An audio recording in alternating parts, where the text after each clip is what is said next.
At the Oddfellows Arms, Brockfield, they had come to the end of a perfect day, and with the help of Drake and his merry, merry men, had laid the enemy low. Or rather, Jack Stansfield had done it with the assistance of several pints of beer, a tinny piano, and a reedy tenor voice. To mark their approval, the occupants of the bar parlour clapped unanimously, or banged their pots on the beery tabletops, and one occupant, half seas over, emptied his glass in the piano in gratitude for its share in the victory. It was an October Saturday night and raining cats and dogs outside. That hadn't kept the regulars away, of course. The crack of doom wouldn't have done that. But the casuals were missing, and that irritated the landlord. He almost struck the man who'd lubricated the piano, but the offender was so silly with drink, and kept on grinning and saying it was a good old piano. What can you do with anyone like that? But it caused an awkward lull in the good feeling for a bit. They asked Stansfield to sing an encore, and after a florid introduction, played by ear by the paid accompanist, he started Absent. Sometimes, between long shadows on the grass. It floated out feebly into the deserted street and made the solitary policeman, standing under a gas lamp, his cape shining like jet with the rain, wish he were in the warm, steamy pub instead of outside. He'd still 4 hours of this to endure. The red lamp on the top of the police box nearby began to twinkle, and he hurried to answer the telephone in the cupboard underneath it. Some children had been letting off fireworks prematurely and were keeping an old lady on tenterhooks, waiting for the next bang. He'd better go and see about it. Very good, I'll go. Nothing exciting ever happened in Brockfield. A few drunks, kids with fireworks, cats left in lock-up shops over weekend, stray dogs. The constable sighed. He was fed up. The church next door to the Oddfellows Arms was a blaze of light. They were holding a revivalist rally. Brockfield has more pubs and churches per square mile than any other town in England. Any of the burgesses will tell you that. Of course, other towns boast the same thing, but we can't waste time refuting it. The fact was that the big, well-illuminated church was full of people, and they couldn't begin the service because the organist was missing. The deputy organist was laid up with lumbago, too, and they were in a fix. The only other person who could play was the preacher himself, and it was quite impossible to work the people up satisfactorily without arousing him beforehand. The parson had to keep leaving the pulpit, playing a verse or two, and then hurrying back to say what he had to say before the congregation went off the boil. It was hard work. Everyone was annoyed with the fugitive organist, to say the least of it. Strains of Drake and his merry, merry men and Absent floated in now and then from the Oddfellows next door, and they had to close the windows on that side, although the church was like an oven from congestion. Dear viewers, if you'd like to listen to our audiobooks ad-free, have unlimited access to exclusive content, and over 200 unique audiobooks, the best detectives, fantasy, and adventure stories, then visit our closed Telegram group. The link is in the description below the video. Enjoy watching. Rain lashed the street as the dripping constable returned to his stand under the gas lamp. He had effectively silenced the young pyrotechnicians, who, on account of the rain, had been lighting their thunder flashes under their jackets and then throwing them into convenient dustbins that go off. Now the bobby had nothing to do but get wet. He longed for a drunken brawl to break out, or even a serious road accident. Anything where he could behave with efficiency and earn a pat on the back from his superior officers, who were beginning to regard the hush of law and order in the town with suspicion.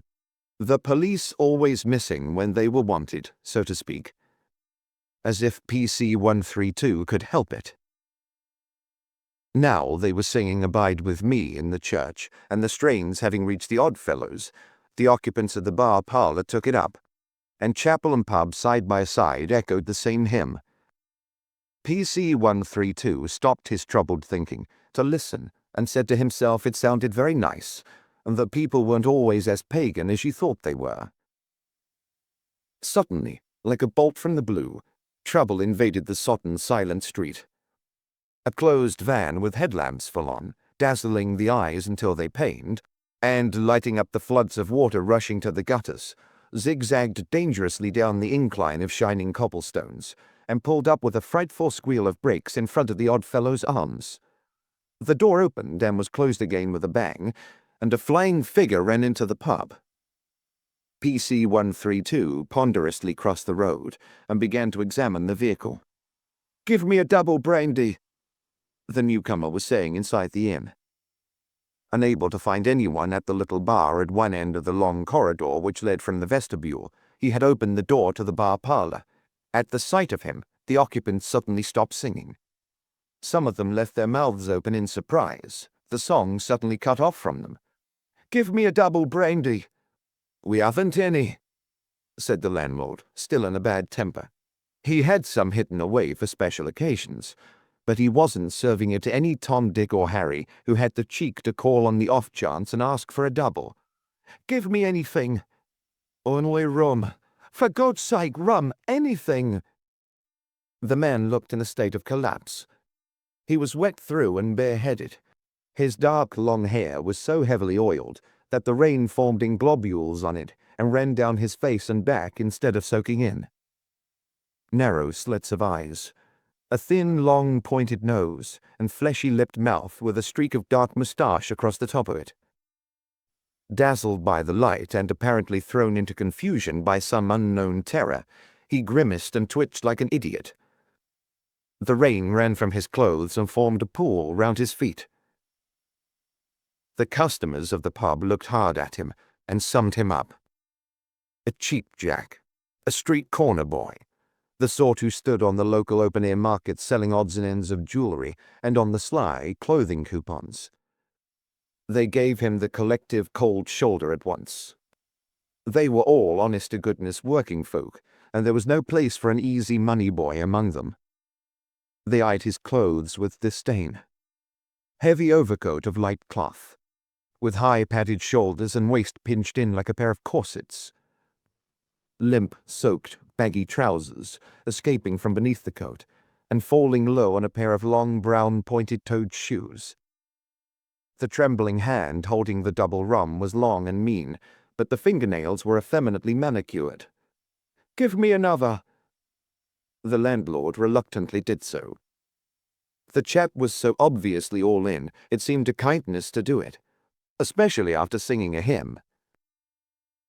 The outer door opened and closed, and PC-132 stood with his huge back to it, taking all in before inquiring what it was all about. "Spiv," one of the party more impudent than the rest, and made bold by beer, uttered the word like an expectoration. The rest sniggered and looked pleased at the joke.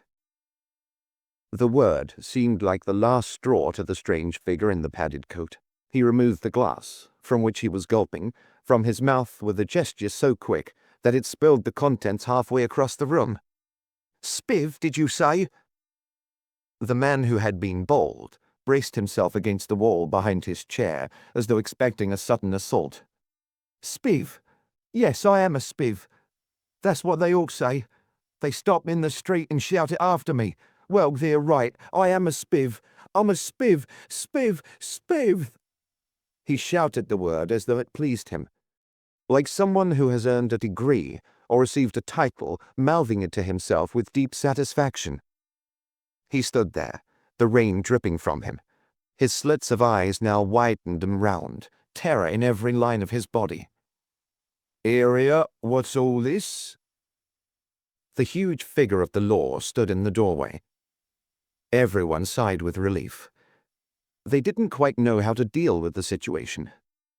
PC-132 looked ready for anything. "What's all this?" The newcomer turned and faced the officer. "I'm a spiv." "Well now, who'd have thought it?" The bobby was being heavily jocular, but the man in the wasted overcoat was deadly serious.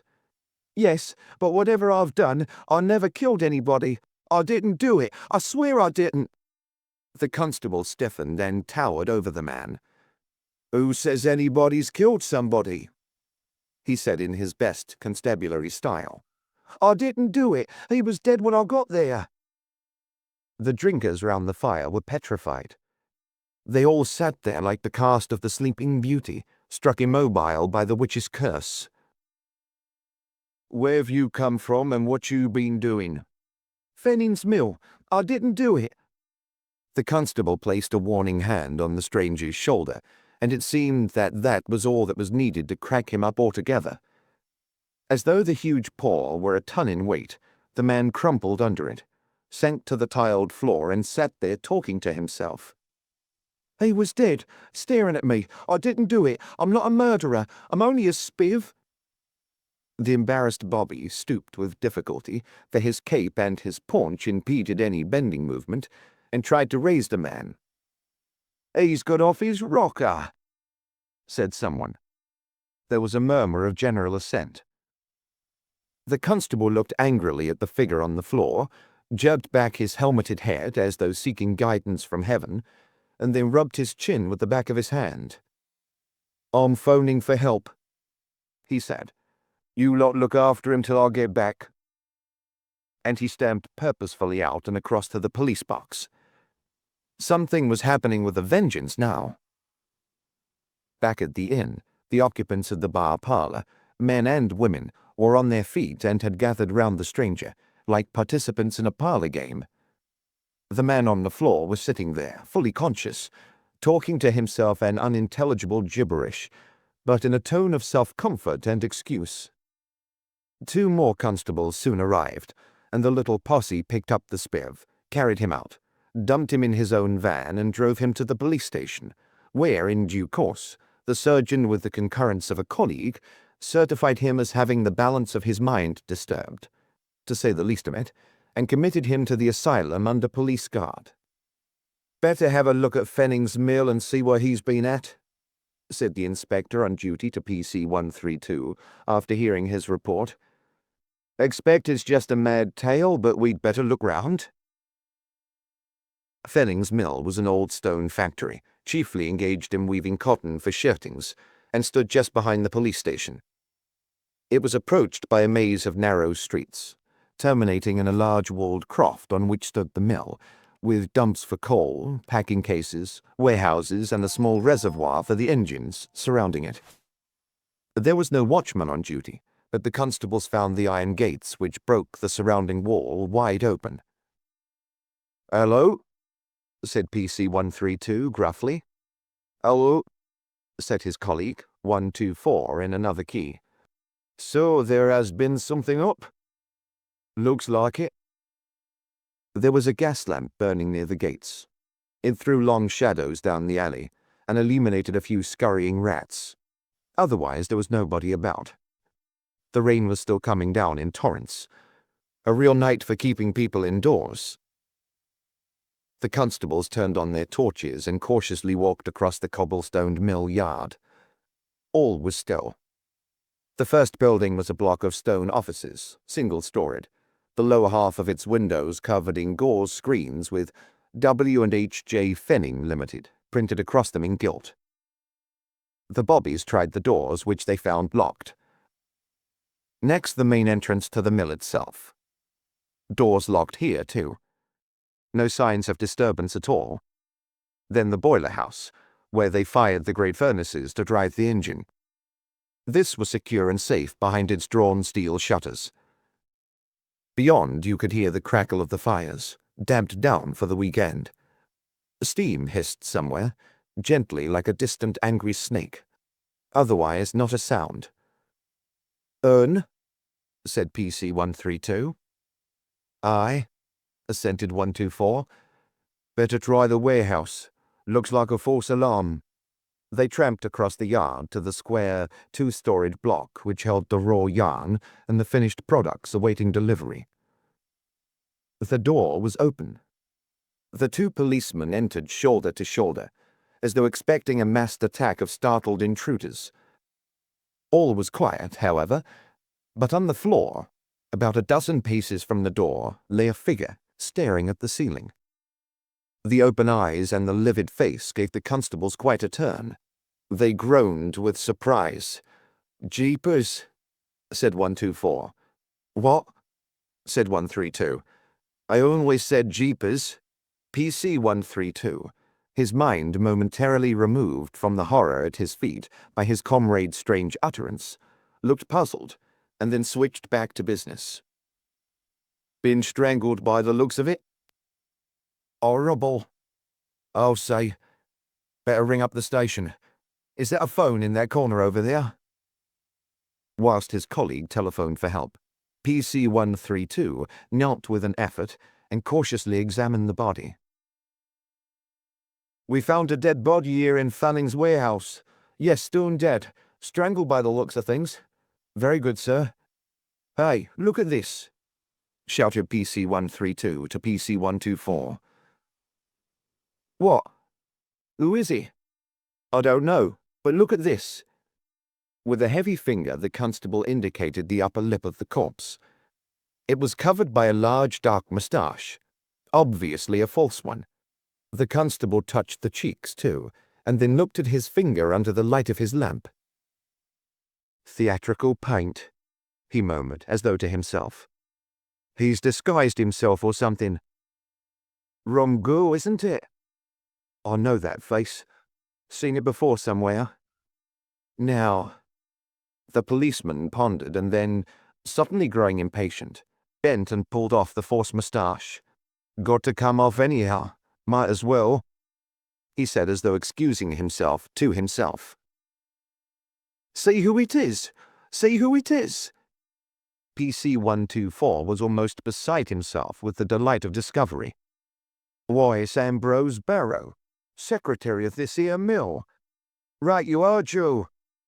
No wonder they was running about like a lot of loonies at Hake Street Chapel tonight. He's organist there, and they've some sort of special service on. Put him in Queer Street when he didn't turn up. I'll bet it did, Joe. And them little thinking he was lying here, dead, strangled. I wonder if that spiv done it. The two policemen drew closer together. It was eerie in the dim light, with the rain dripping monotonously outside, and the rush of water in the gutters overhead. Somewhere the yowling of a cat split the air. Rats were scuttering about on the floor above. No wonder he went potty, and they had to put him away, said PC 132. I'll see, answered his mate. 2. In the headlines. From being a small-town 9-days wonder, the case suddenly flared up to national proportions.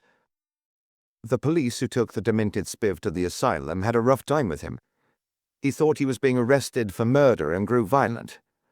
They had to hold him down, which, apart from the strength generated by his frenzy, wasn't a difficult job. He was slim and flabby, and when his large exaggerated overcoat and baggy trousers were removed, he looked half the size of the man who had caused the commotion at the Oddfellows' Arms.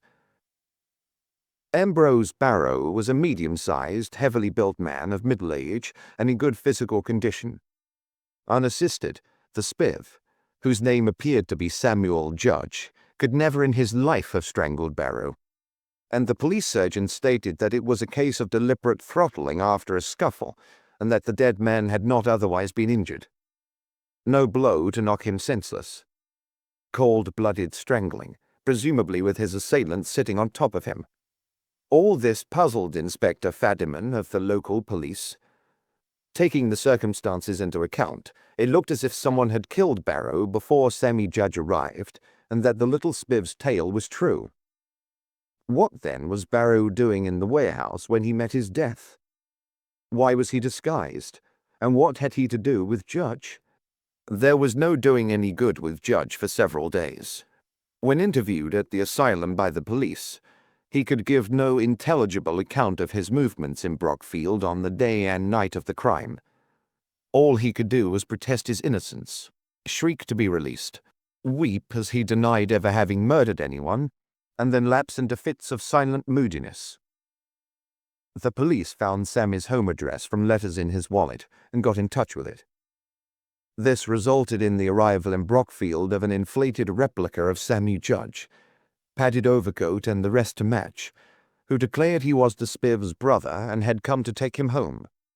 When the police declined to let Sammy go, his brother, Benny, threatened them with all kinds of horrible things. He talked of bringing his lawyer, of suing for wrongful detention, of making the doctors who had certified poor Sammy sit up and pay huge damages, and other pains and penalties. The police pointed out that Sammy was a self-confessed intruder in enclosed premises, and would therefore be held in custody whatever Benny said or did. So Benny, having satisfied himself concerning the expenses of his brother's detention, departed for the time being, but before doing so gave the police some information about Sammy's business and condition. First of all, Benny Judge hotly denied that his brother was a spiff. He asked for a definition of the strange term, denying that he had ever heard it before. On receiving a somewhat halting explanation from a police sergeant, he indignantly repudiated the epithet. Sammy was an honest, hard-working merchant, who sold goods on open markets and always took the necessary number of clothing coupons for them when regulations required them. He said he had no idea what Sammy had been up to at Fenning's mill on the night of the crime, and that they could take it from him it must have been honest and above board. Inspector Fadiman was a thorough-going officer and left no stone unturned in the investigation. He found out from Fennings that after a meticulous stock-taking consequent upon the occurrence of the mysterious crime on their premises, they had discovered their stock was light by several thousands of pounds. At first they pooh-poohed the suggestion that Ambrose Barrow was responsible for the losses. He had been with them since he left school and had, by steady, faithful service, risen from office boy to be the secretary of the company. But later, a closer examination of the stock books revealed alterations in the figures. The books were locked up in a safe to which only Barrow and two of the directors held the keys. It looked, therefore, that Ambrose was the culprit. Why should the directors steal their own stock? They were both wealthy men, brothers whose integrity, to say the least of it, was unquestioned. It looked as though Barrow had been quietly selling the shirtings to underground markets, and that Sammy Judge was one of the receivers. Posing as a remnant dealer, he could easily dispose of the spoils. Fadiman went all over the town, questioning Barrow's friends, associates, and casuals who might have seen him about the mill after hours. Nothing. In the mill, among the hands, he also met with a blank. Some of them might have been implicated in the robberies. If they were, they kept their mouths shut and behaved above suspicion. So Fadiman found himself facing an unanswerable question. Who killed Ambrose Barrow? And why in heaven's name was he disguised? The source of the grease paint and moustache was easily found. Barrow was producer or something to the Dramatic Society at the church. He had taken the materials from the makeup box. His idea, presumably, was to make himself unrecognizable if anyone saw him entering or leaving the mill at unusual hours. Dear viewers, if you'd like to listen to our audiobooks ad-free, have unlimited access to exclusive content, and over 200 unique audiobooks, the best detectives, fantasy and adventure stories, then visit our closed Telegram group. The link is in the description below the video. Enjoy watching. Finally, Sammy Judge recovered sufficiently to tell a more or less coherent tale. He had, from time to time, purchased what he called remnants from the mill. They had been delivered to him at the warehouse on Saturday nights after the market closed. Nothing wrong with that, was there? It was a perfectly normal transaction for spot cash. On the night in question, Sammy had called for his usual bundle and found Barrow lying hideously dead in the warehouse. He went off his head again, protesting his honesty and innocence, when the police pressed him for details, and they had to shut him up in his room. Fadiman was inclined to believe Sammy's story. The little spiv's physique precluded his ever succeeding in strangling a man of Barrow's size and strength. Judge was therefore retained under lock and key pending his recovery, which was very convenient, for they couldn't properly charge him even with theft, to say nothing of murder, without fuller evidence. Barrow was a married man, and his wife was prominent in local circles. She took the blow badly, but could give no help in solving the problem. Her husband often went to the mill after hours. That was natural. He was heart and soul in his job. She could offer no explanation of his makeup at the time of his death. It must have been put on at the office, she said, for she had never even seen the grease paint and whiskers at home. A month passed and the police were no nearer. Inspector Fadiman had to confess himself beaten. Then, Sammy Judge hanged himself on his braces, and to mend matters, the local newspaper, in an ambiguous account of the inquest, somehow gave the impression that the Spiv's guilty, murderous conscience had caused the suicide. Benny Judge sued them for libel. The chief constable, almost as demented by events as the deceased Spiv, sent for Scotland Yard. 3.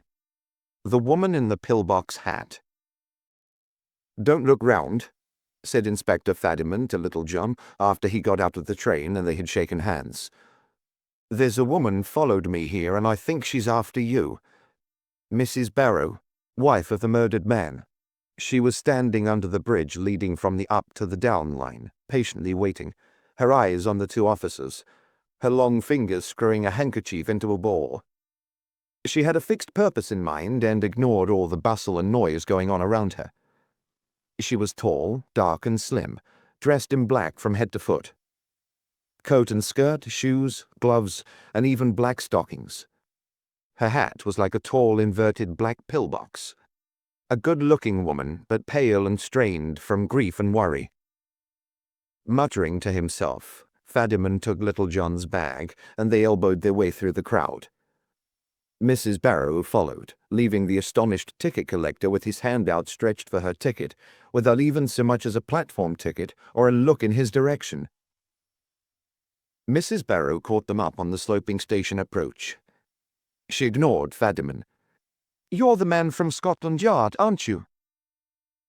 It was very embarrassing. Passers-by were turning to look at the new arrival. Already the news had gone round like wildfire that a Scotland Yard inspector was taking over the Spiv case. Now there looked like being a scene as well. "My mother and I want to offer you the hospitality of our home while you're here. After all, you've come to clear my late husband's name. It's the least we can do, and the local hotels are so poor." She was calm and unmoved by the situation. She'd a set purpose in mind, and nothing was going to deflect her from it. Fadiman was still muttering to himself. "Look here, Mrs. Barrow, please don't pester us any more. I've already told you we're doing our best, and there's no good will come from you interfering. I've booked a room for the inspector at the Queen Anne." Fadiman was getting ratty. The woman was never off the doorstep at the police station, worrying him and asking for progress in clearing her husband's name and finding his murderer. She'd even been after the chief constable and caused a scene at a house party he was giving. The local MP, too, got a letter from her 3 times a week. It was sickening. They were walking 3 abreast down the narrow, cobblestoned main street. The woman was almost trotting to keep up with the regulation strides of the 2 inspectors, both of whom were flushed with embarrassment. Little John was torn between listening to Mrs. Barrow's arguments, taking in the atmosphere of the one-eyed town, and turning over in his mind the idea of where he was going to lodge. They still had tumble-down, rattling old trams running through the place. There was a boiler shop riveting like mad somewhere nearby, and there was a noisy open-air market in progress on a square off the main street. You couldn't hear yourself speak for the hullabaloo. Little John, on the outside of the pavement, could just see Fadiman's and the woman's mouths opening and closing contentiously. People passing were all eyes and kept pointing at them. Little John felt like breaking away at the next pub and having a drink, leaving the pair of them to thrash it out. The woman wasn't going to give in. She followed them into the police station and through to Fadiman's office. She was very composed about it all, but firm. And, after she'd stated her case, by insulting the cooking, service, proprietor, customers, and morals of the Queen Anne, there didn't seem to be any alternative but to accept her offer. It was amazing. Little John couldn't help admiring the grit of Mrs. Barrow. Right in the lion's den, too. Fadiman was a formidable opponent. He looked like a policeman. He wasn't far from retiring age and was tall, impressive, grey-haired and authoritative. His small grey moustache bristled with determination, but the woman stuck it out. She must have been about 35. She was tall and big-boned, but instead of putting on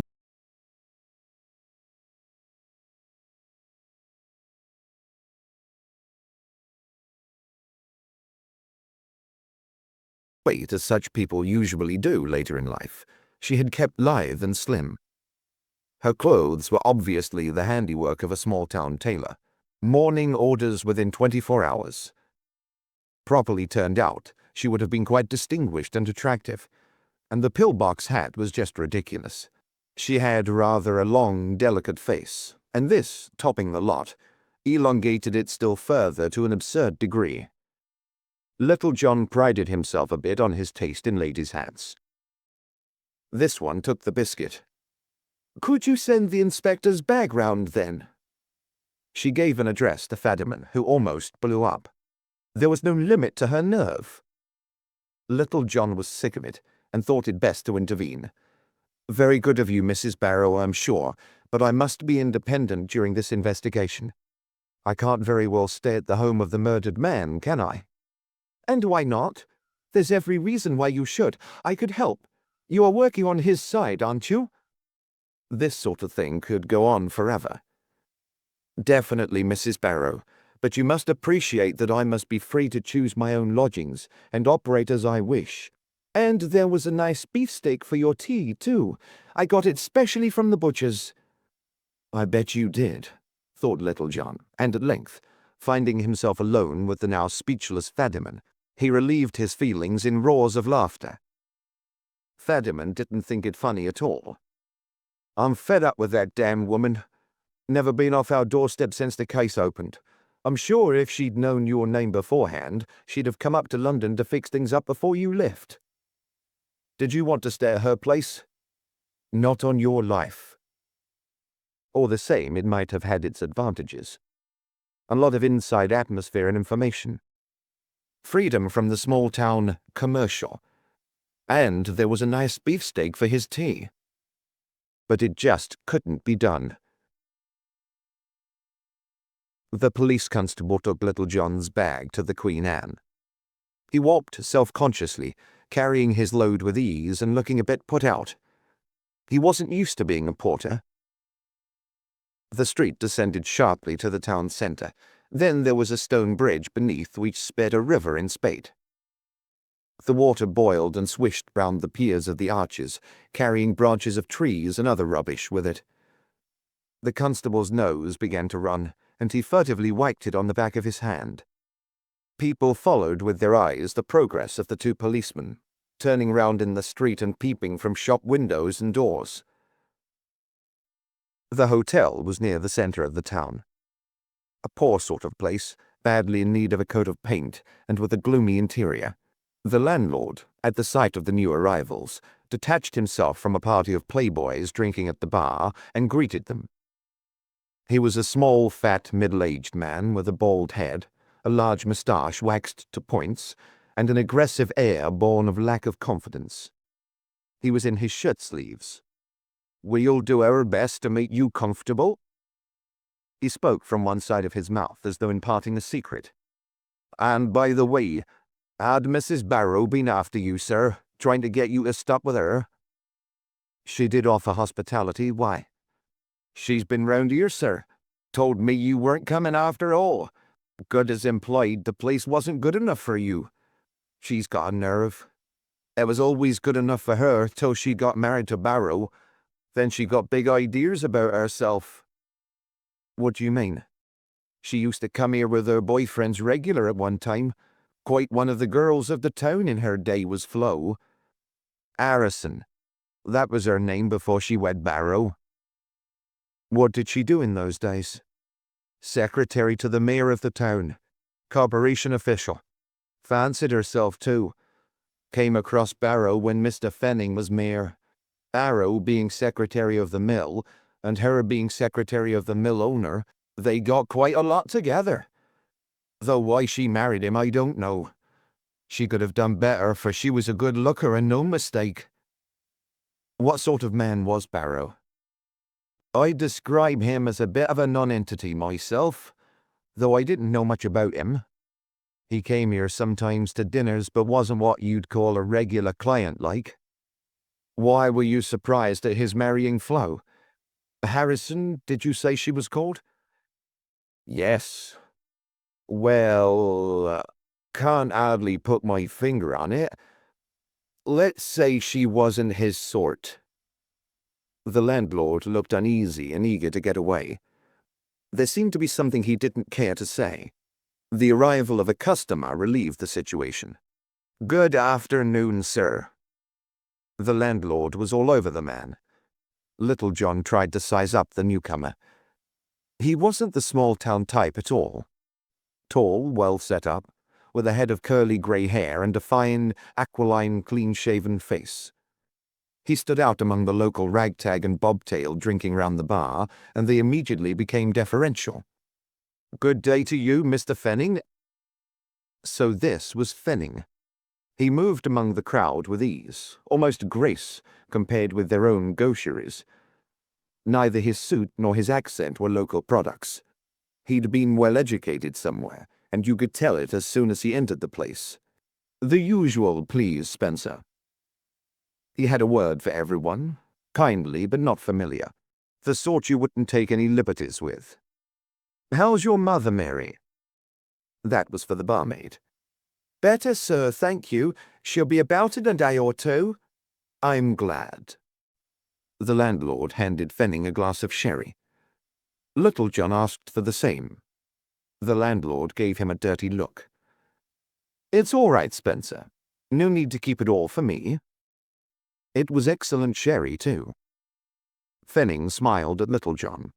"Like it. Spencer gets it specially for me. By the way, you aren't by any chance the detective from Scotland Yard?" "Yes, sir." "Forgive the curiosity. I'm as big a gossip as the rest. It's all round the town you're here. Yes, I seem to have caused a bit of commotion." "Well, I hope you meet with success. The Barrow case has certainly baffled our own men. I wish you well. And now I must be off." With a wave of the hand to them all, Fenning hurried to the expensive black coupe standing in front of the pub and drove off. "So that's Mr. Fenning, Spencer. He's got good taste in sherry, to say the least of it." "Yes, sir, a proper toff. Got good taste in a lot more things, too. He's given a few good pictures to the local art gallery. Not that many goes to see them, but there they are." "A local man? I mean, born in the neighbourhood?" "Yes. Families lived here for generations. Fine place they have just outside the town. But Mr. Andrew's father saw to it that his sons knew a bit about the world before they settled down at the mills. They were educated at public schools in Oxford and then went abroad a lot. Look at Mr. Andrew now. Well-groomed, smart, good-mannered. You know as soon as he comes in he wants the best and nothing else'll do." "And Mrs. Barrow was his secretary?" "Yes." The landlord laughed wheezily. "Yes. He wanted the best there too, and saw that he got it. She was the best-looking girl in the town when he took her on, but she was a bit poor class, no taste or style. And Mr. Fenning soon put that right. He did. Though to see her now you'd hardly believe it. Since Barrow was killed she's been dressed in black. I guess she thinks she ought to pipe down a bit in view of all the circumstances. But before, she was the classiest girl in town." "Yes, and yet she married Barrow, who, you say, hadn't much about him." "Well, she could hardly marry Mr. Andrew, could she? He's married already. Not that we see much of Mrs. Fenning. She won't live here, and has a flat in London, and goes in for a good time. I wonder what Mr. Andrew thinks when he sees Flo in her morning get-up. I bet he thinks she's slipped a bit." The landlord laughed another spiteful, wheezy laugh. Wretched little runt, thought Little John, who'd taken a bit of a fancy for Fenning. "Did Mr. Fenning and Flo get about a lot together then?" "Yes, quite a bit before she married Barrow. All the town knew about it. Everybody disliked Mrs. Fenning for calling Brockfield an awful dump and refusing to be seen in it. So they didn't mind. But the thing stopped being free and easy like after she married. This is a small town, and however much you carry on the QT, you mustn't do it in public. Get me? Yes, I get you. I think Flo and Mr. Andrew was always straight and above board, and they've kept it so. The Fennings was Barrows's employers, and he had a good job with them. I've heard of him and Flo dining at the All quite a lot. I wonder what Barrow felt like among all that silver and cut glass, with the fine pictures on the walls and priceless old furniture. I've been up there a time or two. It's lovely. I guess Mr. Andrew educated Flo up to that standard. As for Barrow, I bet he was a fish out of water and no mistake. You'd only to see the way he wore his clothes to know that. He once came here in a dinner suit. Somebody mistook him for a waiter. The landlord was set for talking all the rest of the day and night. Somebody had paid for a drink or two for him, and he was half seas over already. Little John guessed it wouldn't be long before the license changed hands. Probably he was drinking away all the profits, and more besides. The telephone bell rang in a box at the end of the bar. "Is Inspector Littlejohn here? Inspector Littlejohn?" Everybody looked up, and a score or more pairs of eyes fixed themselves curiously on Littlejohn. He took the call in the box, and the eyes remained fixed on him as though trying to read his thoughts. It was Mrs. Barrow on the telephone. "I say, Inspector, it seems a shame to waste this good steak. Even if you are staying at the Queen Anne, you might like a meal here. I can promise a better spread than old Spencer's any day. Will you come? I can perhaps tell you something useful, too, whilst you're here." "But I've got to see Inspector Fadiman almost at once. I've only just got here to settle in." "Ring him up and tell him you'll be a bit late." Little John sighed. Of all the determined women he'd ever met. "Very well, Mrs. Barrow. Thank you." "The address is 41 Fairley Grove, about 5 minutes' walk from where you are now. The landlord will tell you how to get there, or I could walk down and show you the way." No, thanks, I'll find it." He didn't ask the landlord, however. He'd had enough of Spencer for the time being. It was raining, so he took a taxi. "Chucking the country's money around," said the driver when he got back among his pals in the local cabman's shelter. "Came me out in all that rain for a 3 minutes trip and a bob fare. Ruddy shame, I call it." 4. Steak for tea. The taxi was out of the town in a couple of minutes. This was the suburban part of Brockfield, where the clerks, officials, prosperous traders, and better-class artisans lived. Small detached or semi-detached houses, each with its formal little garden, so many to the acre, as laid down in some planning scheme or other. Many of the avenues had not yet been adopted and paved, and traffic had churned them up badly. The taxi bounced over potholes, which the rain had filled with liquid resembling cold tea. The afternoon light was fading, and added a dismal air to the scene. Electric lamps with naked bulbs, posted here and there on the estate, had been switched on by time clocks, and their light shone weak and desperate against the remaining daylight. They halted at a small detached house in the middle of a road. Small cars stood at the gates of other villas, as though their owners had brought them out and parked them there just to show they owned them. Number 41 Fairley Grove was like all the rest. Box hedge, wooden gate, with 41 in full on a plate made of the individual letters held together in a frame. A few dripping poplars and bushes surrounding a small patch of lawn with bedraggled and neglected flower beds at the edge.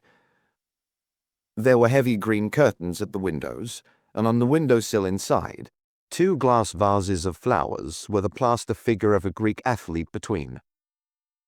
Little John paid off his taxi and walked along the crazy paved path to the front door. The bell was a clockwork thing which you wind up by turning it round and round inside. "Will you please come in? My daughter won't be a minute." Little John guessed that it was Mrs. Barrow's mother. a little grey-haired, faded woman with bright, inquisitive dark eyes. She spoke with a trace of some dialect or other. She was serious and a bit overawed by her visitor. There was an air of refinement about her worried face, and you could see from whom her daughter had inherited the delicate arched nose and regular features. As he entered the house, little John was enveloped in a warm smell of cooking. Steak and chips for tea, with something connected with hot custard to follow. Upstairs you could hear someone, presumably Flo Barrow, hurrying here and there, dressing herself up specially for her visitor. The passage was gloomy, and the old lady switched on a light, a wrought-iron lantern with orange-colored glass. The first thing that caught little John's eye was a fine little etching hanging beside a modern oak hall wardrobe. The rest of the furniture was nondescript. Mock Jacobean umbrella stand, a small dinner wagon with a plate glass top, and a green and black carpet. "Let me hang up your hat and coat." Little John handed them over with a smile, whereat the old lady thawed and smiled back. Her face, relieved of strain, assumed quite an air of distinction. The whole wardrobe was chock full, but she managed, by ramming the contents tight, to find room for little John's clothes. "In here, please." The old lady indicated an easy chair near the fire, and bustled off to hurry along her daughter. You could hear her climbing the stairs. Little John looked round the room. To him, it indicated a struggle of tastes. Flo Barrow on one side and her husband, and perhaps her mother too, on the other. Flo influenced by Fenning, a man of the world and by all accounts a connoisseur, and Ambrose Barrow, a Philistine who played the organ at chapel, looked like a waiter when he put on his evening clothes, and was content with the standards of small-town life. You could imagine the tussle when they set up house. There was an enormous dim oil painting on the wall. It dominated the room from a heavy gilt frame. Probably Barrow had been very proud of it, and hoped that one day some expert would proclaim it a masterpiece, and buy it for a fabulous sum. It completely overshadowed two small, exquisite woodcuts, which perhaps Fenning had given to Flo at some time or other. The carpet was fitted and of rust color, which, toning after a fashion with the mahogany furniture, brought out none of the color or luster of it. Blue would have been better. The piano was a good one. Barrow had been a musician and presumably used it a lot. There were still 2 or 3 oratorios lying on top. You could divide the room in 2. Furniture, heavy and unimaginative, with carpets and fittings by Barrow. Odds and ends, like ornaments, by his wife. A conglomeration of warring styles. Then little John realized that he might be doing Barrow an injustice. Perhaps he hadn't been responsible for the setup at all. Maybe Flo's taste was reflected in the main scheme, and Fenning had merely imposed a little here and there by an odd gift or two. His education of the small-town girl might not have gone very far. She might have been too stupid from the start. "So, we meet again, Inspector." She was still wearing black, but it wasn't a mourning order this time. It was a mottled frock, caught at the neck by an exquisite opal brooch, and she wore fine silk stockings and shoes which set off the lot. Her dark hair shone under the lamplight, and her makeup, down to the very shade of her lipstick, was just right. Little John's runaway imagination saw the finger of Fenning in it all. They shook hands. Mrs. Barrow looked quite at ease, but she seemed to have arranged everything beforehand. "Sherry." She produced a bottle and 2 glasses. The glasses were poor, the sherry excellent. It was Fenning's favorite brand. Again, the conflict of tastes. A really fine drink served in glasses bought from a 6-penny store before the war. Dear viewers, if you'd like to listen to our audiobooks ad-free, have unlimited access to exclusive content, and over 200 unique audiobooks, the best detectives, fantasy, and adventure stories, then visit our closed Telegram group. The link is in the description below the video. Enjoy watching. Outside you can hear the old woman bustling around, rattling plates, spreading cups and saucers, rushing in and out of the kitchen, looking after the meal. The nice steak. I wanted to talk to you before you started your investigation, Inspector. But excuse me, I didn't ask if you found the Queen Anne all right." She smiled a bit spitefully, knowing the answer she would get. "Passable, that's all, Mrs. Barrow. I don't know what the food's like, but the place strikes me as decidedly dim." "I thought it would. However, what do you think of Brockfield?" "Well, a bit dim, too. Don't bother to be polite. I think it's a dreadful place. Nobody—" "It's ready." The old lady's head appeared round the door and vanished again. "This way." The dining room was just the same. No account furniture and a few surprises. For example, the Wedgwood willow service and the fine china cups and saucers. The steak was served, garnished with chips and grilled tomatoes. A fine white tablecloth, silver tea service, spotless napkins. Flo's mother, Mrs. Harrison, didn't look comfortable. Either she was a bit scared of little John, or else she wasn't used to a show such as her daughter was putting on. "Will you have a bottle of beer, Inspector?" As Flo Barrow went to the kitchen to fetch the drink, her mother shook her head and clicked her tongue against her teeth.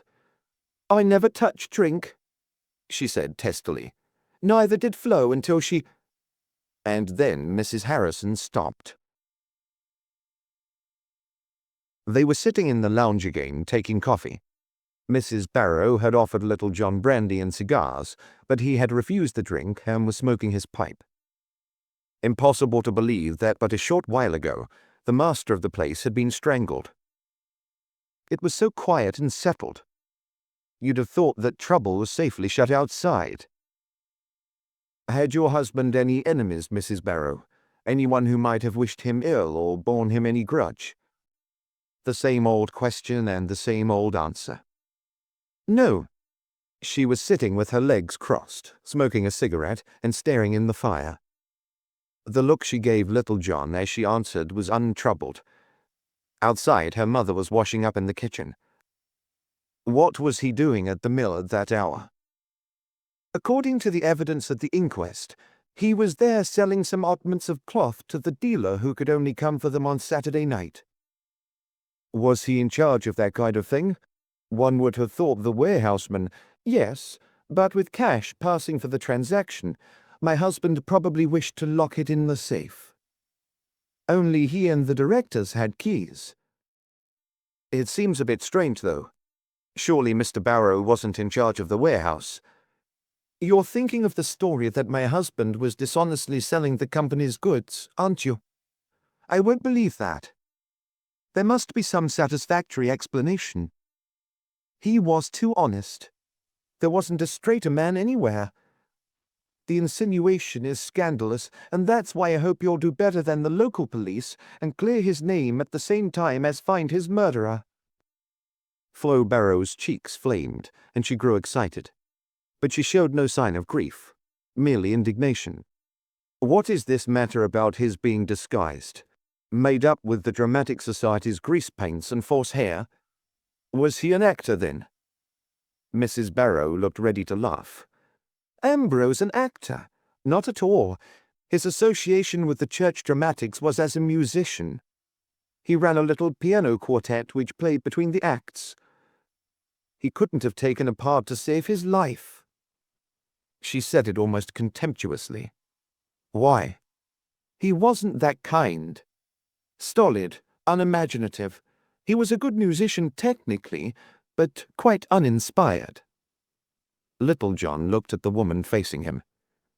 Good-looking, passionate, well-dressed, with a measure of surface sophistication and probably boundless ambition. Yet she married Barrow, unimaginative, stodgy, provincial to his fingertips. A real self-satisfied bore. You could imagine him coming home, sitting by the fireside in his slippers, playing his piano, talking about his day at the office. Now and then going out to choir practice or to rehearse his little orchestra. And sometimes he'd go upstairs and put on his evening clothes and attend some local function. And he'd come down looking like a waiter. What was your husband doing disguised then? I don't know. If it weren't so tragic, it would be comic. Little John wondered what was going on in this woman's mind. What was under the cynical show of case hardening, she assumed? What did you do when your husband went out practicing his music and such like, Mrs. Barrow? I stayed in or visited friends. You didn't share his musical interests, then? The church choir? No, thank you. They didn't want me there. Why? She shrugged her shoulders. Little John knew. Probably there was a commotion and a lot of talk at the chapel when Barrow married the girl he did. Not the chapel sort. Decidedly not. What happened on the day he died?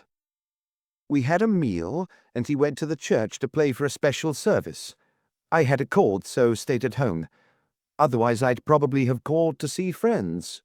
The next thing was the telephone message from the police. Had your husband been in touch with anybody from the Dramatic Society that night?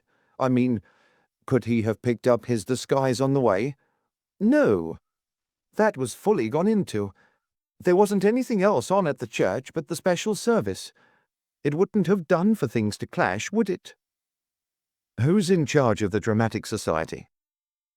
A Mrs. Allen is secretary. She lives at Albion Place in the town. She may be able to tell you more. So it went on. Just ordinary conversation, as though they were discussing something in which they both weren't vitally interested. Now, Mrs. Barrow, please tell me if your husband's finances were in order at the time of his death. Quite in order. If you mean had he been spending a lot or presumably putting a lot away from ill-gotten gains, you're quite mistaken. Ambrose was a thrifty man who put by a fixed sum from his income every year. His life policies were all in order, and his capital regular. No large sums, no large outgoings. Thank you. May I ask what he earned? Flo didn't look very surprised at the question. About 800 a year. We managed all right on it. An etching hung on one wall. It put all the rest of the pictures in the house to shame. Little John pointed to it. Was that your choice, or Mr. Barrow's? Mine. He didn't bother much about pictures. Do you like it?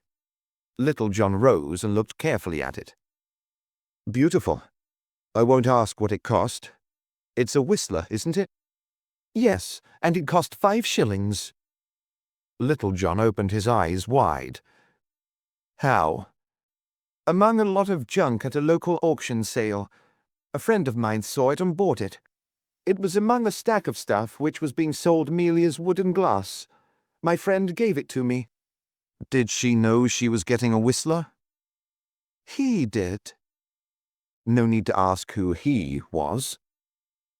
Little John was beginning to feel a bit disgusted with developments. He thought about Fadiman, too. What would the inspector be saying? Here was a Scotland Yard man down to help in the investigation, and they hadn't, as yet, got their heads together and discussed the problem. Was it going to turn out to be a sordid little triangular affair? 2 males fighting over a female and one slaughtering the other. Mrs. Harrison had finished in the kitchen and could be heard pottering about outside, making up her mind whether or not to enter the room. Shall I make up the fire, Flo? I must be going. Little John rose to greet the old lady and knocked out his pipe in the fire. You're not going yet, are you? I thought maybe you'd have some more questions to ask me. What kind of questions, Mrs. Barrow? I don't know, but I thought...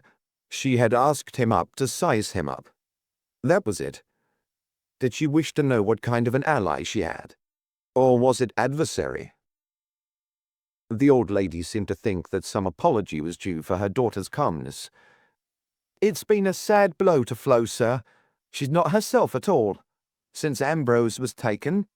Please be quiet, Mother. The inspector knows all about it. Little John looked at Barrow's things, still scattered here and there. Furniture, piano, heavy books in shelves on each side of the fireplace, some pipes in a rack, the oratorios on the piano. It was as if he was still alive, had just gone out to choir practice and would soon be back. How long have you lived with your daughter, Mrs. Harrison? I have my own house. I just came to keep her company after Ambrose. She couldn't be alone, could she? No, she couldn't. Have the police any clues? Any suspicions? Flo tried to say casually, but there was strain in her voice she couldn't hide. So that was it. The meeting at the station, the pestering and badgering of Fadiman, the insistence on Little John's early visit. She was afraid of something.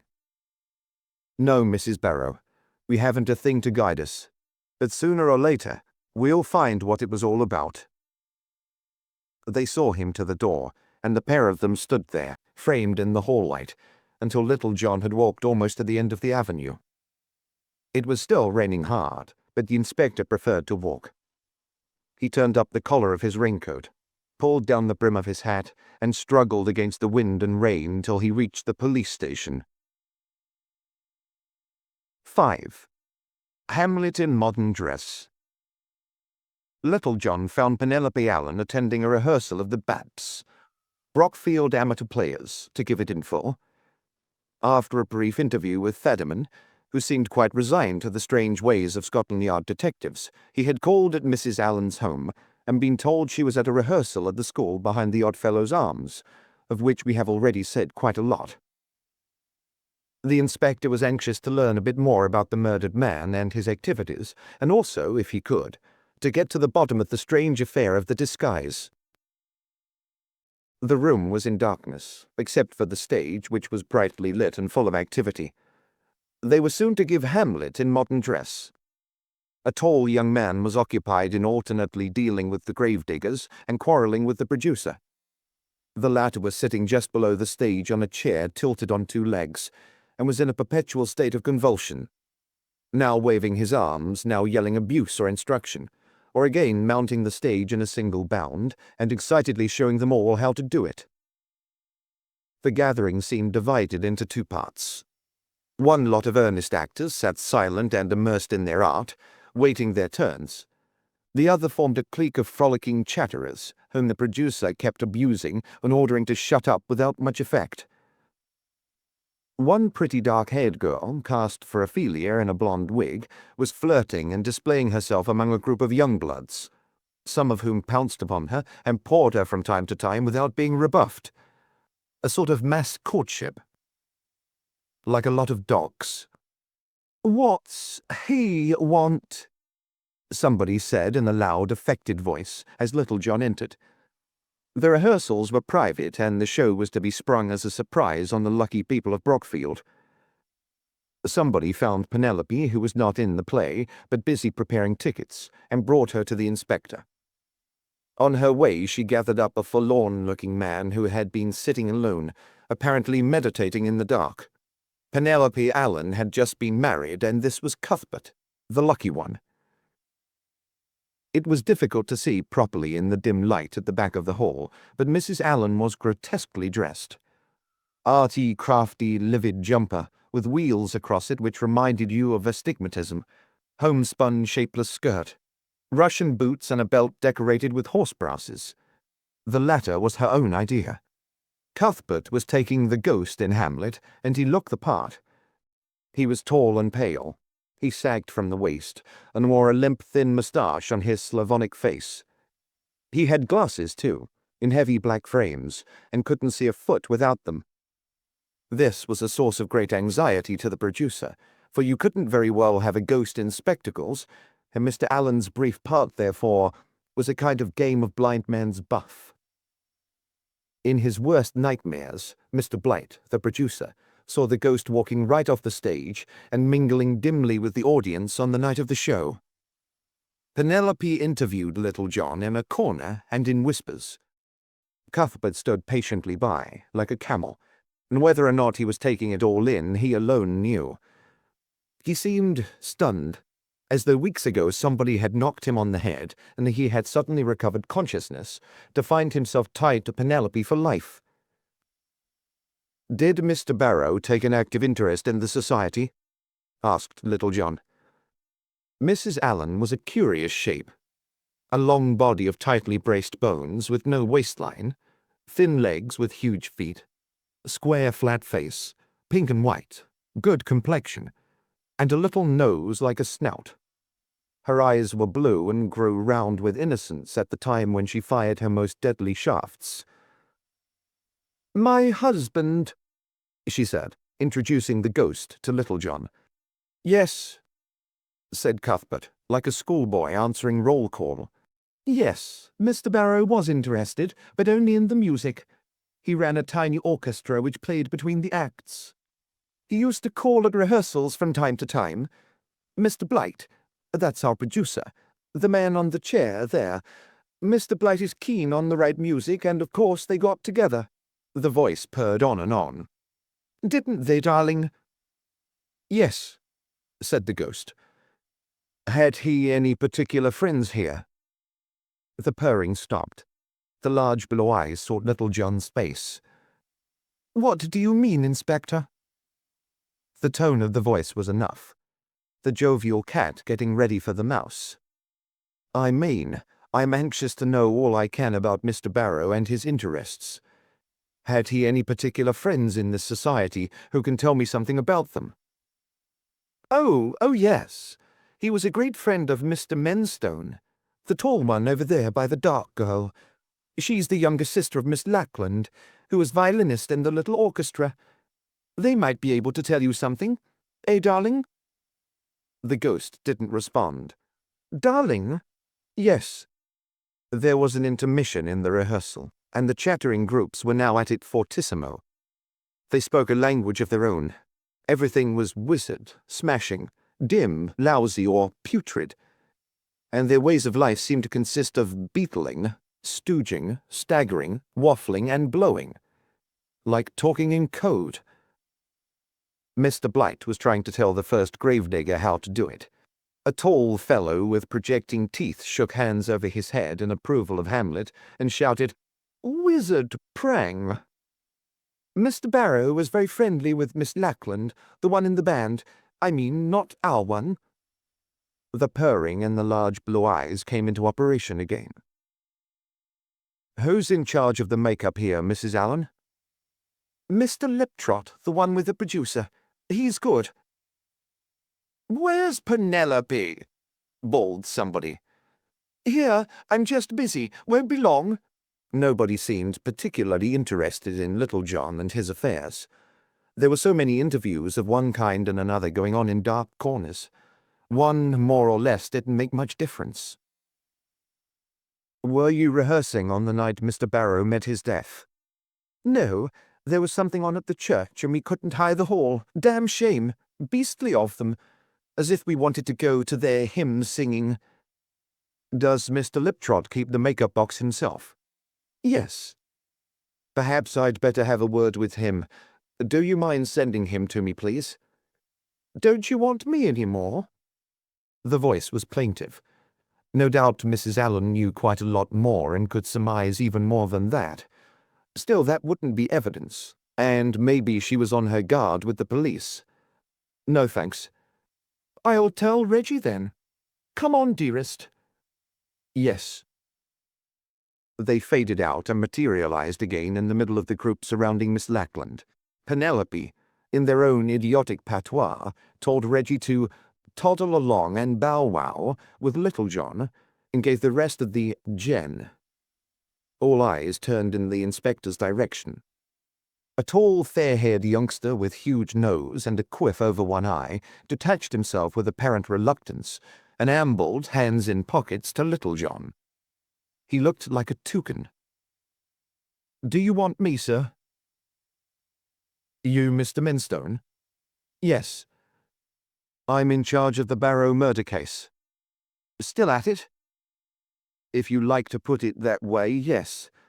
I'm trying to find out something about Mr. Barrow's movements before his death. Can you help me?" "In what way?" "You were his friend, I gather." "Yes, I was one of his pupils. Perhaps his favorite pupil." He said it facetiously. "You were familiar with his movements?" "Some of them. He taught me music, and now and then I played the church organ for him when he wanted a break." "You attended his choir rehearsals?" "At odd times, by way of experience and out of regard for him. I don't go to the church, nor am I in the choir." Menstone didn't look straight at you when he spoke, but over your left shoulder, as though you had a wraith by your side. "Jolly good show," yelled somebody to Hamlet, and the producer gave the signal for a start again by shouting, "Break it up and get cracking." Penelope could be seen leading Cuthbert off to play his ghost. The rest of the gang muttered and giggled derisively. "Look, Mr. Menstone, I'm anxious to find out who killed Ambrose Barrow. I want to know all about him. Did he get on well with his wife?" "Nothing like putting it straight," said Menstone to the wraith. "No, he didn't. Couldn't expect him to. Everybody was surprised when he married her, poles apart." "In what way?" "This is a bit embarrassing, you know. I shouldn't be talking like this of a dead friend. He was strangled, remember?" "Oh, I'm not forgetting, sir. Otherwise you wouldn't have got a word out of me. To cut a long story short, Barrow was always a decent sort of bloke. A bit potty on his music, that's all. Wrapped up in it, in fact. His wife, Flo, on the other hand, didn't know one note from another. Didn't want to, either. Still, that's not enough. I know. But Flo was a high flyer. Liked a good time with the boys. Spent above her husband's income, and her name was mud among the decent folk of this town before she married Ambrose. Got among a crowd much above her, and tried to ape their ways. The Fenning lot. I'm saying nothing about who. You must get that elsewhere. I'm not mixing myself in it." "You may have to if you've got the information, Mr. Menstone. The inquest was only adjourned. You might find yourself in the box making a statement in public under oath." "I don't care. I won't be bullied." "Nobody's trying to bully you. Was Barrow fond of the ladies?" "What do you mean?" "You know what I mean." "I've nothing more to say." "Very well. Please ask Miss Lackland to have a word with me." "Here, if you think—" "Do as I ask you, please." Menstone went and brought Miss Lackland, somewhat to the consternation of her many vociferous admirers, and stayed beside her with Little John. "I'm sorry to bother you, Miss Lackland, but I'm investigating the death of Mr. Barrow. He was a great friend of your sister's, I believe." The girl was good-looking and knew it. Oval face, clear complexion, fine dark hair, a straight nose and large brown eyes. She fixed the eyes on Little John in studied appeal. "With this lot," thought Little John, "you don't know when they're putting on an act and when they're not. Better at the police station in the cold light of day." "I won't have her bullied," said Menstone to the invisible man on Little John's left. "Thanks, Alex." Had Little John only known it, he'd just played Cupid. Vera Lackland had been wondering which to take of the 8 dog-like admirers who pursued her everywhere. Alex's bravery in the face of police tipped the beam. Vera felt she'd be safe for life with Alex. They were engaged by weekend. "Mr. Barrow was a friend of your elder sister?" Vera recovered from the first shock of Eros's arrow. "Yes, she played in his quartet." "I'd like a word with her sometime." Alex edged closer to Little John, as though about to fight to the death for Vera and all her relations. Little John took it all in with a wry smile. He wondered whether Alex would strike the first blow at him or at the fellow on the left. "The Hawthorns. Highley Crescent is where we live. She's at work during the day, of course." "Where does she work?" "Fenning's Mill. She's cashier there." "Thank you, Miss Lackland." "Will that be all?" Menstone was still looming protectively over Vera, pouting with displeasure and self-assertiveness, like an angry turkey cock around one of his threatened hens. "Yes, thanks. I'd just like a word with Mr. Liptrot, if you'll be so good. Thank you both." There must have been some intonation of goodwill in Little John's voice, for they both turned and smiled before they went. Menstone beamed at the wraith, and Vera flashed her eloquent eyes straight at the inspector. They went off together to get Liptrot, and for the remainder of the evening, the rest of the suitors were left in the cold. Mr. Liptrot was greeted by shouts of laughter as he crossed the room to join Little John. He was the funny man of the society. A perfect scream. He was a stocky, slightly bow-legged chap, studying to become an architect. He was a keen amateur actor, although he stammered when excited. On the stage he never showed a sign of his infirmity. Off it, he sometimes seemed to chase his words all over his mouth before ejecting them. Liptrot faced Little John with half a beard on his face, hence the mirth. He was a make-up maniac, always at it with his grease paints and whiskers. He had just been inventing a phenomenal first gravedigger. "Did you want me?" A goatee beard climbing up one side of his face, the other side clean-shaven as yet. He looked to have the two halves of different heads glued together and stuck on his thick body. Little John asked his questions. "Oh, yes. I guess Barrow would have access to the makeup box if he wanted. It's kept, as a rule, in a little room off the stage. I bring it for dress rehearsal, and there it lies, till I tidy it up after the show." "Have you missed anything from it lately? Any grease paints and whiskers?" "No, and if we had, I'd know, because I keep it stocked and see that everything's there." Liptrop paused a moment, and then something seemed to strike him. He began to stammer, and his words seemed to stick to his palate like flies to a flypaper. Wait a bit. Yes, about a year ago, we had some stuff pinched. I remember it. Must have been after the dress rehearsal. Damned awkward on the night. Instead of having the sticks of paint, I had to blend 2 or 3 together. Somebody pinched a lit K. Pardon? A lit K. Mixture of number 5 and number 9.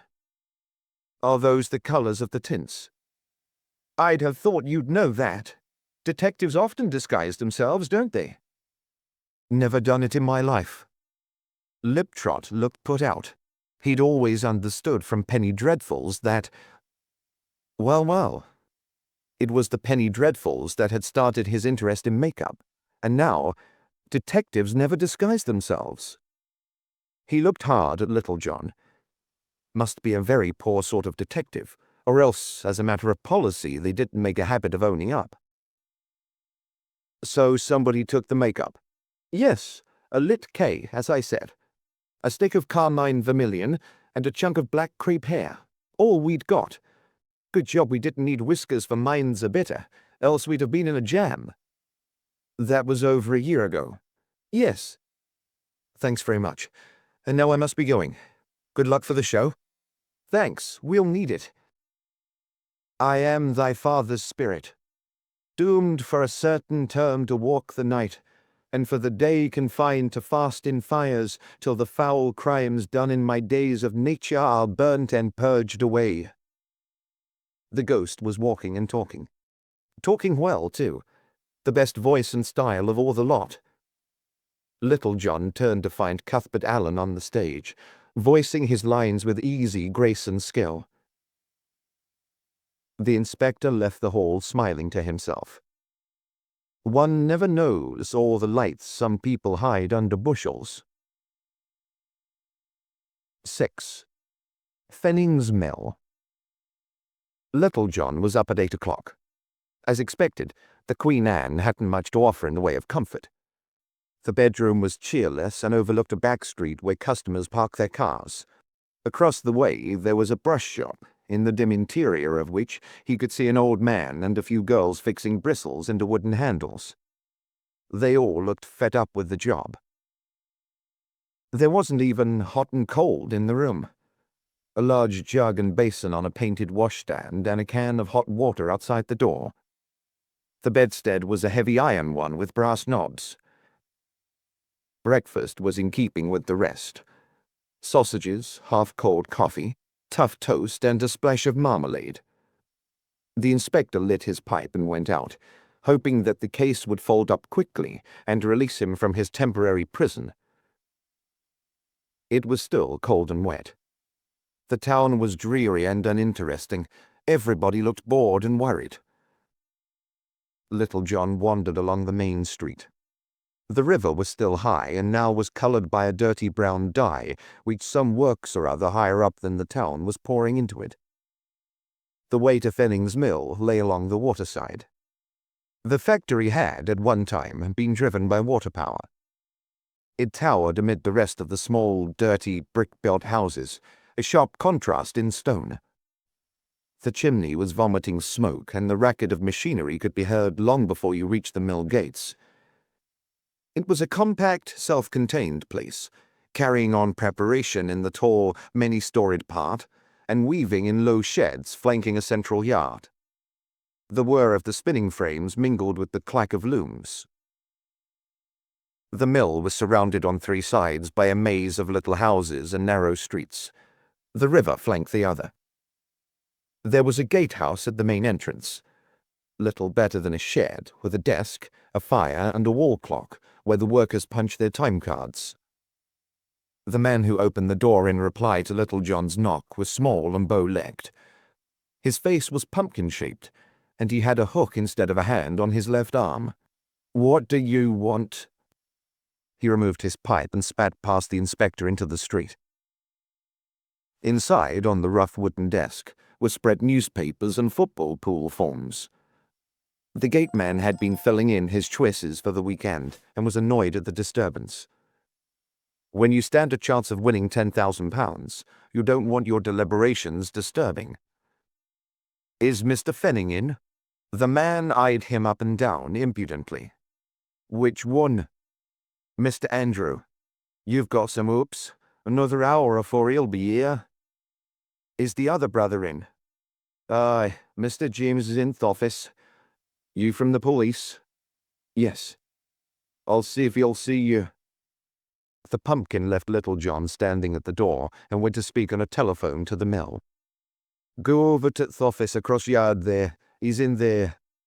The man turned his back and rolled off to his pools again without another word. He seemed to have no interest in anything but next Saturday's winners. Little John crossed the cobbled yard to the offices. A modern, square, brick-built block with frosted glass windows, each bearing the company's name. Fennings, 1924, Limited. He passed through the swing doors into the warm interior. The first door on the right was labelled "Come In." Little John did so and found himself at a small counter with a full view of the room. It was a kind of general office for anything and anybody. At a table sat a junior clerk putting used envelopes in piles and sticking labels on them so that they could be used again. His hair stood in a shock on top of his head, and his forehead was covered with pimples. Behind him, a workman in dungarees and a cloth cap was manipulating a machine for testing the strength of yarn. The boy rose, nodded officiously, and raised his eyebrows in inquiry. This resulted in a general movement among the pimples on his forehead. The inspector handed him his card. "Mr. James Fenning, please." The youth was off like a shot from a gun. He gave his opinion fluently about the detective from Scotland Yard that night at evening school. The boy was sitting back. He was muttering something.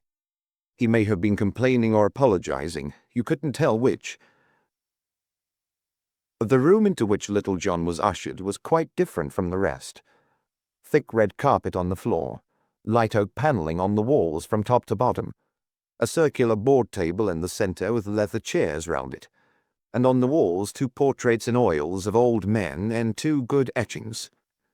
A door at the far end opened, and Mr. James Fenning entered. He was different altogether from his brother. He looked older and more serious. He was thin, tall, with an ascetic face. Where Mr. Andrew's hair was thick and curly, James's was straight, dark and thin. They shook hands. Mr. James removed a pair of black-framed spectacles, carefully put them in a case, and put the case in his pocket. He was well dressed in blue cheviot with spotless linen and an old-school tie. "What can I do for you, Inspector?" The same cultured voice, but more businesslike than his brother's. This was a man with no time to waste. "As you know, I'm engaged on the Barrow case, and I'd like, if I may, to look round the place and see where the crime actually happened." "Certainly. Anything I can do?" "Thank you, sir. I gather that Mr. Barrow had been with you all his life. All his working life, I mean." "Yes, he came to us from school as office boy and rose to be secretary. My father gave him his first job." "And all that time, you had found him scrupulously honest?" "Yes. I can't understand the turn of events at all. It's a complete mystery to me. I'm glad the local police have called in you chaps to help. The sooner it's all cleared up, the better. We're all eager to do that. Mrs. Barrow has been urging us on, too. She's very worried about the charge of dishonesty hanging over her husband's name. Jane's Fenning had long, delicate hands. They were never still. Not fingering anything, just moving and twitching, as though he were counting gently on his fingers. Dear viewers, if you'd like to listen to our audiobooks ad-free, have unlimited access to exclusive content, and over 200 unique audiobooks, the best detectives, fantasy and adventure stories, then visit our closed Telegram group. The link is in the description below the video. Enjoy watching. You've seen Mrs. Barrow, then? Yes, I was at her place last night. How is she? There was a note of anxiety in the tone. Seems to be taking it very well. Fenning nodded. Outside, they were loading something onto a motor lorry. There was a lot of shouting, and then the lorry started up and made off. Fenning didn't ask Little John to sit down. He seemed anxious to be getting on with whatever he had been doing when he was disturbed. Now and then his eyes turned anxiously in the direction of his private room. I'll get someone to take you over to the warehouse, then. The crime occurred there, and it was there that the little man who went mad found the body. Just one point before I go, sir. The report says that Mr. Barrow had been altering the books. Is that so? I am afraid it is. Were you certain it was his handwriting? It was figures he'd altered. Nobody but my brother and I and the accountants had access to those particular ledgers. They were the stock records. Did Mr. Barrow post them himself, then? Oh, no. They were done in the general office, but they were kept under lock and key when not in use. So they could have been altered in the general office, then? Oh, yes. But the alteration would have soon been spotted. Besides, who in the main office would have wanted to alter the records? That's another matter. I know, but the alterations were in Barrow's figures. We all know his figures. And who recognized them? My brother and I, as well as some of the staff whom the police questioned. Fenning looked a bit nettled.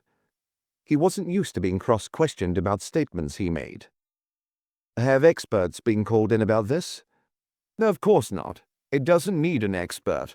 The figures were Barrow's, no doubt about it. We'll have to go into that. Perhaps I may see the ledgers later. Meanwhile, what was the nature of the alterations?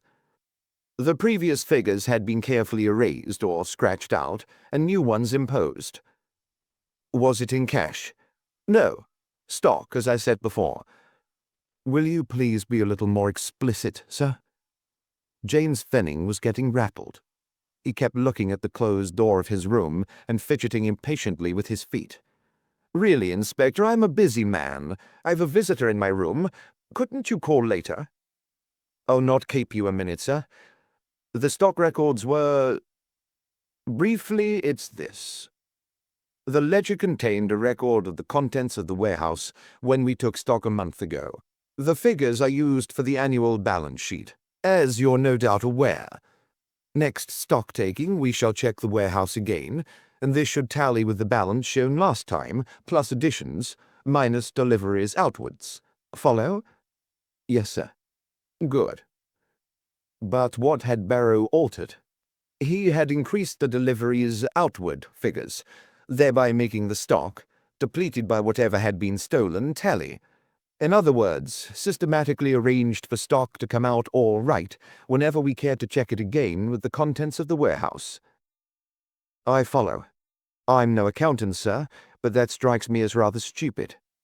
The alterations might have come to light at any time. Surely Mr. Barrow knew something about bookkeeping. Whether he did or not, that's what he did. Altered the books to cover his own thefts. Are you of the opinion that he was robbing the firm, then? What else could it be, and who else? Do you ever sell stuff from the warehouse to people like Judge? Certainly not. Whatever anyone else may say, I think Barrow was carrying on a black market racket with Judge, and that he met him here to turn over the shirtings after dark." "Disguised?" Fenning pursed his lips. "Yes, disguised. My theory is that Barrow tried to make himself unrecognizable, just in case he was disturbed. My brother thinks the same. He had to come and go through thickly populated streets to get to the mill. The grease paint and whiskers were just the same as the old burglar's mask." "That's reasonable, sir." "So you think I really must be going, Inspector? Call again when my brother's in, just before midday. I'll be free too, and we can have another talk." "Very good, sir. May I have a word with Miss Lackland, please?" Fenning's eyebrows rose. "Miss Lackland? Oh, very well." He went to the wall and pressed a bell push. The boy with the pimples answered. "Send Miss Lackland to the inspector in here, please. Perhaps you would like the use of this room. More private. Ask for the warehouse on your way out. The boy will take you there. See you later." With that, Mr. James hurried off to his room and closed the door. You could hear him speaking quietly to someone inside. Janet Lackland was dark like her sister, and had the same shining, dark, metallic-looking hair. But she wore pale-rimmed spectacles, looked older, and was more grave and sensible. "You want to see me, Inspector? Won't you please sit down?" The girl was pale and had dark circles round her eyes. Her hands were well kept and sensitive, and she kept pushing back the skin at the base of the nails with nervous fingers. She didn't seem to notice she was doing it. "I hear that Mr. Barrow was suspected of altering the books of the firm. Do you have access to these ledgers?" All the remaining color drained from Janet Lackland's face, leaving the spots of rouge on her cheeks standing out in vivid artificial contrast. Then her eyes blazed. "It's a beastly lie. Mr. Barrow would never have done such a thing. He was a fine man. Whoever says he was dishonest is a liar. Oh, I know they say he was stealing the firm's goods and covering himself that way, but I know he wouldn't have done." Tears began to flow down her cheeks, although she made no noise or motion of weeping. She was very overwrought. "You were a friend of Mr. Barrow's?" "Yes. He was very good to me. I won't have his name blackened, and him not here to defend himself."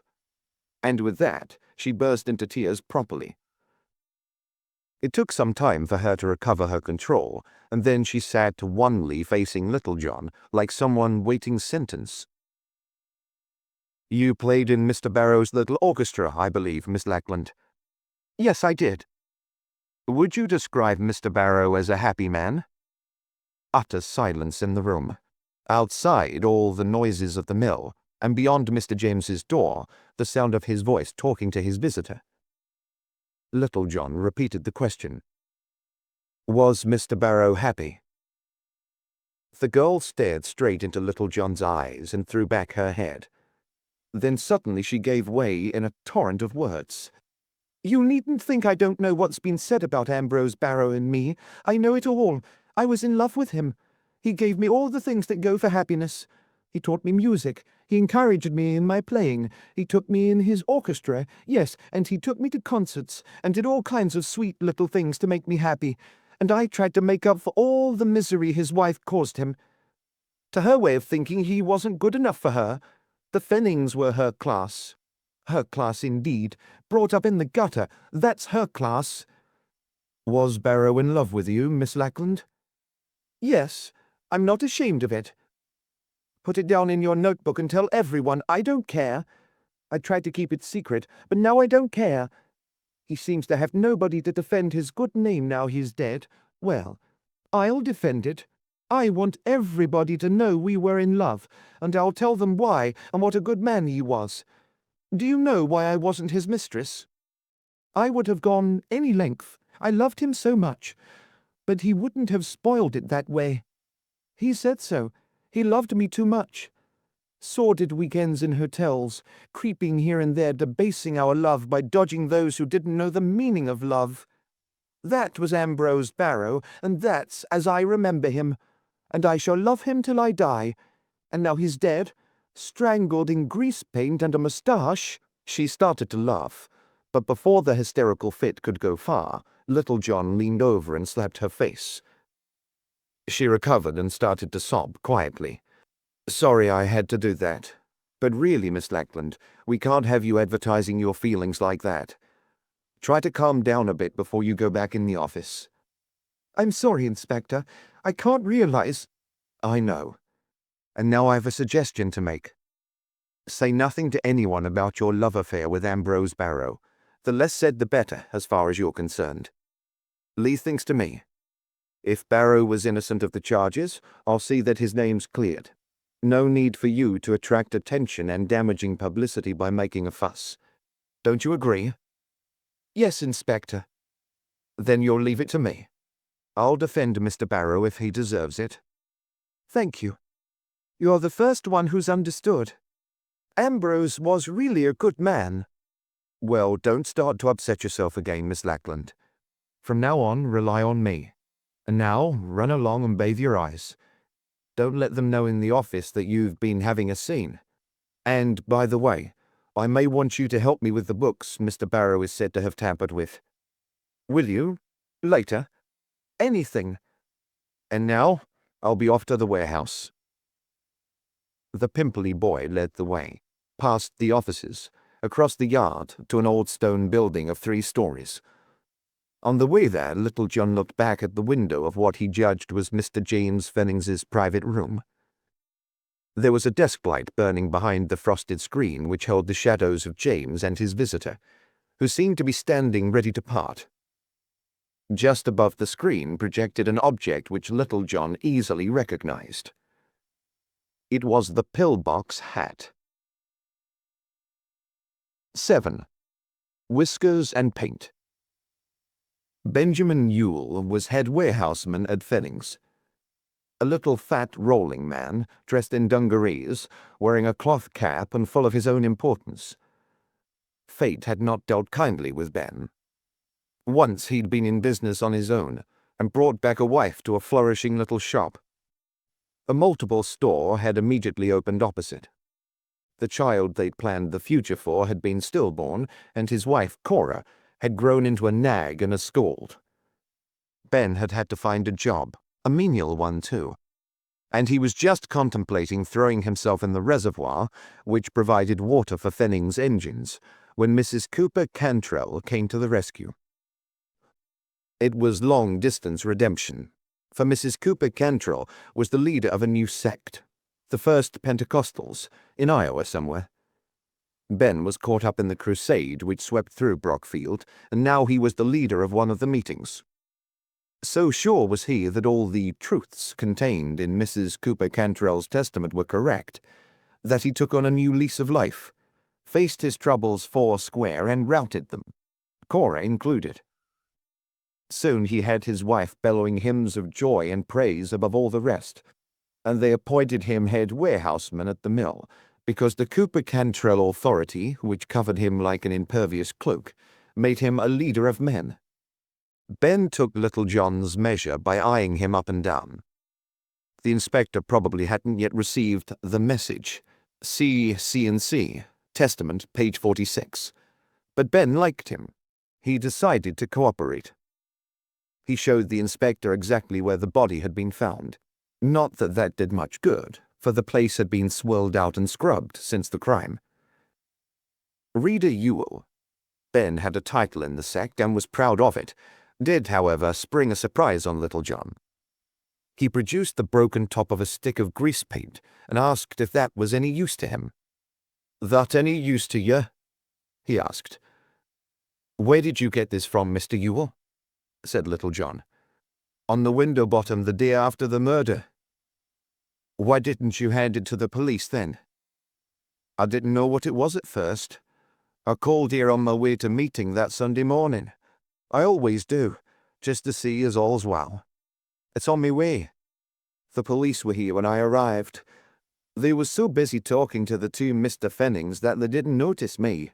I was of no importance." Ben turned his small button nose heavenward slightly and sniffed. His pride had been hurt by the local police, and he'd taken the huff. "In me own warehouse, too," Treated like an intruder. Well, Mr. Ewell, I pottered about a bit and found this on the windowsill nearest the corpse. That one there. He pointed at Podgy Index. I put it in my pocket and forgot it. Meantime, the police just ignored me, dealt with the directors and ignored me. I could have told them a thing or two, but I wasn't going to butt in where I wasn't wanted. It was your duty to tell them, though, Mr. Ewell. Your personal feelings shouldn't have prevented that. You needn't tell me my duty. I know that well enough, snapped Ben with the conviction of a true Cooper Cantrellite. That's why I'm trying to help you now. Well, sir, I'm coming to it. Ben liked these sir. It showed respect. He was on Little John's side at once. The local police would ignore him, would they? Well, it's like this. I got wet through on the Sunday after the murder. They put me in bed with me lumbago again, and I was away a week. Couldn't even straighten myself up. Did the police come to see me? No, they didn't. They messed about with the Fennings, who knew nothing what goes on in the warehouse, except what I tell 'em. I'm a trusted servant of the firm. I'm sure you are. Yes, well, it was this way. We did sell bits and pieces of shirtings and stuff, coupon-free to outsiders. Nothing big. Just ends at most a foot or two, cut off when we made up the lengths for export or home markets. There'd be perhaps bits with flaws in 'em, or the selvage. Outside they were loading a lorry with large brown paper parcels, and on benches inside girls were wrapping up lengths of shirting, labeling them and addressing them. Some of the stuff was being baled for export and stenciled "no hooks." This was superintended by a huge, loose-jointed ape of a man, who kept looking humbly in Ben's direction for approval. Now and then Ben would make some staccato remark on the proceedings, and then go on with his tale. Well, these bits and pieces, not many of 'em, you know, because the staff take their share, paying for it, of course.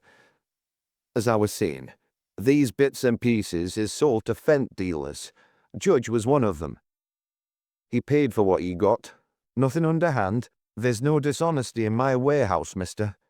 Now then, Charlie, find Beatrice something to do. She'll do nothing unless she's told. Okay, Ben, meekly replied his subordinate. And the money we drew, perhaps £1 or two a time, was put in a box in my desk. Ben produced a cigar box stuffed with notes and silver to prove his point. When it gets to £20, it goes in the office and is booked. Yes, but what had Barrow to do with all this? On the Saturday he was killed, I had a rally of brethren out of town, and as Mr. Judge was due to call after the market, I mentioned to Mr. Barrow I couldn't be here. To my surprise, he said he'd be passing and would call. Judge was here at 6, and he'd hand over the remnants and take the pay. I say, why didn't you tell the local police all that? They wanted to find out if the Judge deal was straight and above board. They spent weeks on it. They also wanted to know why Barrow was here. You held the answers and said nothing. Ben Ewell's little eyes flashed and his lips tightened. They never asked me. Anyhow, I've told you, haven't I? I'm not one for speaking out of my turn. You should have made an exception this time, Mr. Ewell. Didn't anybody else know of these things until Inspector Fadiman when he called in your absence? No. Charlie there came to see me that Monday. Wanted to know if he should mention it. Now then, Charlie, keep them lads moving. That lot's got to be out soon as we can. Okay, Ben. No, I tells Charlie, if they want your advice, they'll ask for it. He'll do nothing without me agreeing first, won't Charlie? So nothing was said. So, out of spite and pride, Ben, you withheld important information from the police. I'm surprised at you. I've no spite nor pride in me. I poured contempt on all my pride long ago. My conscience is clear. I'm glad of that, Ben. Little John left Ben to think it out and called at the office again. He asked for Miss Lackland. The girl entered the shabby inquiry office and seemed surprised at the fresh visit. She still bore the traces of tears. Could you tell me, Miss Lackland, if Mr. Barrow knew anything about professional makeup? I mean, Did he do any for the amateurs? Oh, yes, Inspector. We had 1 or 2 lectures on makeup once, and Mr. Barrow was very interested. He said he'd like to help before the show. Lend a hand, before the music started, and he did. He was quite helpful and good. Thank you, Miss Lackland. That's all for the time being. There were visitors in Fadiman's office when Little John arrived. A parson and his wife. The Reverend D. Theodore Brewer, of the church where Barrow had been choirmaster. Unfortunate name for a clergyman, but there it was. Mr. Brewer was a small, light-footed, thin little man with pink cheeks, a bald head, a noble Roman nose, and a meek, gentlemanly manner. His wife was twice his size. Large, heavy-bosomed, with a flat, round face and a firm voice. They both looked anxious, partly from the matter in hand, partly because they were expecting the Lord to call them from Brockfield, which they disliked, to distant seaside parts, and the letter hadn't arrived yet. "Ah, here you are," said Fadiman in a voice which hinted that Little John had been taking a day off, unauthorized. "Mr. Brewer has called with some information." He introduced the parties, and there was a lot of fussing before they all got down to business. "I am, as you may know, minister at the church at which Mr. Barrow played the organ.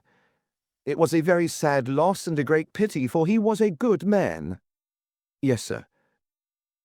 "Mind you," interposed Mrs. Brewer, "mind you, there were things about his domestic life that were most unsavory, but then that wasn't his fault. It was his wife's. Surprising how a woman can drag a man down." The Reverend D. Theodore Brewer coughed apologetically, and looked firmly around to show that he hadn't yet been stricken by his huge partner. "I have heard a lot of talk of late," went on Mr. Brewer, "about police inquiries. It's surprising how recently, with the reopening of the case, things seem to have warmed up, shall we say?" The little man looked terribly pleased with the metaphor and repeated it. "Warmed up." Fadiman gave him a perforating glare. Was the little devil hinting that he had only been carrying on a lukewarm investigation?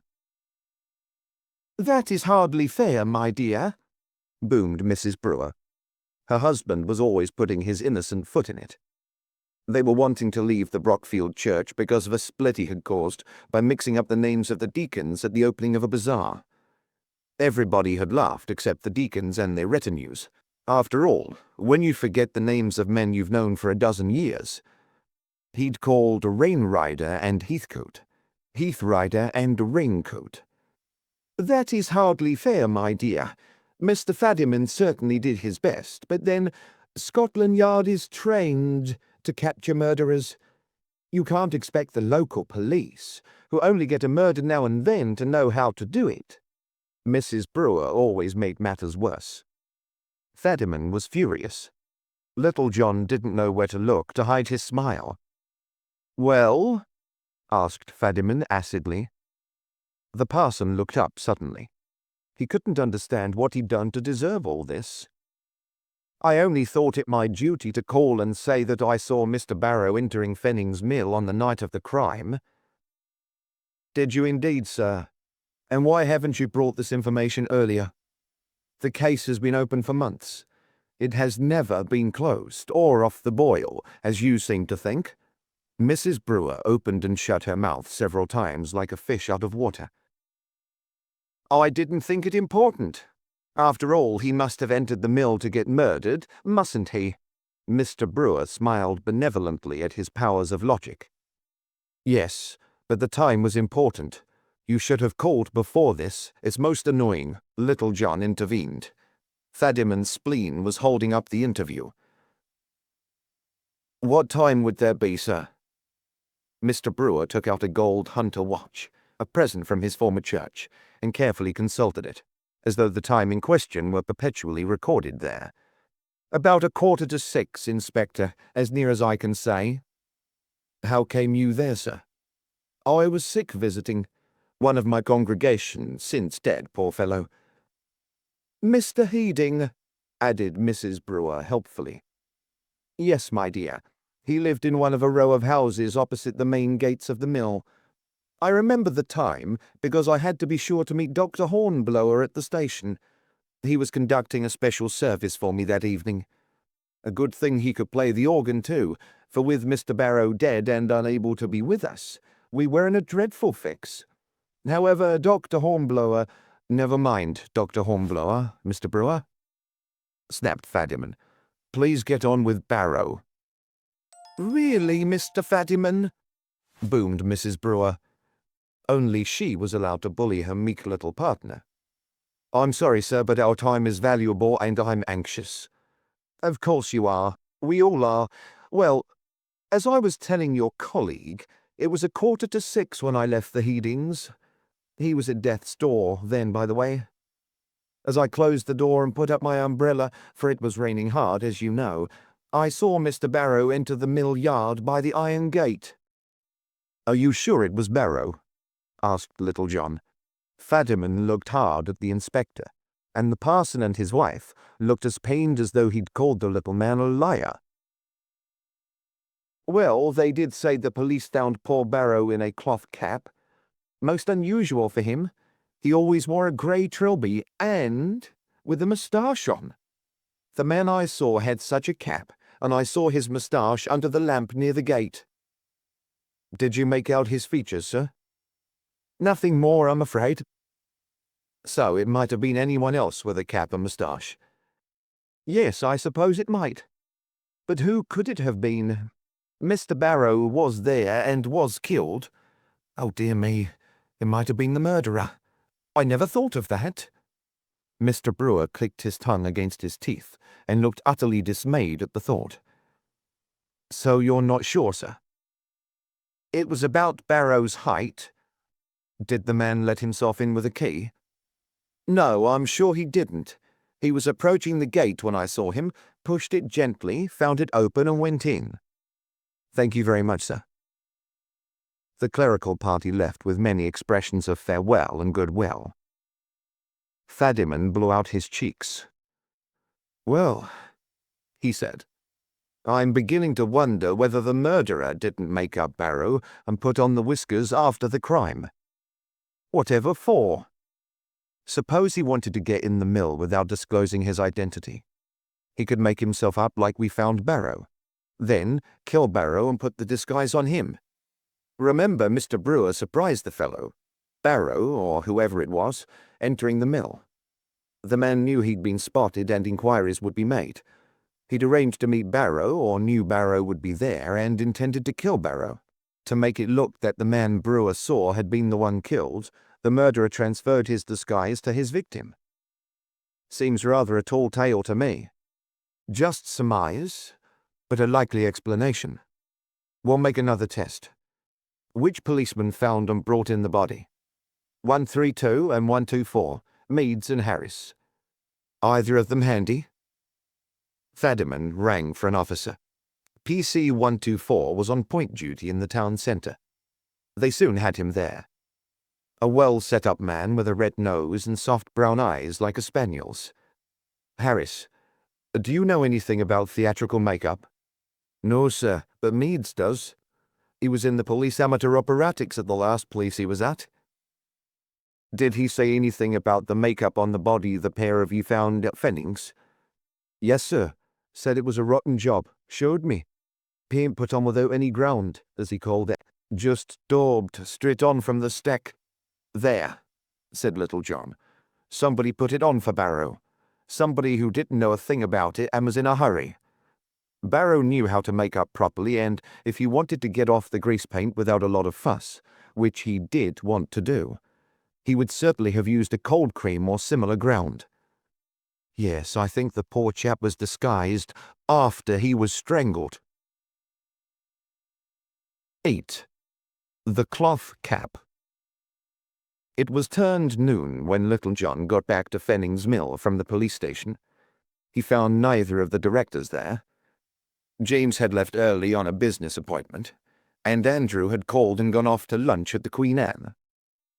As Little John turned to make his way back to the hotel, where he hoped to get his own meal and then perhaps catch Mr. Andrew for a talk, A buzzer sounded in the yard, and all the hands, like prisoners released from jail, poured hurriedly out of the mills to lunch.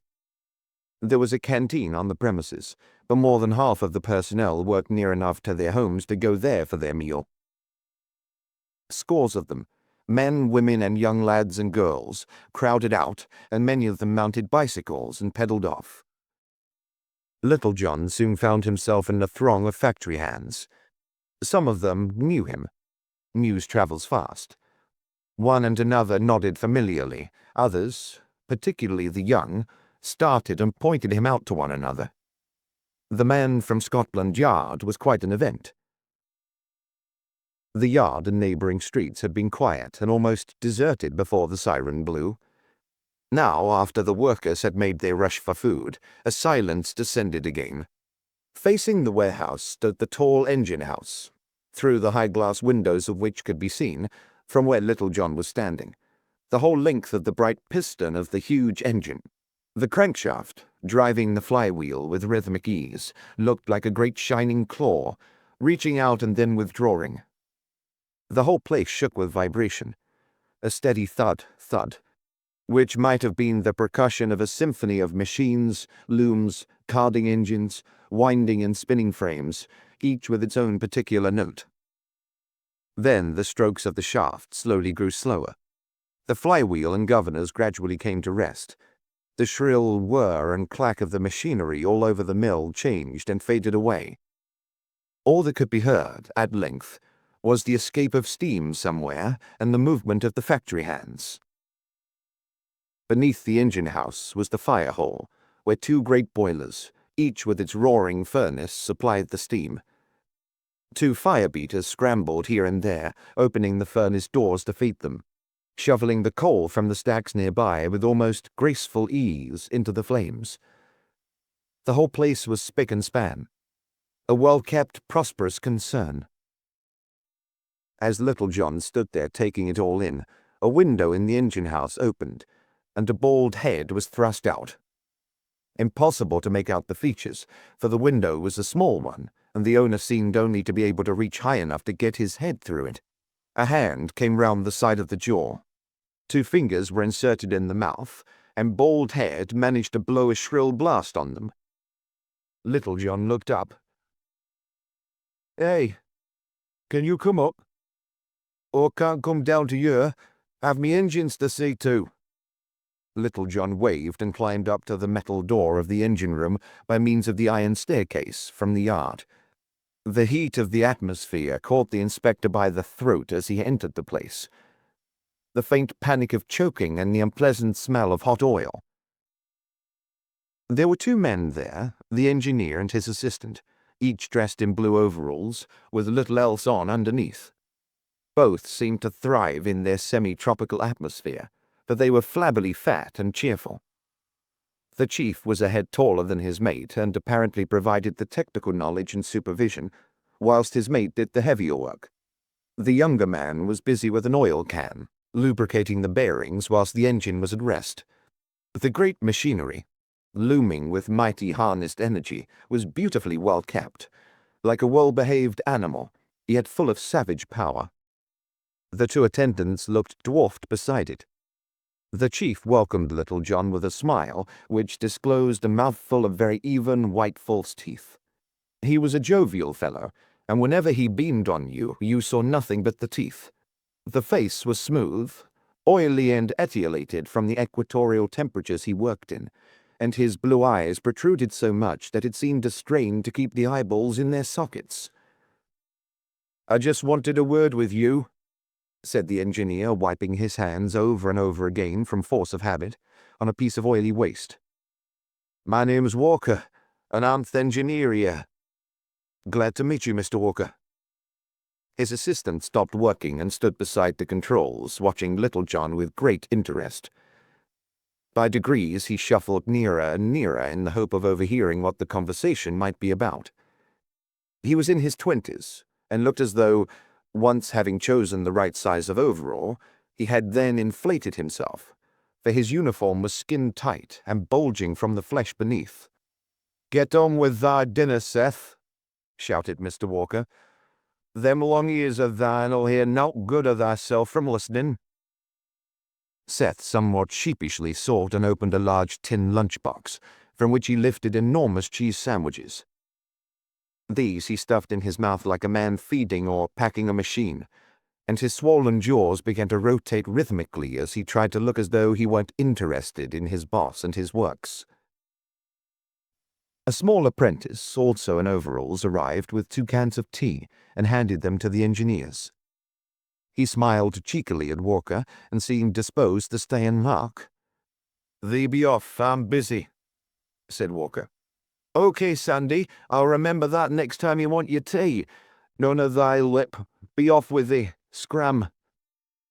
Seth was busy pouring tea in the lid of the can and transferring it with relish into his already overflowing mouth.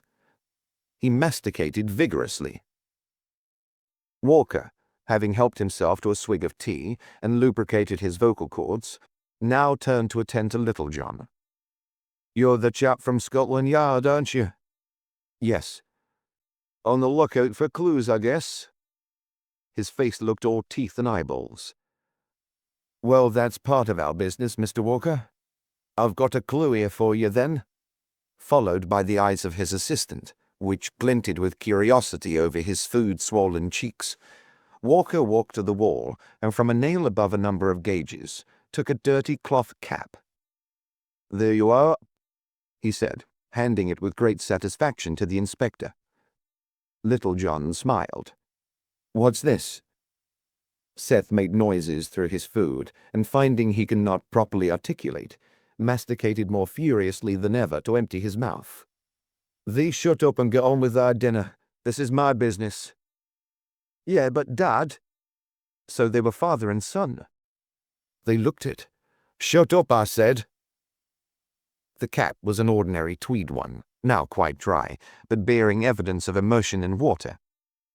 Inside, a dirty piece of triangular silk bore the name Bolting, Bond Street, London. "Well?" said Little John. "Well, what?" asked Walker. He seemed to expect a long chain of deductions from Little John, just like those of Sherlock Holmes, who was one of Mr. Walker's great favorites. Size of wearer, age, height, habits, temper, and a club foot. He at least expected these. "Where did this come from, Mr. Walker?" asked Little John disappointingly. "Out of the mill watch." He pointed a flabby finger through a side window to a sheet of water behind the engine house. It was steaming. A long conduit pipe discharged a stream of boiling water from the mill. The contents of the reservoir were a dirty green, but from the high position of the engine house you could see to the bottom. "Somebody threw that cap in the lodge. There was a piece of old iron in it to weigh it down. From below, you can't see the bottom of the water. And so anybody wanting to get rid of it would naturally chuck it in with a sinker. But from up here we can see right to the bottom. Seth there spotted that cap the Monday after Barrow were done in. By climbing along that pipe as pours thot water out, he managed to fish it out. There it is, mister. What do you make of it?" "Nothing much as yet, Mr. Walker, but I'd like to take it with me." Mr. Walker looked disappointed. Sherlock Holmes would have had it in a crack. Probably gone off and arrested the murderer right off. This chap, however— "Well, it's no good to me. It's too big for one thing. Comes right down over my ears. So you may as well take it. I thought it'd be a bit of use to you, but it seems I'm wrong." Mr. Walker sounded very bitter. "It may prove very useful, Mr. Walker, and I appreciate your letting me have it." "Oh, well, in that case, it's all right, isn't it?" Mr. Walker recovered his good humor and bared his pot teeth and vulcanite gums amiably. "How are you getting on with the case, mister?" "Not so well just yet. It's a case of patience and steady work, isn't it? We'll find out sooner or later." Down in the yard, the hands were beginning to dribble back. Some youngsters started to kick a football about, and groups of workers squatted here and there talking. Suddenly, a large car entered through the main gates, crossed the yard, and pulled up at the offices. A uniformed chauffeur sprang out. Two of the hands detached themselves from the group of talkers near the warehouse, and the three together carefully removed from the car a large human bundle hardly visible through the wrappings of a large coat and scarf and a soft hat. You could just see, as the procession carrying the burden passed into the offices, a pale face, irritable and worn, with a small grey moustache and spectacles. Walker watched the proceedings from Little John's side. "That's Mr. Miles Fanning, father of Mr. Andrew and Mr. James. He's a caution and no mistake. Had a stroke about 5 years ago, but his brain's as active as any young man's. In fact, activer. He's still managing director here. And does he run folks round? I'd by far rather have a crack on the head than a taste of Mr. Miles's tongue when he's roused. He comes once a week and on board days, and always lands here when the suns are out. That's to see how things is. Catch folk at it, as you might say." Mr. Walker nodded knowingly. "Hey, Seth, go down and tell Bill Pearson that Mr. Miles is here, so he'd better blow that buzzer on the dot. And see that them engines is off right on the mark of 1/2 past, else there'll be merry hell to pay. Get going, don't be all day about it. I'll be stopping time before they get started, else." He turned to Little John apologetically. "How I came to be father of that lad, I don't for the life of me know. He doesn't take after me, and he doesn't take after his mother. He's that slow. Must take after my missus's father, who never worked after 40. And having delivered himself of this intimate piece of domestic confidence, Mr. Walker turned to other things. "Them Fennings is a queer lot. Not one of 'em alike. Father's best businessman in these parts by far, as tough as I'd he is. Mr. Andrews more at home with women, wine, song, art galleries, and foreigners than cotton, though I must say he knows his business. And Mr. James, well, there never were a better mechanic anywhere for all his university education and smart appearance. There's nothing he likes better than to come up here in overalls when we've any mechanicking jobs to do. Just his hobby like. He's a tip-top chemist too, but the lads isn't as good as the old man. Not by a long chalk. This business is what it is today thanks to Mr. Miles.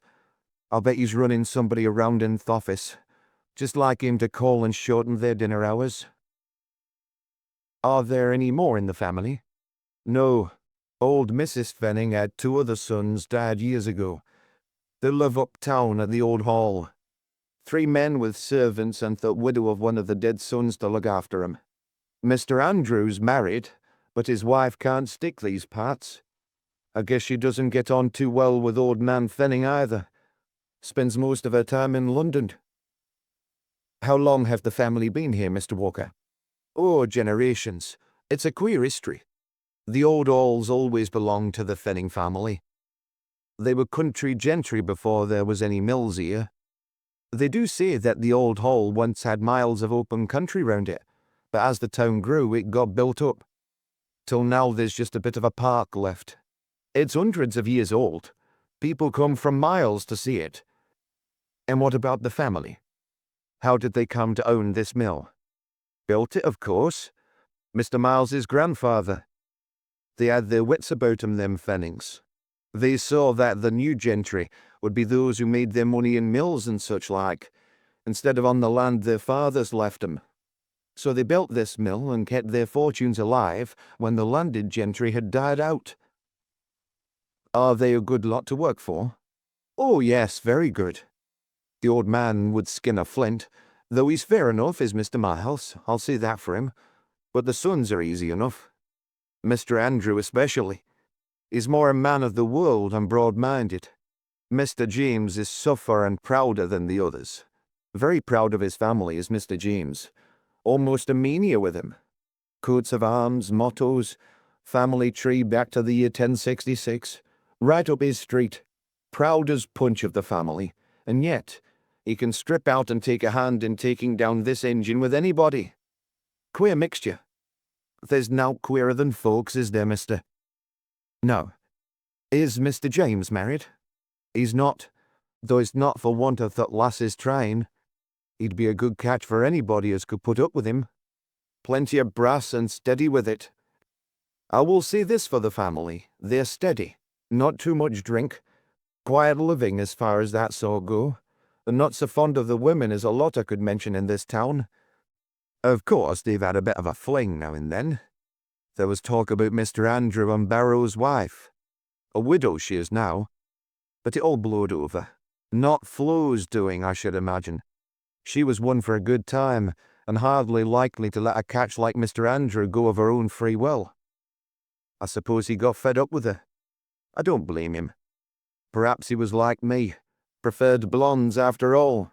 At this sally, Mr. Walker's face became all eyes and teeth again, and his body shook inside his overalls like a huge jelly.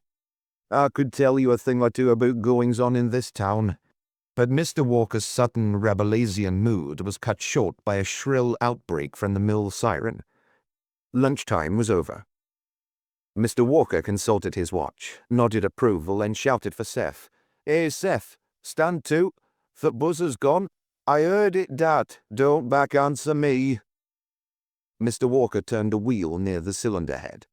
There was a rush of steam in the cylinders.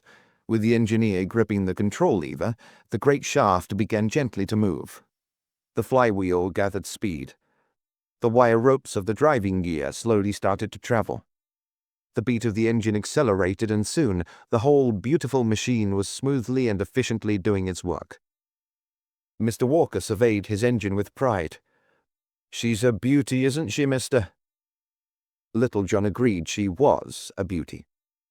He had a vague feeling of awe as he watched the mighty piston fling itself forward and then return. In the buildings around, the symphony was beginning again. Looms, frames, engines, clacking and rattling and turning, with the fire beaters keeping up steam, stripped to the waist before furnaces like the mouths of hell, and Mr. Walker and Son, upstairs, proudly dancing attendance of their beauty.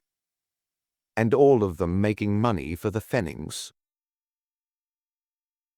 9. The Old Hall. Brockfield Old Hall, the family seat of the Fennings for many generations, came upon you quite by surprise as you tried to find it. The tide of green fields and trees having gradually receded before that of industrialism, the old house had been left almost high and dry in its park, among mills and working-class dwellings. A split in the family caused the new hall to be built in half the grounds of the old one. It is a more vulgar and pretentious monument of Victorian taste and self-satisfaction, with balustrades, urns, heavy fittings, and a general air of magnificent bad taste.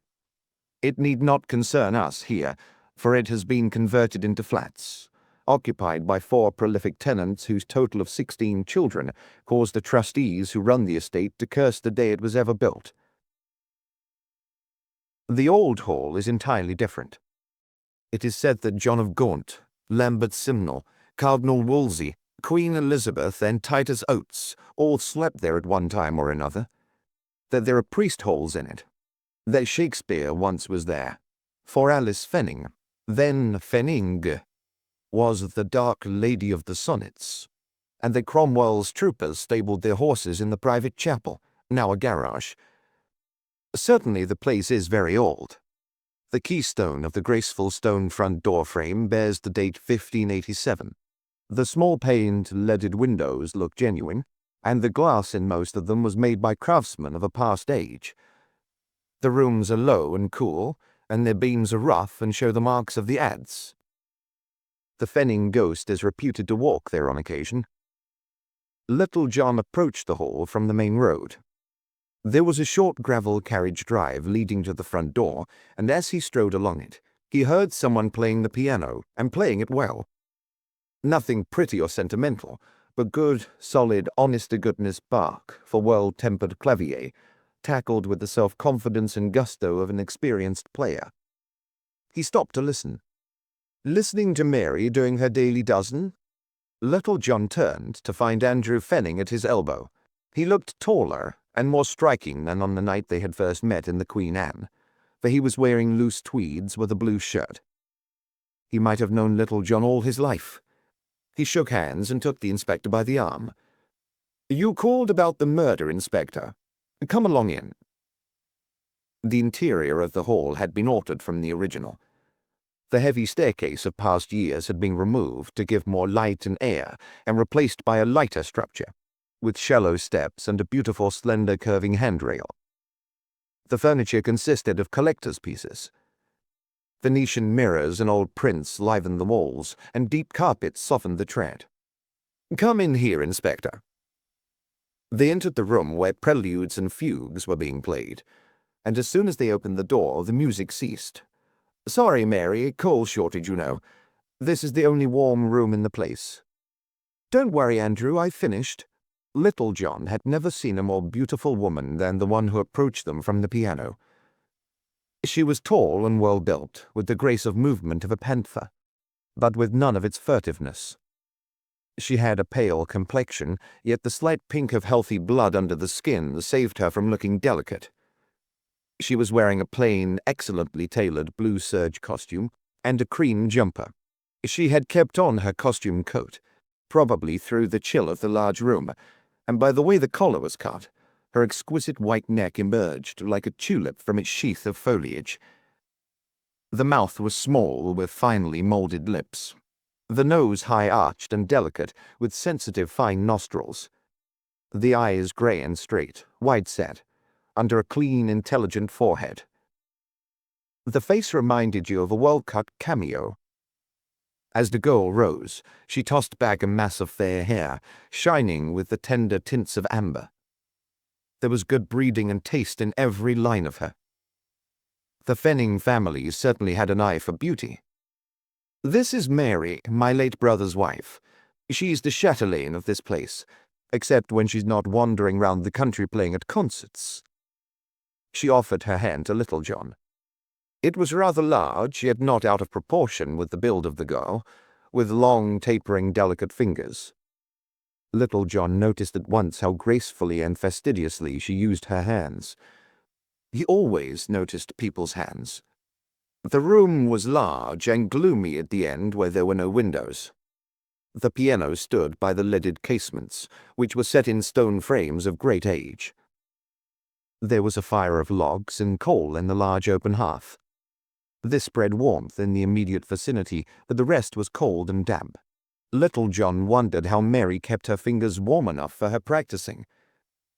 "The inspector's dealing with the crime down at the mill, Mary. I suppose you're here to ask us some questions." "Just one or two, if you don't mind, sir." "Fire away, then. You won't need Mary, will you?" "No, sir." The girl was evidently anxious to be off. "Well, I'll leave you then. There's lunch to see to. I'd like to stay, though, and hear all about it, Inspector. I'm naturally interested in police work." She shook hands again and left them. Yes, Mary Fenning was interested in police work. She was Inspector Fadiman's daughter. That point had been the subject of an interesting and illuminating conversation just before Little John left the police station to visit the old hall. Fadiman had seemed uneasy for a long time in Little John's presence. He'd been a long while making up his mind what to do, but finally decided. After a lot of hemming and hawing, he told Little John that he was contemplating resigning. "What for, Inspector? Because you haven't succeeded in laying this murderer by the heels? It doesn't say you're incompetent. You've done your best, and now I'm here to help you." "I certainly shan't resign if I don't solve the crime." "But I haven't done my best, Little John. That's just it. I haven't done my best. I went so far, and then when the trail led me in a certain direction, I grew afraid and slack." Little John had been filling his pipe. He laid down his pouch on the table and faced Fadiman across it. "What is all this about, Fadiman? I've been mixing duty with family sentiment, and it doesn't do. Doctors don't attend their nearest and dearest professionally, neither should policemen." They were sitting in the new police station, of which Fadiman was very proud. A large, sunny room for the inspector, new furniture in light oak, everything spick and span, with the smell of fresh wood and furniture cream pervading the place. Across the road stood a large school. It was morning recess, and you could see the boys running wildly about in the playground. My daughter Mary's a member by marriage of the Fenning family. In fact, she's practically mistress of the old hall." Little John was flabbergasted. To think of Fadiman having an intimate connection with the Fenning family and saying nothing about it. "I understand," said Little John. "I'm treading the road which you've previously travelled. I've left the Spivs behind, and now it looks very much as if one of the Fennings is involved in this crime in one way or another." "That's it. Not that I could say how. I do honestly assure you, Little John, I couldn't say how. But the trail is leading to my daughter being involved, and I've not done my duty to the best of my ability as a result." "I understand. As you can see from my appearance, I've not much longer to go. In fact, in 6 months' time, I'm due to retire. I wish I could have stuck it out and gone honorably. But this is on my conscience. I'm going to resign." "You're going to do nothing of the kind, Fadiman. I know you didn't call in Scotland Yard, but now this case is my responsibility. I shall go on with it wherever it leads, and I shall do my duty whoever is involved. As for you, it's a matter of your own conscience, I admit. But you're a very useful man here, and whatever you may have done on this case, you're now handing over to me. You tell me everything frankly, and worry no more about past history." "Very well. We'll leave my resignation for the time being. I'll tell you about my daughter." "Yes, do." "My wife's been dead a number of years, and I've not married again. Didn't want to, because I have a sentimental idea she's waiting for me somewhere, and that's as I want it to be." Little John was lighting his pipe, and studied Fadiman's prim figure and stern bearing through his pipe smoke. Strange what gentle ideas some people hold behind a stolid exterior. Mary was always a bright girl, and she took to music most of all, and at the age of 10 could play the piano very well, we thought. We kept her at it, and she loved it. Funnily enough, Ambrose Barrow was her first teacher. She went so far with him, and then he couldn't teach her any more. It looked as though she'd come to the end of her young career. I was only a sergeant at the time, and the fees of college or special professors in London or such places were out of the question. Little John, listening with his eyes fixed on the playground opposite, saw a master emerge from the school and blow a whistle, whereat the pandemonium of flying figures stopped like magic. Another blast, and they all formed marching lines and tramped into school. Then Francis Fenning found her. The Fennings were always a cultured lot, especially Francis and Andrew. Francis and his father were governors of the local girls' school where Mary was a pupil, and it all happened at the annual concert. I admit she did play well. She was 13 then. She's 26 now. Here's a snap taken of her about that time at a fancy dress ball." Fadiman pulled a wallet from the pocket of his tunic and produced a photograph taken with an amateur camera. The girl was dressed as a Red Cross nurse and facing the photographer with a sort of shy gravity, her head held high. "Yes, very nice, Fadiman." Fadiman carefully replaced the picture and put it back in his pocket. To cut a long story short, Francis Fenning, who was a musician himself, paid her fees to the Academy at London. They made a first-class player of her. It later turned out that whilst she was in London, she went when she was 16 and spent 3 years in college and 2 with a private tutor. When she was in London, Francis used to go up and take her about a bit. He was getting on for 40, unmarried and a man of the world. He gave her poise and taste and culture, and saw to it that nothing spoiled the natural charm she had. I say this although I'm her own father. She was always a good child, and she's grown up into a good woman, although she's suffered a lot. As a man, Little John was very interested. He'd taken a liking to Fadiman as soon as he met him. Now, in this new light, he liked him better still. But as a police officer, Little John wondered what all this history was about, how it affected the case, and how it was going to end. She was soon playing at concerts all over the place. I'll show you the press cuttings I've collected one day. She was a great success. She left here rather a plain girl. You'll see from the photograph she looks just average nice, doesn't she? She came back a beauty. Although I say it myself, She grew up into a very lovely woman.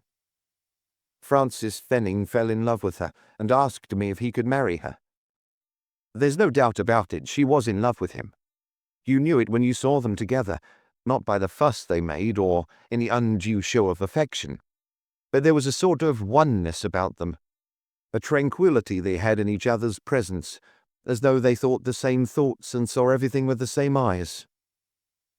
Thadiman absently took a cigarette from his drawer. It had a cork tip and he put it in his mouth and lit the wrong end. Then, as though nothing had happened, he reversed it and lit the right end.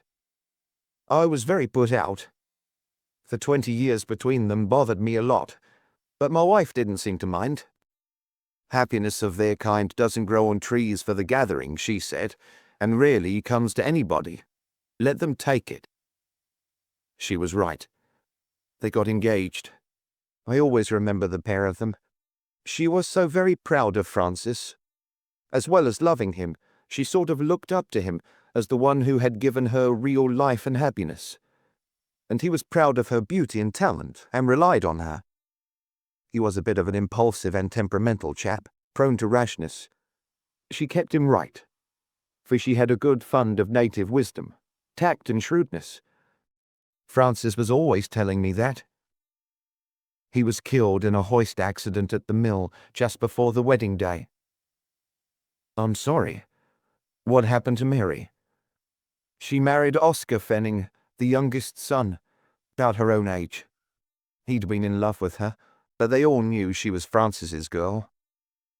The family were very fond of her. They wanted her with them. She told me quite plainly she'd never love anyone but Frank, as she called him, but was fond of Oscar. Oscar knew and accepted it. They got married and he was killed in the war. So there you have it. Mary still lives with the family at the Hall. What sort of man is old Mr. Fenning? Hard as nails in business, a perfect Tartar, and the hands at the mill are scared stiff of him. But he dotes on his family. Had a stroke when Oscar was killed, but still carries on. A tough nut. Andrew and James I've met. Andrew follows in Frank's footsteps, does he? A bit artistic and dilettante? Yes, but Andrew's fond of the women. Married an actress who lives in London still. Frank hadn't much time for women, I gather, till he met Mary. And what of James? The businessman. Following in father's footsteps, so to speak. He'll be like his old man when he reaches that age, if he does. Also a sower of wild oats? If he sows any, he does it on the quiet. Not like Andrew all over the shop. I see. And now for the crime. Did you arrive at a position where Mrs. Barrow entered into the reckoning and, instead of being robbery with violence by the little spiv, it looked very much as though the Fenning family might be involved, either through some sort of intrigue with Flo Barrow, or else a blackmail affair? Yes, I brushed aside the spiv early enough and soon unearthed the joint history of Mrs. Barrow and Andrew Fenning. As far as I could gather, Andrew had been trying to follow in Frank's footsteps and give Flo the benefit of his own taste and position. But it didn't come off. Flo was of the unsettled gutter-snipe variety, an unpleasant sort of woman, whom the relationship with Andrew didn't tranquilize, but made discontented, with an appetite for more and more. That's how it was you were so rude to her on the day I arrived? Yes, I can't stand the woman. Barrow was a decent, ordinary sort of chap, content with his lot and his music, who happened to get infatuated with her. I guess Flo married him either out of pique against Andrew for something, or else as a stepping stone to higher things. She gave Ambrose merry hell, and he turned to a better girl for consolation, the little Lackland girl down at the mill. Nothing wrong, but just, well, I know. I heard all about that too from Miss Lackland herself. Thadiman's eyes opened wide. You don't let the grass grow under your feet, do you? No. Who are these Lacklands, by the way? A very respectable family. Father's borough accountant here. A stern, religious man who rules his family with a rod of iron, or tries to do. Vera, the youngest daughter's a bit of a lively spark. I don't think the old man knows much about the life the girls lead. I expect he thinks they're going to something at the Sunday school when they go out at night. And there are only 2 children, the daughters. There's a son, too, Claude. He's something in the civil service in London, I think. Did you see the family? No. You understand my dismay when I found the Fenning family among the likely suspects. I didn't know what to do. It involved Mary and all that. Awkward, wasn't it? Yes. It's better faced by an outsider like myself. I'd better get along to the hall then, and have a word with Andrew and James if they're in. Little John showed Andrew the cloth cap handed to him by the engineer at the mill. Have you seen this before, sir? Yes, it's an old one of mine. I took it down to the office ages ago and left it there. Why? It was fished out of the mill reservoir just after the crime. What of it? All kinds of things go in there. Dead cats, rubbish of all sorts. It might have been there for months. Oh no. They'd have spotted it before from the engine house. Besides, it was weighted down with a lump of iron, as though somebody wanted to be sure it would sink. I'm afraid I know nothing of it, sorry. Where were you on the night of the murder, sir, between, say, 5 and 6:30? Here at home, with the family. We dine at 6. We were all in, waiting for the meal. By in, do you mean in each other's company, or just about the place, sir? Oh, about the place. We had to tidy up for the meal. So I guess none of you could find a real alibi then? No. Why, are we suspect? No, sir, just a matter of formality. Is Mr. James in, sir? Not at the moment, but he's due any time. Want to ask him the same question? The answer will be the same, I'm afraid. Have you any personal views about how Barrow might have met his death, sir? Why, should I have any? He was one of your workmen. There may be something in connection with his job, or relations with his colleagues which might be useful. I can't think of any. Andrew Fenning had a shrewd, intelligent face, and listened keenly to Little John's questions.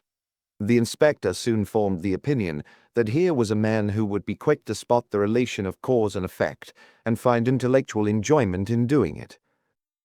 Yet Andrew had nothing to say. James entered shortly afterwards, and he had nothing to say either. Yes, he had been at home too. It was a bad day, and he'd been reading during the afternoon. The family didn't follow one another all over the place. How did they know they'd be expected to produce an alibi when one of their men got murdered? James got a bit impatient about it all. He laughed scornfully when shown the cap. What was that object? Never seen it before in his life. Not even on Mr. Andrews' head. I don't remember it. Must have been a long time ago. Finally, old Mr. Fenning was brought in his wheelchair. He'd heard the police were there and wanted to know what it was all about. He sat there huddled among his rugs, deaf in one ear, blind in one eye, the use gone from his left side, and yet as keen and peppery as ever. He had a rugged, hard face, like a gargoyle. "What are you bothering us for?" He spoke clearly through one side of his mouth. "Just a matter of form, sir." "Form? Form? What's a matter of form? I think this is a piece of impertinence." Goodness knows where it would have ended if Mary hadn't come in, soothed down the old chap, and wheeled him off, protesting like a child being hustled away to bed. "Come along now, dear. The inspector has his duty to do." "Duty? Duty? I'll give him duty." "Now don't be naughty. I'm a policeman's daughter. Remember father."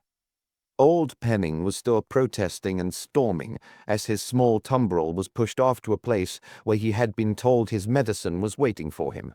"To hell with the muck. Doesn't do me any good." That was the last they heard of him. He died that night, and his medical attendant refused to issue a death certificate. 10. Nux vomica.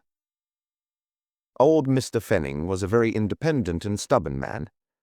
Every night at exactly 10 o'clock, The chauffeur called to carry him up to bed. He would have nobody else.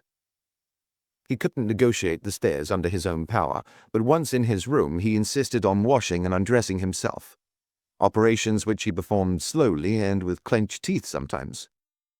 The mention of a nurse threw him into a violent rage. "I'll turn up my toes and die when I can't do things for myself," he said. Every night Mary went to see that he was safely in bed, and about midnight, when the family retired, they called in old Fenning's room to have a last word with him. He waited for it. Mr. Fenning was a homeopathist. Whilst accepting the treatment of his own doctor, an orthodox practitioner, he always said he could manage better himself. He always knew more than anyone else, so he treated himself in his own fashion, with pillows from his private medicine chest. At the time Little John visited the old hall, its owner was taking nux vomica pillows for dyspepsia. He frequently suffered from it. He was, in his fashion, an epicure, and although his bodily inactivity was not conducive to much strain on his digestion, he insisted on dishes and wines which the doctor swore would one day kill him. When Andrew, the first to retire this night, called to see how his father was, he found him writhing spasmodically in bed. Andrew thought it was another stroke and sent for the doctor at once. The old man died before he arrived. Dr. Mabane threw up his hands in horror when he heard of Mr. Fenning's end. "That's not a stroke. It sounds like poison to me. I'll have to notify the coroner." Old Mabane was on his last legs too. He was a tall bag of bones, whose hands trembled as he took pulses and osculated, and who had to think a long time before announcing a diagnosis. This time, however, he wasn't long in sending for the police, and he didn't leave the death room until they came. "It sounds like strychnine to me," he announced pompously. "The post-mortem will probably confirm that." "What's this?"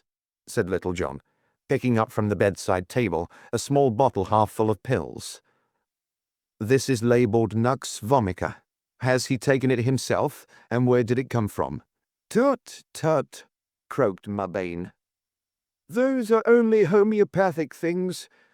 There's only a microscopic quantity of strychnine in those. The whole bottleful would only give you a stomachache. They're freely sold by certain chemists." "Why are they here, sir? Have you prescribed them?" "Certainly not. Mr. Fenning used to get them from Will's, the chemists in town. He had a book of homeopathic treatment and insisted on doctoring himself. I didn't object, provided he took my medicine as well. It did him no harm to play at curing, and it didn't do to cross him or argue. He was so stubborn." The police doctor arrived and confirmed the GP's findings. It looked like strychnine poisoning, and an autopsy would be necessary. "Who saw him last?" asked Fadiman, standing with his daughter by the bedside.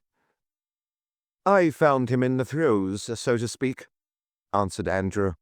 "I thought he'd had another stroke." "Who was in before that?" Mary said she was. "And were the pills then on the bedside table?" "Yes, he took 3 whilst I was here." "Where did he keep them as a rule?" "In his pocket when he was out. He took them from time to time. Then, when he came to bed, he put them where you found them to take in the night if he needed them." "So they were accessible to anyone?" "Yes." Dr. Mabane, gathering his tackle together, tut-tutted again. "But I've already said they are quite harmless. He didn't get poisoned that way." "That remains to be seen, Doctor." "The pills are quite harmless. In fact, I question whether they have any drugs in them at all. Perhaps it's faith healing." Andrew, James, and the chauffeur were also there. "Did anyone else see the old gentleman just before Mrs. Fenning came to his room?" "Both Andrew and I did," said James. He looked annoyed at the questioning. He resented the suggestion that anyone in the family might have killed his father. "Were you here long?"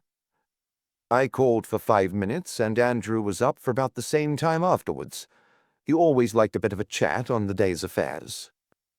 Did he say anything particular to either of you? No. Both brothers had heard the same tale. The old man had been going through the books at the office and had found them untidy and altered. He had complained. Did he refer to the alterations said to have been made by Barrow? Yes. And what do you mean by said to have been made? I thought there was no doubt about it. James was irritable again. That remains to be seen, sir. Did your father mention the particular alterations? No, just the general complaint. Did he raise it with any of the office staff? How should we know? We weren't in when he called and he didn't tell us. Very well, sir. The old man's room was the first past the top of the stairs. It was easy of access and the best room in the house. It had a private bathroom attached. The police examined the whole suite, but found nothing of interest. A number of chiming clocks struck 2 before inquiries ended for the time being. Nobody had seen anyone enter the bedroom except the family, as already stated by them. The servants were sure of it. The chauffeur said that when he carried Mr. Fenning to bed, he seemed well. Full of beans, is what I'd call him. Forshaw, the chauffeur, was a little spindle-shanked man. He had once been a lorry driver at the mills and had been promoted to be personal servant to his late master. He had a thin, hatchet face, a pointed chin, and his nose was slightly askew.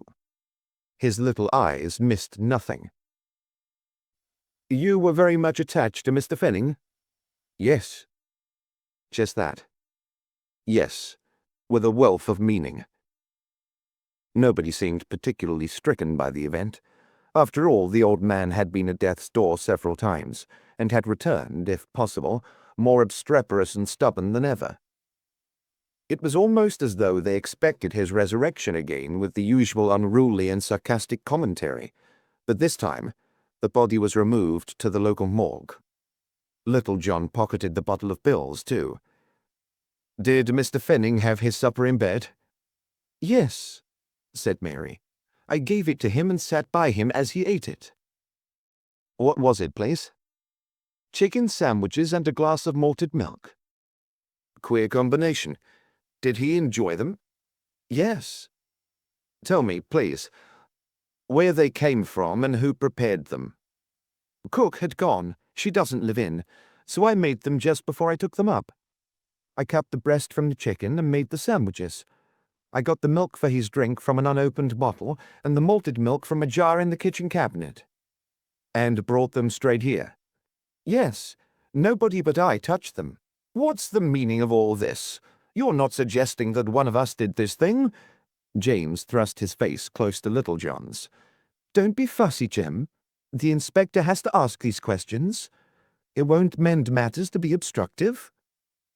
Andrew looked anxious to get it all over and go to bed. Who removed the glass and plate? I took them away with me, said Mary. They'll still be on the kitchen table ready for the maid to wash in the morning. She accompanied Little John downstairs.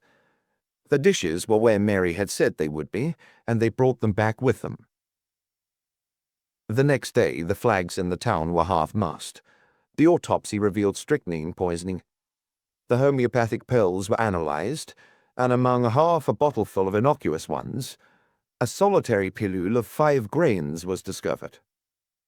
Someone, somewhere in his journeys, had tampered with Mr. Fenning's apparently harmless medicine and introduced a lethal pill or two among the rest. Inquiries at the chemists, and by telephone from the makers, assured the experts that it was impossible in the course of manufacture to make a mistake. The unmedicated sugar pilules were soaked in a solution of a certain percentage of the drug, and could not absorb enough to prove fatal. At Fenning's mill, Little John saw Miss Lackland again. Yes, I remember Mr. Fanning being carried in the office. He had heard the books had been falsified and called to see where. I was having lunch, but left my meal to get him what he wanted. He saw the stock book which Ambrose was said to have altered. Did he say anything? No, but he grew quiet and serious. He was quieter than usual. Oh yes, and he asked if Mr. Barrow used one of those new stylograph pens. I said he didn't. He used an ordinary fountain pen which he filled with ordinary ink. Here. May I see the books, especially the stock book? They were brought to Little John. He could not be certain, but it looked to him, too, that the alterations had been made with one of the new patent pens. I saw Mr. Fenning testing the ink by wetting his finger. Little John made the same experiment. The ink of the alterations left an impression. That of the original figures didn't. A shrewd old bird was Mr. Fenning. I'd better take this ledger with me, Miss Lackland. But I daren't. Mr. James would— This is my responsibility. I won't keep it for long. Very well. Did you happen to see Mr. Fenning taking pills whilst he was here, Miss Lackland? Why, yes. He was always taking some pills or other. He had a little bottle with him, and he put it on the top of his desk as he examined the books. Did he leave it there? I don't know. Was anyone with him? Mr. Carter, the cashier. I'm his assistant. Is Mr. Carter about? Mr. Carter arrived. A tall, grey, faded man, with weariness and failure written all over him. His long nose was purple from cold and bad circulation, and he wore a tattered office jacket with pins stuck all over the lapels. You wanted me?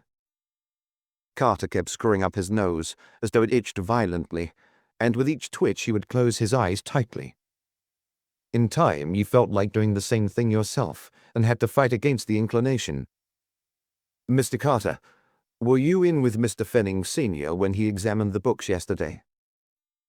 The cashier contorted his features and pulled hard at his nose, as though trying to remove it from his face. He had a pompous, condescending way with him. He did a lot of reading in his spare time and thought himself highly intellectual. Detectives weren't usually very well read. Mr. Carter was lofty. Well, I was with him for a time, but he dismissed me. I'd other important things to do. Miss Lackland stayed to deal with anything he might have wanted. His voice was nasal and affected. Did you see a bottle of pills on the desk when Mr. Fenning was here? Homeopathic ones? He mouthed the words ponderously. Yes. Yes, I did. He took a dose and then put them back in his pocket. Did anyone else go in the room besides you and Miss Lackland? No, they didn't. Mr. Carter looked in a perfect agony of nasal itch and contortion. His mouth and eyebrows joined with general convulsion. No. Little John left the mills feeling more at sea than ever. Incident piled on incident, and as yet, not a single trail had appeared. At the hotel, he found a letter from his wife waiting for him. Another constable had been shot, this time near Hungerford Bridge, right on the doorstep of Scotland Yard. The inspector had thought of sending for Cromwell to give him some help. Now he wouldn't. For the time being, the Brockfield murder took second place. Somebody had shot a policeman, and probably it was an officer Little John knew. 11. Inquest and Other Things. When Little John woke up, the first thing he saw was the brass knob at the foot of the bed. He screwed up his face in distaste. But he felt better. The sun was shining as he drew the curtains. Below, across the street, the brush maker and his girls were just starting sticking bristles in their brushes again. The rain seemed to have washed the street and the atmosphere, and everything looked brighter for it. The maid brought a can of hot water and Little John shaved, bending gingerly before the dressing-table mirror because the hinges were loose and the glass wouldn't stay where you put it. He had to switch on the electric light too in spite of the sunshine, for someone had conceived the bright idea of putting the dressing-table in the very spot where you stood in your own light. Little John chose a shirt and tie with care. He hoped he wouldn't be here much longer. He was fed up of the place, and his stock of clean linen was going down. He'd have to ride home for more, and he didn't like the idea. It seemed to carry with it the seeds of a long stay. He slipped his trousers out of the portable press he always took with him. You never find Little John looking as though he'd slept with his clothes on. He had an idea that being well-groomed is a tonic in itself. Somehow he hadn't yet found anything in the case to fasten on. With patience, he knew that eventually something would come, but patience was a decided virtue in a town like Brockfield. Already outside, somebody's chimney was on fire and bathing the nice clean street with a film of soot and a cloud of smoke. The brushmaker rushed to his door, examined the chimneys for the guilty one, found it was his own, and tore inside again, presumably to apply remedies or denounce somebody.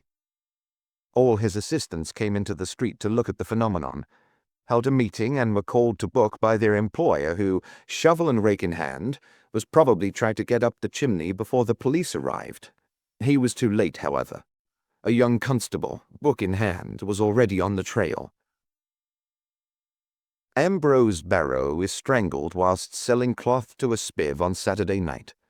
The spiv was such a poor little shrimp physically that he couldn't have done it without rendering Barrow senseless. Who else wanted to kill Barrow? Andrew Fenning, who was presumably in love with Barrow's wife. But why kill Barrow for that? Was he blackmailing Andrew, or had he and Fenning had a row and fought about it? Andrew Fenning had no alibi except his brother's word that they were at home together at the time of the crime. What was Flo Barrow doing with James Fenning when Little John called at the office? Of course, it might have been a settling up of her husband's affairs. But was that all? Then there was the affair between Barrow and Miss Lackland. Had a member of her straight-laced family intervened and settled Barrow's hash? The disguise. This had presumably been put on by the murderer after Barrow's death. The method indicated this. Had the man seen entering the mill about the same time of the crime by the little clergyman been the murderer? And having known he'd been seen entering, had he transferred his disguise to the dead man and made off another way? The only other way was by the riverbank. Little John went down to breakfast pondering the case. There wasn't as yet a single line to follow. Downstairs, the landlord was talking in the dining room with a man Little John hadn't seen before. He was tall, dark, and pale. He had a shifty look and his clothes were shabby. He had a case under his arm. "This is Dr. Martindale, sir. Inspector Little John, on the Barrow murder, you know." The landlord introduced them quite proudly. He'd been drinking already. So had the doctor. "Had to call in the doctor to my wife this morning. Got a touch of bronchitis and had a bad night." He said it to Little John with alcoholic confidence, as though they'd been bosom pals for years. The doctor looked anxious to get away. Little John caught his queer look and could have sworn he saw vague fear in it. "I must be going. More patients to see. Tell your wife to do as I say and I'll be in again in 2 days. Good morning." He bustled off without another word. Good doctor, but a bit on the loose. He comes here a lot, so when I can, I put a bit of business in his way. The landlord laughed hoarsely at his own joke and went to see about Little John's breakfast. It wasn't worth mentioning. Sausages or something. It made Little John eager to solve the case and be off. The inquest on Miles Fenning was held in the new courthouse. The coroner's court was a lofty room, panelled in new pitch pine with a strong aroma. The acoustics were poor, and everyone had to shout because the height made it resonant. Little John picked up Fadiman, and they in turn were picked up at the door by 2 constables, one with a highly polished bald head, and the other with a bad cough, which later caused no end of irritation to Mr. Erasmus Bisbee, the county coroner. Mr. Bisbee was a tall, thin man who looked like a clothed skeleton. He was very worried about his weight, for, in spite of the fact that he had an appetite like a horse, which his wife tried to satisfy by frequent and expert excursions into the local black market, Mr. Bisbee never added even half an ounce more tissue to his bony frame. That morning, fresh from his bath, he had weighed himself on the bathroom scales, and found he'd lost half a pound. He was almost too distressed to conduct the inquiry, although his doctor had reassured him when he found him first on the mat that morning. The first thing you noticed when you met Mr. Bisbee was his collar. like a section of a stiff linen drain pipe, and almost, it seemed, as he sat there high above the rest, 6 inches high. Mr. Bisbee's head and neck projected from this adornment like those of a snake emerging from a gun barrel, and unable at its normal length to bend his neck far enough over the obstacle to see to write, Mr. Bisbee had, when making notes, to stretch his neck over the edge of his collar with such force that he looked to be in the process of decapitating himself in a very novel way. Fadiman was busy making a statement concerning the state in which the police found Mr. Miles Fenning. Dr. Mabane followed with his version, and then the police surgeon, who confirmed Mabane's diagnosis of strychnine poisoning. At least 5 grains had been administered, presumably from the homeopathic medicine bottle. Dr. Mabane, who despised homeopathy, hoped in his heart that the pills themselves would prove to be carelessly made and cause a scare. That would teach people to mess about doctoring themselves and trying to be professionals. But a chemist, rushed post-haste from the apprehensive pill makers, soon made it clear that the mistake could not possibly have been theirs. Why, they'd been making pills regularly for more than 60 years, and never a complaint before. Mr. Sandeman, solicitor to the Fenning family, asked a few questions, just to show he wasn't letting the grass grow under his feet. He was a small, portly, self-important man whose wife bullied him. So he took it out on whoever else he could. He tried to browbeat the pill-maker's assistant, but failed. Following Mr. Sandeman, another solicitor, Mr. Barnard Dobb, appearing for the chemist who had sold the pills, because the chemist was scared to death lest somehow he'd mix strong pills with homeopathic ones. It didn't seem at all possible that such a thing had happened, but Mr. Wills, MPS, thought he might have done it in his sleep or after a night with the Buffaloes at the Queen Anne. Mr. Bisbee was vaguely aware that something was going on and someone was talking. He stretched his neck far over his collar and wrote something down among his notes. Had he stopped eating something which had kept up his weight? He surely hadn't taken more exercise. In fact, he'd taken less than usual since last he'd weighed himself. "Please speak up, Mr. Dobb." Mr. Bisbee said it to try and prove that he was listening.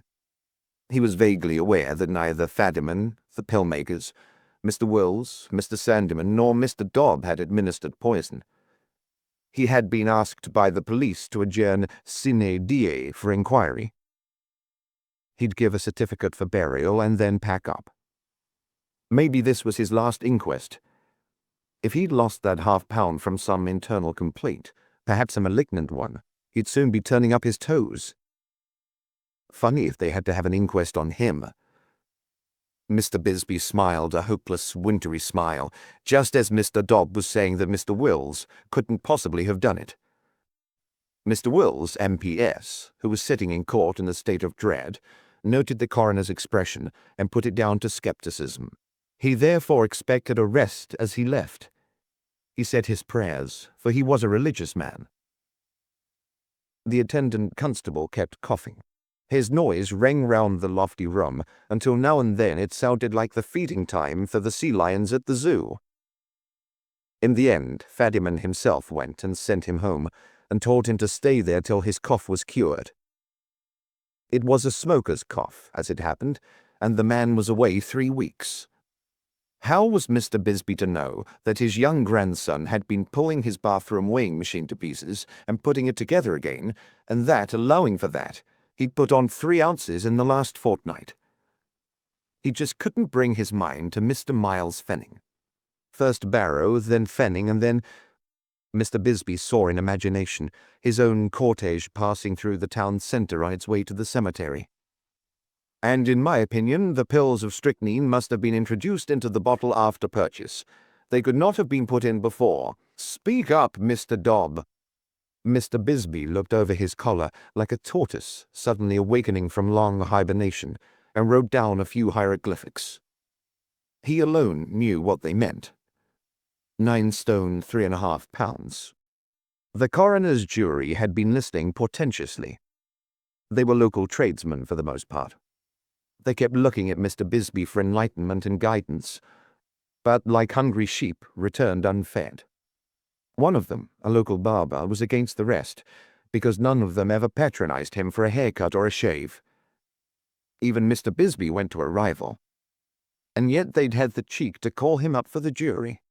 It wasn't good enough. One good turn deserves another. He would vote against the rest. He didn't get a chance. The inquest was adjourned. Mr. Bisbee went to another doctor who weighed him and found he'd gained a few ounces since the last statistics were taken. Mr. Bisbee was so pleased with this that after confirming the result and finding he hadn't been cheated, he went home, kissed his wife, told her the good news, and bought her a fur coat. He also remembered something he'd overheard at the solicitor's table before the case began. It was one of those peculiar things you hear when you're paying no attention and your mind's occupied, and then, suddenly later from nowhere, it comes back to you. He remembered Mr. Sandeman and Mr. Dobb meeting in court before the police arrived. Dobb was a cheeky young upstart who'd once been a solicitor's clerk and suddenly decided to become a solicitor himself. He was a sort of working man's lawyer. All the small tradesmen used him when they wanted to sue anyone, and the local drunks and housebreakers went to him if they thought he could get them off. He was flabby and self-opinionated, and always wore a black jacket and grey-striped trousers, as though ready for a small-town wedding at any time. There was always dandruff on his collar, too. Yet he was all there in court. You couldn't say he wasn't. Suddenly freed from its burden of anxiety, Mr. Bisbee's mind allowed Mr. Dobb to enter. "Well, this is a pretty kettle of fish," he had said to Sandeman. Sandeman was the dean of the legal faculty in Brockfield, and looked down his nose at Dobb. "Why," he said, "old Fenning dying, and just as I was beginning to get some of his business too." That was a thrust for old Sandeman. He thought Fennings, family and mill, couldn't get along without him. "What do you mean? I'm the Fenning family solicitor. What would they want with you?" "To tell you the truth, Mr. Fenning wanted to add a codicil to his will. Whether he rang you up and found you out, or whether he wanted new blood, I can't say. He asked me to do it." "I don't believe it." Mr. Sandeman's already alarming blood pressure rose a few more points, and he pawed the air as black dots swam before him. "It's true. Why should I tell you if it's all a make-up? The old man's dead, and I've lost the chance. What was the codicil about? Fancy you, a lawyer, asking me that. You ought to know better." And old Sandeman had turned his back and walked away in a tantrum. Yes, thought the reinvigorated Mr. Bisbee. I'd better let Fadiman know. It may help, and it may not. Bisbee recollected another thing, too. He remembered Dobb, turning to his clerk, a little weasel of a man who looked more like a scarecrow than a man of law. "I bet Sandeman never had such rotten luck," Dobb had said. "It looks as if every good client we get is bumped off. First Barrow, just as we're ready to serve the papers, and now old man Fenning dies." And the weasel had bared his little pointed teeth dangerously, as though looking for prey in which to fasten them. Mr. Bisbee passed on that item of news to Fadiman too. The coroner had long ears, but probably they wouldn't have been where they were that morning if he hadn't been stunned by losing weight. He'd been wandering about in a dream thinking all kinds of things instead of going right to his quarters, which was most unfortunate for whoever was busy killing prominent citizens of Brockfield. 12. The Man Who Went to Pieces. Mr. Barnard Dobb occupied 2 small rooms over a bank in the center of Brockfield. You had to pant up 40 stairs to get at him in his lair on the top floor. The man who looked like a weasel greeted Little John when he arrived, short of breath, in Dobb's gloomy retreat.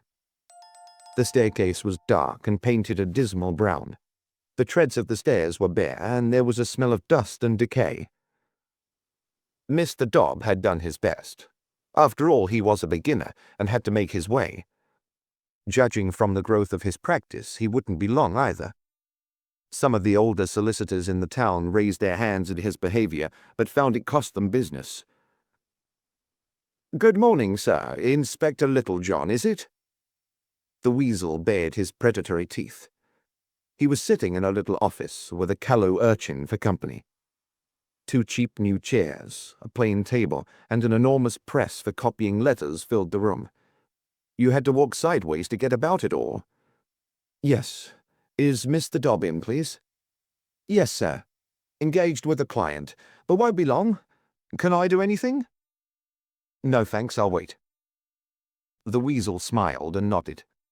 Get up and let the gentleman have your chair, Samuel. How many times have I to tell you, the first lesson to learn in the law is courtesy. Get up.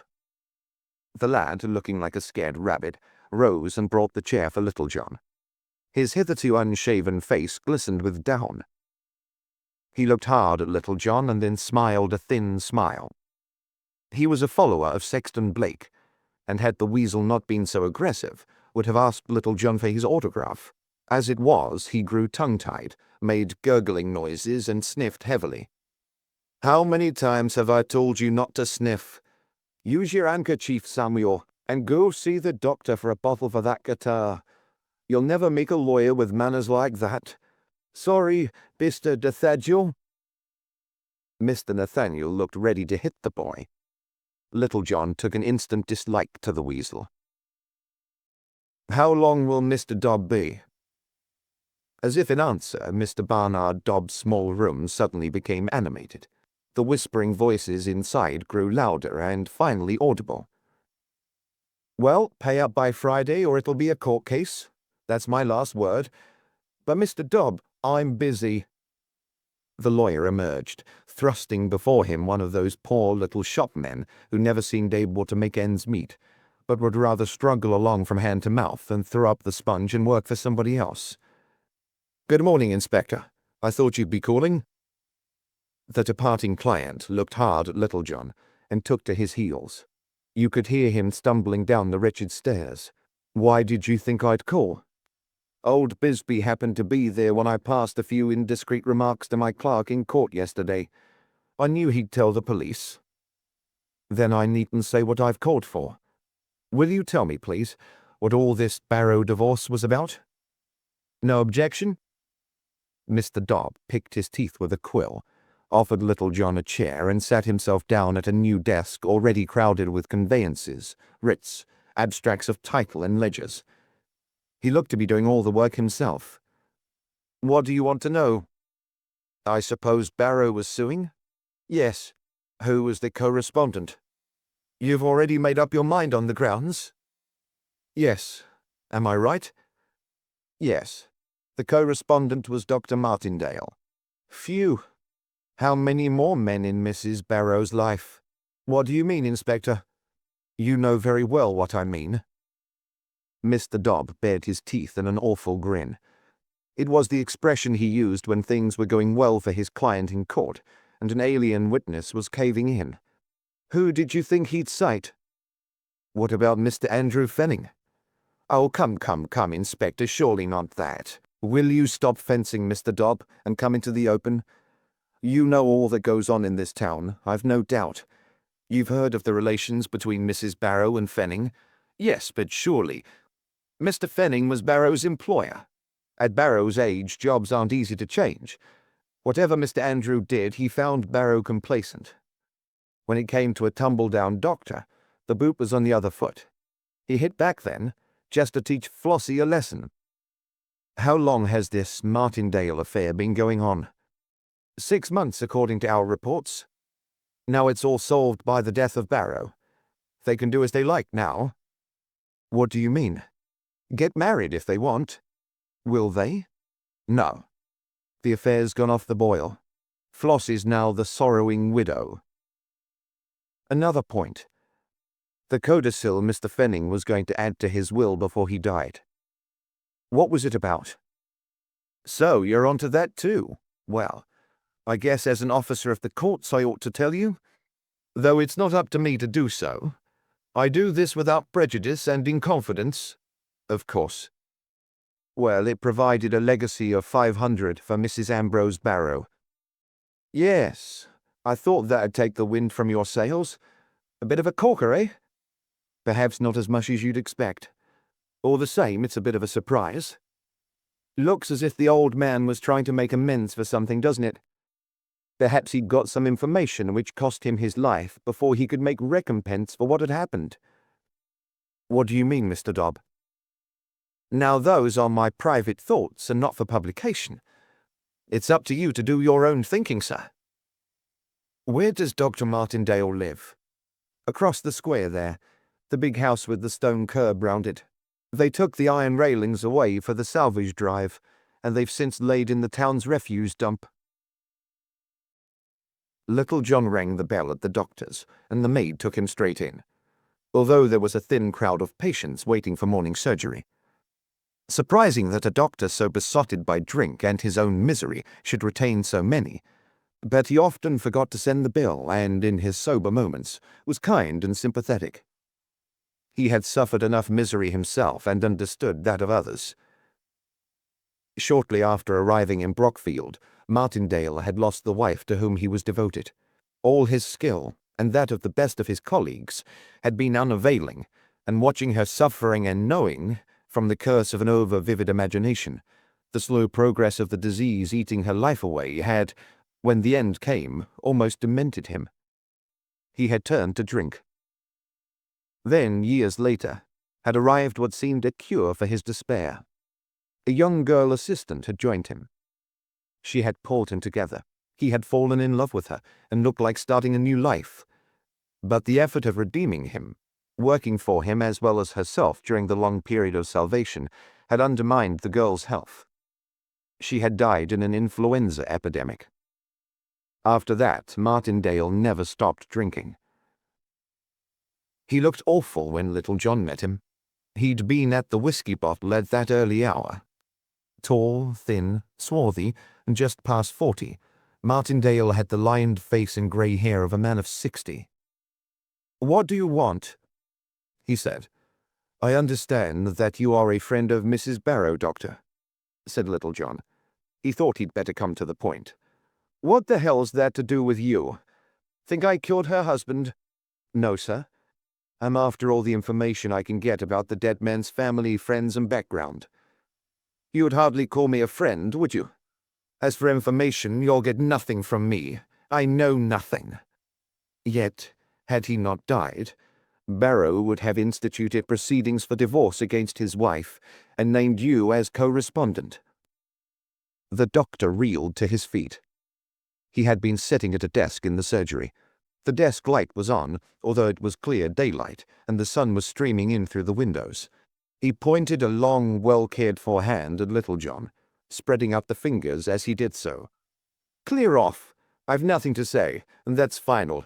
I'm a doctor, and trained to keep my own counsel, especially where women are concerned." "Very well. Where were you between 5:30 and 6:30 on the Saturday night of the crime?" "Don't know, and if I did I wouldn't tell you. You can do your damnedest, hang me if you want, I don't care." He looked as if he didn't care too. "Very well, Doctor. I'll have to find out. Good day." The doctor didn't answer, but stood staring at him, his hand gripping the desk for support. He rang for the maid. "Send in the first patient." Little John, as he walked away, couldn't help admiring the doctor. He might be a drunken sot, but he certainly wasn't afraid of the police. And when anyone turns stupid and won't talk, it's like banging your head against a stone wall. How could he trace the doctor's movements on the evening of the murder? Just then a cheerful voice greeted him. "Good morning, Inspector." It was the Rev. D. Theodore Brewer, the little parson who had seen the strange man entering the mill on the fatal night. He looked very happy. Fact, it was quite a treat to meet him in present difficult circumstances. He seemed to radiate hope and good cheer. "How are you, Inspector? Getting near the end of the case, I hope?" He beamed and rubbed his hands jocularly. That morning's post had brought the call from distant parts, and his wife was packing already, although Mr. Brewer had yet to wrestle in prayer concerning whether or not to accept it. Judging from his bouncing joy, there wouldn't be much wrestling. "We're not making much headway so far, sir. Complications keep cropping up. Thanks for the inquiry, though." "I'm sorry to hear it, Inspector. Truly sorry." He didn't look it. How could he be with a heart so light? "Is there anything I could do to help?" "I'm afraid not, sir. Oh, wait a minute. Do you know Dr. Martindale, sir?" "Yes, poor fellow. In spite of his wild habits, a thoroughly good sort.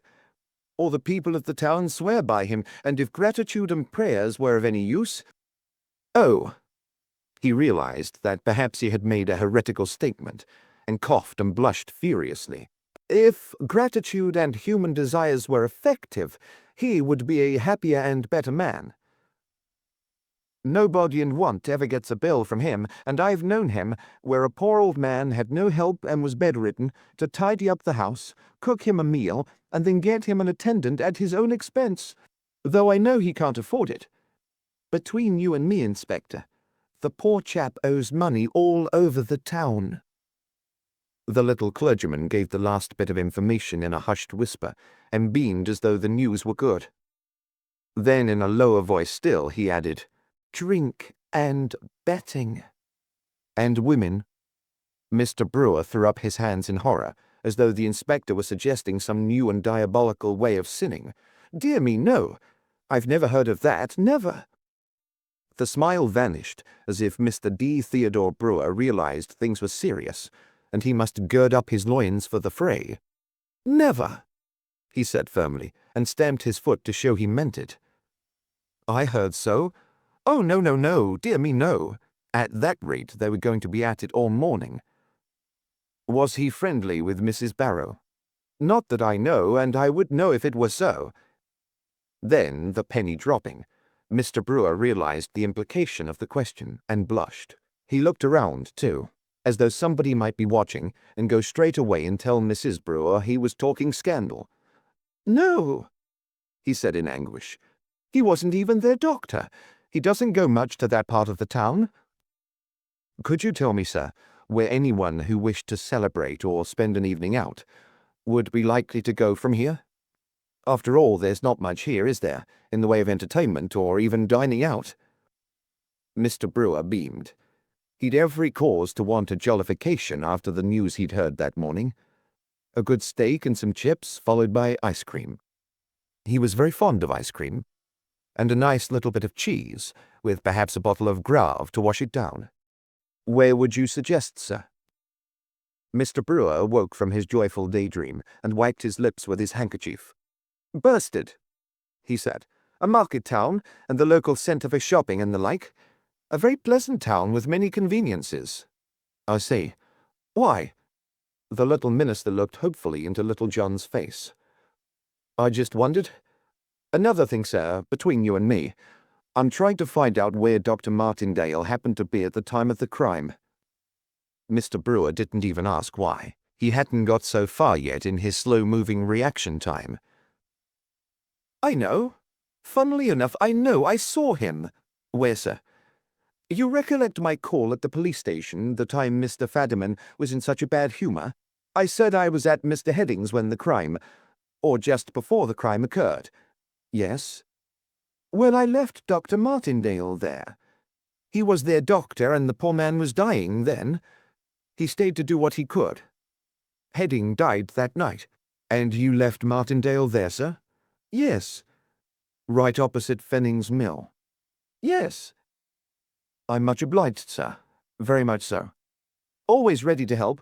By the way, Inspector, I feel you are a very dear friend already. May I tell you a secret?" "Certainly." Little John wondered what was coming. "I've received a call from Burton on the Ash Church, a fine ministry. I should leave, or I ought to say we should leave Brockfield in 3 weeks' time." "Congratulations, sir. I'm very glad for you." "So am I." They had parted before Mr. Brewer remembered he'd neither told the deacons, who already knew without his telling them, or prayed about it. His face fell momentarily. All the same, it was all right. A lovely morning, too. He felt as light as a cloud. "Jerusalem the golden, with milk and honey blessed. Beneath thy contemplation sink heart and mind." He wondered for a moment who was singing, and suddenly realized it was himself. Already people were beginning to turn round in the street and wonder if he'd gone mad. let them. 13. Things in the Night. Federman thought it rather a tall order asking the police at Bursted to inquire round the town whether or not Flo Barrow had been in the habit of dining or going to amusements there with some man or other, but he did as Little John asked and telephoned the neighbouring superintendent. The latter promised to do what he could. Meanwhile, Little John visited 26 John Street, which ran down the wall side of Fenning's Mill. The houses were poor cottages, probably 100 years or more old, in a long row of blackened brick. They were mostly occupied by operatives of the factory. "Come in," said a voice as the inspector knocked on the door. He found himself in a neat room full of old-fashioned furniture. A large sideboard almost covered one side. In the middle of the sideboard, an old musical box with ornaments from which dangled glass lustres, under glass globes on each side. A square kitchen table in the middle with 4 plain chairs. Under the window, a sewing machine with an aspidistra and a pot on top of it. Then a horsehair couch and 2 horsehair armchairs on each side of the kitchen fireplace. In one of the chairs, which was a rocker, sat the only occupant of the room, an old lady with white hair and a drawn, tired face. She looked up from gazing in the fire. "Yes?" A small aquiline face, netted with wrinkles, and 2 sharp dark eyes, from which the light seemed to have faded. "Are you Mrs. Heading, please?" "Yes." The voice was severe with inquiry. Since her husband had died, there had been a lot of callers. First, relatives and friends with sympathy. Then people squaring up her husband's affairs. Later had followed an obnoxious crowd asking if she were leaving the house and when it would be vacant. Some had even wanted to buy the furniture.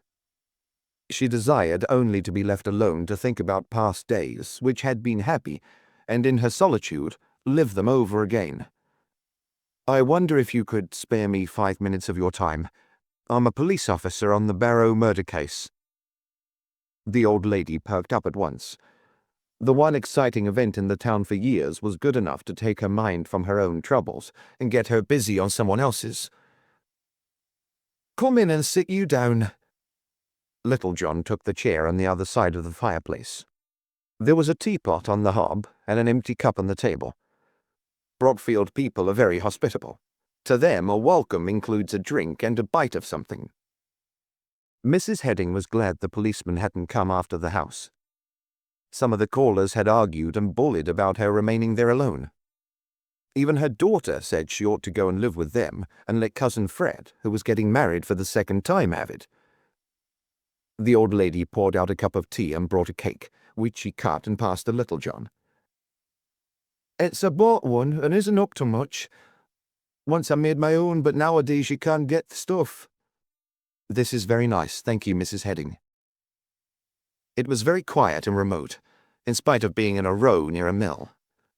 The only sounds when they didn't speak were the tick of the grandfather clock and the purring of a cat which, after stretching, rose and settled on the inspector's lap. "You've taken the cat's fancy, I see. She doesn't take to everybody. Push her off if you don't like it." "It's all right, Mrs. Heading. I'm fond of cats." Nothing was said about the crime. They sat there eating and drinking like old friends. The woman was wise and patient. There was plenty of time. She could wait. "That was very nice, Mrs. Heading, thank you," said the inspector at length. "I suppose now you want to know what I've called about." "Of course I do, but it can bide your time. I've plenty now. After minding a sick husband for 3 years, of all the time in the world now he's been taken. I never knew I should miss doing for him so much." "I'm very sorry about it all." "Thank you. It comes to all of us, doesn't it? Funny what a shock it was, though, in spite of my knowing for years that there was only one ending. It'll be my time before long, too. Oh, I hope not. I don't mind. Nothing else to live for now." "That's the helping you, mister. What did you want?" "I believe Dr. Martindale attended your late husband, Mrs. Heading." "Yes, he did. And whatever anybody else says about him, I've always a good word for Dr. Martindale. He did his best for my man. Never missed a day calling on him, except at holiday times, when he saw somebody else was irregular, and very few bills, too, and them small, though it wasn't for want of asking. He's been a gentleman to us, and I don't care who knows it. Was he here on the Saturday night Mr. Barrow was murdered at the mill? Yes, he was. That was the night Mr. Edding died. Cancer he died of, and Dr. Martindale saw to it that he had no pain. He stopped here for 3 hours that night, 4 till 7, and then straight to evening surgery without any food. Was he in the sick room all the time, Mrs. Edding? No, he came down for a cup of tea twice. When? I'd say about 5:30 and just before he went. I can't be sure. Had my hands full with Clem, as you might imagine. Yes, I'm sorry to be bothering you about what must be painful, Mrs. Edding. Painful, did you say? It's not painful. Clem died peaceable, thanks to the doctor. I'd got used to things over the years. That was no more painful than anything else. The hard part is being all by myself now he's gone. Did Dr. Martindale go out at all when he left the bedside? I don't know. I stayed upstairs. My daughter made the tea for him. He was soon back with Clem, however. He couldn't have been away more than 5 minutes if he did happen to go out for a breath of air. He couldn't have got across to the mill and back then? No. The old woman's eyes suddenly sparkled with annoyance. Are you trying to make out that the doctor might have some hand in the murder of Ambrose Barrow? Because if you are, you're wrong. Folk can see what they like about Dr. Martindale's drinking. He's had an hard time and a lot to put up with, but he's no murderer. Under what drink's done for him, he's a man with a heart of gold who can't bear pain and suffering, either for himself or anybody else. That's what turned him to drink. What he needs is a woman to mother him and stop him from spending and giving all he earns, and more besides, to the first that comes with a weary tale. I'm not suggesting he was a murderer, Mrs. Edding, but he has been mixed up with the Barrow family, I believe, and we must check up on everything, you know. How do you mean, mixed up? Little John somehow felt that the old lady deserved his confidence. If Barrow had not died, he was going to divorce his wife and cite the doctor as correspondent. The old woman sat back astonished in her chair. No, he wasn't, was he? And then suddenly she flew into a rage. It's them Fennings again. How is it they must always pay to get over what other people has to suffer for? Always money, money, money. The old man used to say everybody has his price, and he never seemed far wrong. How do you mean, Mrs. Edding? It's as plain as the nose on your face, that's what it is. Dr. Martindale never had no time for Flo Barrow, I'm sure of that. It's them Fennings paying him to take the blame. They always do that, pay their way out of all their difficulties. I'm surprised. I always thought them rather a decent lot. Decent lot? You don't know the Fennings. Lessways, I mean, you didn't know the old man. The lads were nothing to speak of because he was the boss. What Miles Fenning said was law. He held the purse strings and they danced to his tune. Had they no money of their own then? Oh, yes. They'd what they earned, but he was owner of the mills. His sons were what they called nominal directors, but old Miles held all, or most all, the shares. They couldn't turn a hand without him. I know because I'm one who suffered. In what way, Mrs. Edding? My Clem suffered through him. He got his illness through his work, but old Miles took it to court and made out he didn't. Clem got a miserable £500, where he ought to have had enough to live on in comfort for life, and have the best doctors and a decent home, instead of this sunless place in a back street. Oh, yes, I know. But Andrew seems a nice fellow. He is, but he had to do what his father said, just as if he was a little lad. He wanted a fair pension for Clem, but the old man put his foot down. Now I suppose Andrew got himself mixed up with Flo Barrow, but you see how it was. Barrow daren't name him. Oh, no. The Fenning name mustn't be smirched. Barrow's in love with Joe Lackland's lass and wants to marry her and has a case against his wife. Leave it to old Miles. He'll fix it. He'll pay a drunken doctor who owes money all over town and looks like going to court about it to take the blame and bear the mudslinging. And his bright-eyed family get off scot-free. You might have expected that. I see. So you think Martindale had nothing much to do with Flo Barrow? Not on your life. I know him.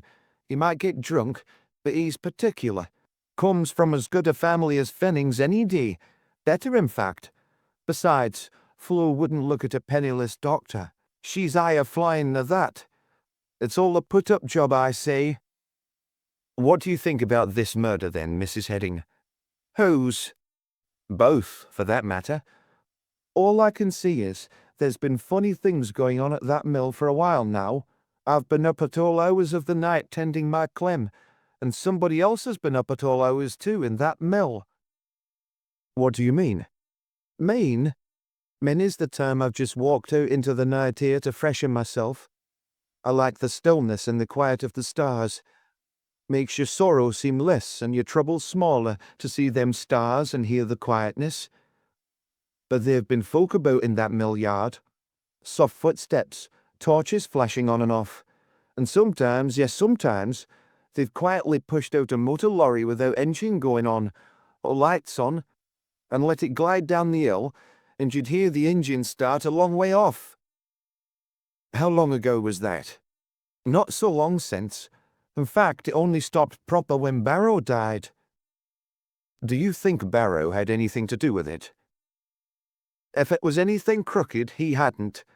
There wasn't a straighter lad in Brockfield than Ambrose Barrow. I don't blame him carrying on with that Lackland lass.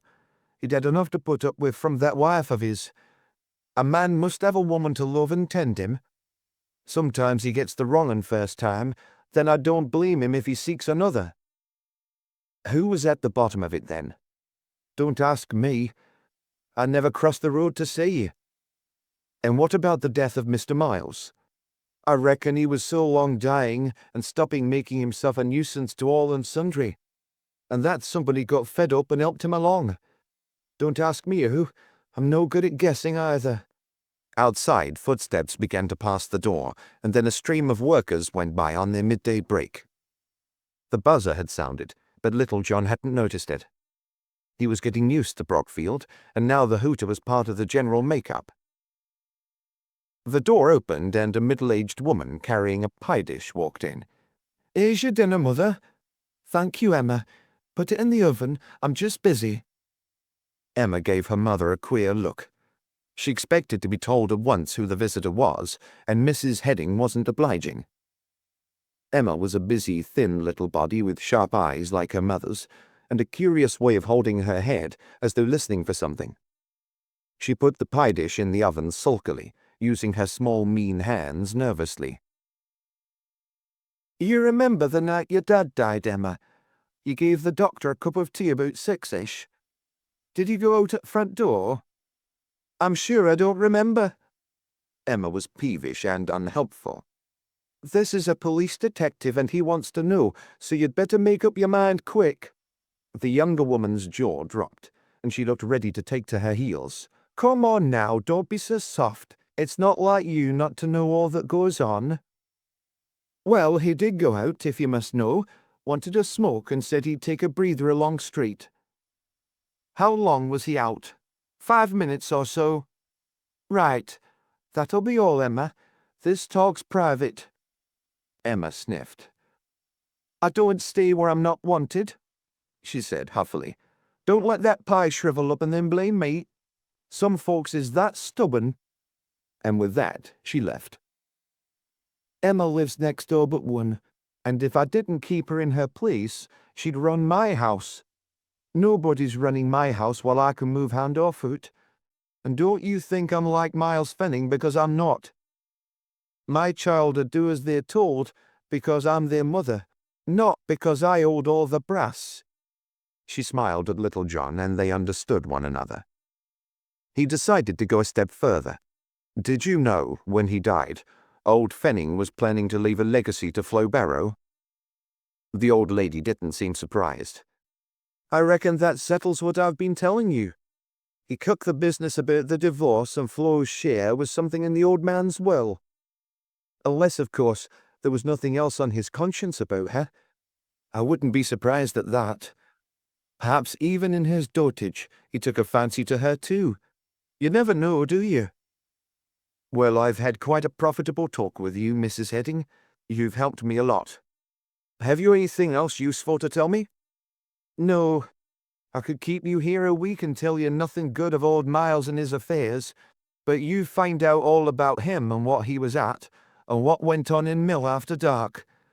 And then you'll soon know who did killing. Don't you believe anything about Dr. Martindale?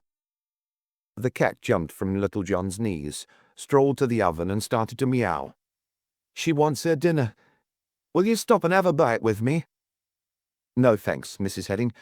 I'm more than grateful and I've intruded enough. There's more than enough for two of us, and don't you talk of intruding else I'll get cross. Nobody stops here unless I want 'em to, and for a policeman, you're one of the nicest I've ever come across. They both laughed. Sure you won't have some of that pie? Although you might not think it, Emma's quite a good hand at pastry. She'll be mad when she hears I've given tomorrow's dinner to a detective, but she'll have to be mad, that's all. We'll have some nice bread and butter with it, and then a bit of apple pie and cheese. I've got a cousin as is a farmer, and him and me's as thick as thieves. His wife's been doing a bit of churning this week, and he called yesterday. And cheese is from same place. I'm fond of a bit of company of right sort. All right then, Mrs. Heading. I don't think I've had any hot homemade meat pie since my mother used to make them. Sit you down then. So Little John stayed. 14. The Frightened Woman. It was thought better for all concerned that the next interview with Mrs. Ambrose Barrow should be at the police station. It had long been realized that she was not active in the case of her husband's death with a view to helping law and order. She was out to save her own skin. She's too much involved at every angle to be a friendly witness, if witness you might call her, said Fadiman. You can't press questions on people after you've been drinking their sherry and eating their fillet steaks. Hadn't we better have her in here? Little John agreed, secretly amused at Fadiman, who never seemed to have forgotten him for enjoying Mrs. Barrow's hospitality early in the case. Mrs. Barrow had lost a lot of her poise and elegance when she arrived. It was raining cats and dogs outside, and she wore a transparent rainproof over a black costume. She had not put it on with great care, and the raincoat bulged in parts, especially round the belt. She still had on the pillbox hat, but wind and weather had dealt badly with it. It was too much askew, and bits of damp hair escaped from under it. But it was her face and figure which had altered most. She looked to have spent sleepless nights, and to sag with utter weariness. Her cheeks were chalk pale, and she had dark circles under her eyes. She sank into a chair with a sigh, like one exhausted after a long walk. Little John insisted on conducting the interview alone. Fadiman expected this and raised no objections. He was becoming resigned to what he thought was Little John's strange conduct. As far as Fadiman could see, things weren't progressing very well for all of it. Mrs. Barrow, there are one or two more questions I'd like to ask you on points that have cropped up since last we met. Flo Barrow looked afraid. She was evidently at the end of her nervous strength. I don't think I know anything more than I've already told you, sir. So it had got to calling him sir. Little John noticed the change in manner. There was something pathetic in the attempt to placate him. In the first place, Mrs. Barrow, did you know your husband was contemplating taking divorce proceedings against you at the time of his death? Mrs. Barrow's white face turned grey, and she clutched the edge of the deal waiting room table. Outside there was an open-air market in progress. Fruit stalls, men selling small wares, cheese, oatcakes and gimcrack jewellery. Their harsh shouts penetrated into the room. The fruit and vegetable sellers were doing a roaring trade, marshalling their customers in long queues and treating them with little courtesy. Only the cheapjacks needed to tout for buyers. "Look here, I'll tell you what I'll do." A fat man in a bowler raised aloft some glittering brooches and began to exhort them in taste and value. I... Come, Mrs. Barrow, I must ask you to tell me the truth. We've been far too long obstructed in this case. At this rate, we shall never find out who killed your late husband." "Yes, I know he talked of separation." "This was divorce, Mrs. Barrow. He had consulted solicitors and cited the correspondent. We know the name." "My husband was always suspicious of me. He was very straight-laced and couldn't bear me having a good time with my friends." "This wasn't just having a good time, Mrs. Barrow. It was divorce proceedings, and I take it Mr. Barrow would have the grounds before he saw a solicitor." "He hadn't any grounds. I never—" It was obvious she was playing for time. She was ready to tell any tale to get herself out of an awkward situation and protect whoever was involved in it with her. "Very well, Mrs. Barrow. The solicitor will be called as witness at the adjourned hearing. We shall get what we want to know then." "What do you want to know?" "The name of the man involved." "But if you know it, why ask me?" She was not defiant, only tired and plaintive, but she was on her guard, ready to prevaricate to the last ditch. Outside, the man in the bowler hat was passing round his brooches. They were selling like hotcakes. The women in the queue at one of the fruit stalls were getting restive. The hawker wouldn't open and sell his grapefruit. With sadistic delight, he was telling them he wasn't going to do it until afternoon. They could all go home and come back later. One of the women raised an umbrella to him, and another went to bring a policeman to find out how the law stood. The constable, scenting what was afoot, looked in the other direction and pretended to hurry to business elsewhere among the cars parked in the road. "Do you know who was cited, Mrs. Barrow?" "No." "Then I must tell you." She grew tense with anxiety, fearful lest the name she was hiding might next be uttered. "Dr. Martindale." A look of intense relief crossed Flo Barrow's face, and her taut body relaxed. "Well, that shows what nonsense it all was. Dr. Martindale was only a friend. He wasn't even my doctor. I've met him at affairs and even had a drink with him, but—" She suddenly stopped, fearing she might be saying too much or interfering with someone else's schemes. "But what?" "Nothing. Ambrose was making a lot of fuss about nothing." Little John left it at that. He'd learned all he wanted to know about the question. The rest of the answer lay elsewhere. "Are you a friend of the Fenning family, Mrs. Barrow?" "Yes, in a way." "In what way, please?" She fished about for words again. She was as pale as ever and trembling, although the room was hot and stuffy.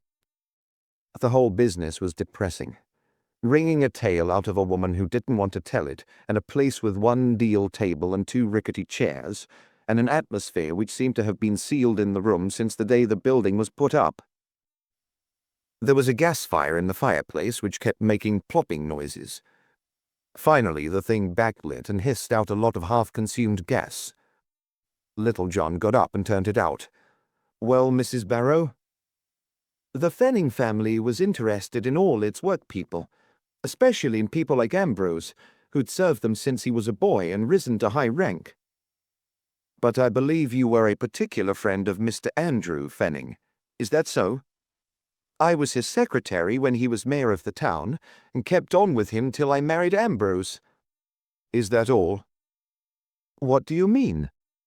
She looked straight at Little John in an effort to assert outraged innocence.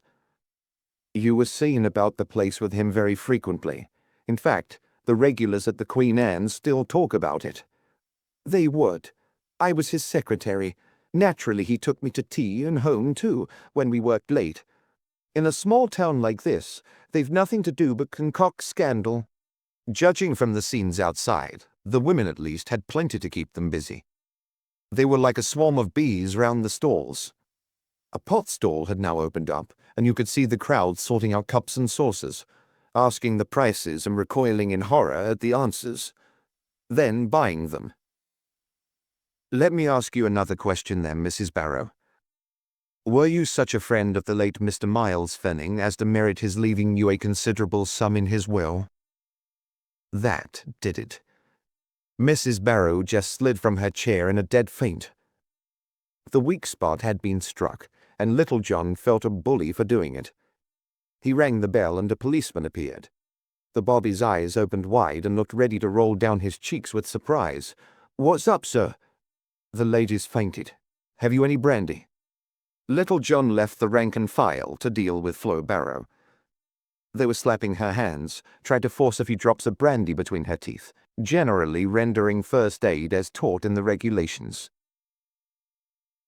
Little John fought his way through the milling crowds in the town hall square. Dr. Martindale was still in his surgery. He'd had a thick night and hadn't got in his stride. He looked ready to murder Little John when the dispenser ushered in the detective again. "What do you want? Still badgering people about?" "Yes, I've just left Mrs. Barrow. She assures me there are no grounds for divorce in her relations with you. I thought you'd like to know." "Very kind of you. Is that all? Good morning, I'm busy." "That isn't all. I'm here to ask you who employed you to take the blame for Mrs. Barrow's shortcomings. In other words, someone paid you to act as co-respondent in this case. Someone who wanted to keep his own family out of the headlines." "Mind your own blasted business. I'm not talking." "I'm afraid you are, Doctor. Otherwise you're going to court to talk there, and then you're going before the medical council for unprofessional conduct." Martindale sat down and passed his hand over his forehead. Then he took out his handkerchief and wiped away the sweat. He was in very bad shape indeed. "I won't talk all the same." "Then I will." Ambrose Barrow knew his wife was unfaithful to him. And he knew who with, too. But there was a reason for his not instituting proceedings at once. If he cited the man he knew was his wife's lover, he'd lose his job, and he didn't want to do that. All the same, he was determined to be free because, you see, Doctor, he loved somebody else, who would make him happy. If some arrangement wasn't come to, Barrow would have taken the risk and left his job, but then he'd have cited the real culprit. Martindale listened, fascinated. It was evident that Little John had hit the nail on the head. The doctor took a bottle from a cupboard and helped himself to a drink, pursed his lips and sat down again. "Doctor, the Fenning family paid you to take the blame. They offered to pay your many debts in the town if you'd help them out. And Barrow fell in. Your name was given in the divorce papers, and you'd have gone through with it if the murdered man had lived. I give up. No harm's been done. What you said is true. I'm in a hell of a hole. That would have straightened me. I'll have to leave town in any case now. Who made you the offer?" "Old Miles." "On behalf of Andrew?" "I don't know. It was part of the bargain that I ask no questions." "How much did he offer?" £2,000. Whew, he was desperate then. Miles Fenning was never desperate. He had money and knew that every man has his price. You don't need to be desperate when you've as much wool on your back as old Fenning had. Did Barrow concur then? Yes. What else could he do? It's not easy at his age to get a job as good as the one he had. And he wanted to marry the Lackland girl. Old Lackland's straight-laced. He'd have kicked up no end of a row if Barrow had let his wife divorce him, so Barrow was determined to divorce Flo. Once the ice was broken and his weakening reserve overcome, the doctor was ready to talk. He looked pent up and almost eager to confide. "Do you remember the night Mr. Heading died? The night of the crime?" "Yes." "You were at the Headings all the evening?" "Not all the evening. In the early part just before surgery hours." "Till nearly 7? "Yes. The old man died. I know. You went outside for a smoke, although it was raining." The doctor looked sharply at Little John. "What are you getting at?" "I'd been in the sick room all that time. I wanted some air. I put on my mackintosh and hat and took a short turn along the pavement. Then I came back." "Was anything going on at Fenning's mill whilst you were out, Doctor?" "A bit of coming and going. The lodge wicket gate was open, or seemed to be. 2 or 3 people went in. Why didn't you tell the police of this before? Surely you knew that Barrow was killed there that night. The information might have been vital. I've something better to do with my time than meddle in police cases. I'm working this practice single-handed. I've hardly time to eat, let alone read the papers or follow murder cases. Who did you see hanging about the mill then? The little Jew who was killed. I should guess, judging from descriptions. So you did read the papers then? Oh, hell, the thing's been all over the town. All my patients were talking about it everywhere I went. I suggest you didn't want to get mixed up in it because you didn't want to get across with the Fennings. Think what the devil you like, I don't care. And now have you finished, because I've calls to make? Just another minute and then I'll go. You saw the little Jew, as you call him. Anybody else? Yes. Who? Ambrose Barrow. Did you recognize him? Of course I did, I know him well. I'd know his walk, to say nothing else, among 100. Anybody else? Yes, somebody in a cloth cap and raincoat. Did you see his face? Of course not. There was a street lamp in front of the mill gate, but the man didn't obligingly turn for me to see who he was. In what order did these three enter? Haven't you done yet? Barrow was the first, then the man in the cap, I think, then the Jew. Thank you, Doctor. You've caused us a lot of trouble by not coming along with the information. In fact, you seem to have deliberately withheld it. Think what you like, I don't care. I've troubles enough. One more or less an addition won't kill me. The dispenser put her head round the door. Your car's still standing at the corner, Doctor. The police... Her face, with its large spectacles, was eager with anxiety. The doctor turned awkward. I'll have a cup of coffee then, please, Miss Noakes. The blasted car can stand there until they book me. This fellow here's been threatening me for nothing ever since he came. Now we'll give the bobbies something proper to find me for. And with a burst of cackling laughter, the doctor left the room. Before Little John went, he saw the doctor, hat on his head, enter the car and drive off. Then he saw the Rev. Brewer bearing down on him again, his face beaming still, ready to announce the good news yet a second time. Mr. Brewer looked at Little John, smiled, and then looked away to watch with sympathy the doctor maneuvering his car through the crush of market traffic. When the Reverend turned his head to find Little John, the inspector had vanished. Well, well, chuckled Mr. Brewer, and then he started to whistle a little tune he'd heard last night at the Sunday school dance. Something about it being a happy day. He felt like that. 15. The Sorrows of PC 33. P.C. Mulligan would have been happy by any other name. He was naturally a simple, kindly officer, with a nice wife and family, and a comfortable job as number 33 of the Bursted Borough Police. But his name had doomed him to perpetual ridicule. When he first presented himself, aged 19, as a raw recruit, the sergeant had laughed aloud as he wrote his name. Willie Mulligan. "William?" said the sergeant, with raised eyebrows and streaming eyes. No, just plain Willie. Go on. And between his gusts of cruel laughter, the sergeant had just managed to articulate. P.C. Mulligan, that's a good one. That'll be grand. Ever hear of the bouncer? Mulligan, eagerly scenting his first case tracking down a murderer who committed foul deeds by beating his victims up and down on hard pavements, felt glad he'd enrolled. No, can't say I have, sir. Well, it's a comic paper. My kids buy every week, and the first thing they look for is the adventures of P.C. Mulligan, the man with the big feet. Let's look at yours. Willie Mulligan stood precariously tottering on one leg and elevated a boot the size of a substantial coal scuttle. Ho, ho, ho. You'll be the life and soul of the force. Sign here, Willie. And so it had been.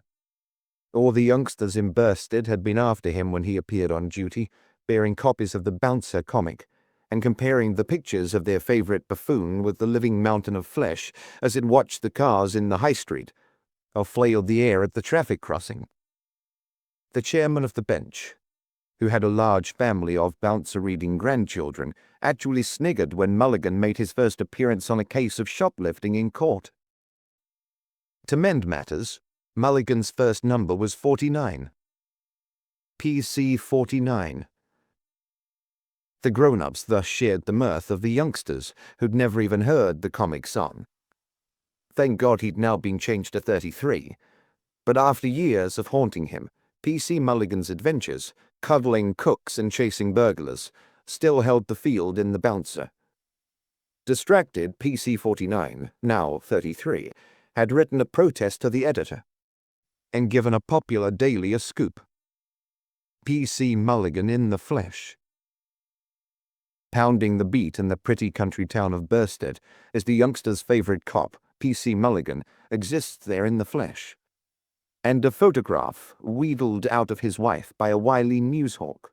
And now, go around all the hotels and see if anybody called Mrs. Florence Barrow has ever been seen there with a man. The hilarious sergeant who'd signed him on, and was now an inspector, handed PC-33 a description and a photograph. He still laughed mercilessly at his underling. PC Mulligan. Some people have no sense of dignity, the big boob, thought Mulligan, saluted and went off feeling sore. His feet were as sore as his feelings before the worry ended. He tried 35 pubs and hotels without success. He showed his photograph and recited his description until he knew it by heart. Some of the landlords took a long time deciding. Others gave him short shrift, for it was market day. A few offered him drinks, knowing that in uniform he couldn't take them. And one, talking to a group of commercial travelers and Rotarians, introduced Mulligan solemnly and caused the laugh of the season. One commercial asked for his autograph. "It'll please the kids no end." At length, PC Mulligan called at the Swiss restaurant, proprietor Frank Miller. His real name had been Franz Müller, but during the 1914-1918 war, when several people threw bricks through his windows, he had decided to modify it a bit. He'd been fined for alteration without permission and then changed it by deed poll, greatly to the disgust of his aged parent in Altdorf, who'd written him a nasty letter of denunciation, saying that Franz was no son of his, a coward, and a disgrace to William Tell. "Come in," said Mr. Miller. "Long time since I see you, Mr. Mulligan." That was better. Mr. didn't cut you to the quick like PC. Besides, Mr. Miller was too serious to read comics himself, or let his 7 little Millers do so. Instead, he studied Schopenhauer and Kant in most of his spare time. The rest he spent with his offspring, training them to win all the scholarships for the local high school and university, and running a small family orchestra in which each child played a different instrument, and himself and Mrs. Miller the oboe and harp respectively. Mr. Miller kept a first-class restaurant just off the high street. It was an epicure's place, dealing in continental dishes and fine wines. The price of the meal was fixed by law, but somehow you rarely got away at less than £1 a head. The proprietor was stocky, fat, and wore his hair en brosse, just like the typical hands of pre-war cartoons, even to the pipe with the porcelain bowl. Mr. Miller was rubbing a little garlic round a salad bowl. He halted and looked at his visitor through strong lenses. "What can I do for you, Mr. Mulligan? A celebration, maybe?" "No, nothing of that sort.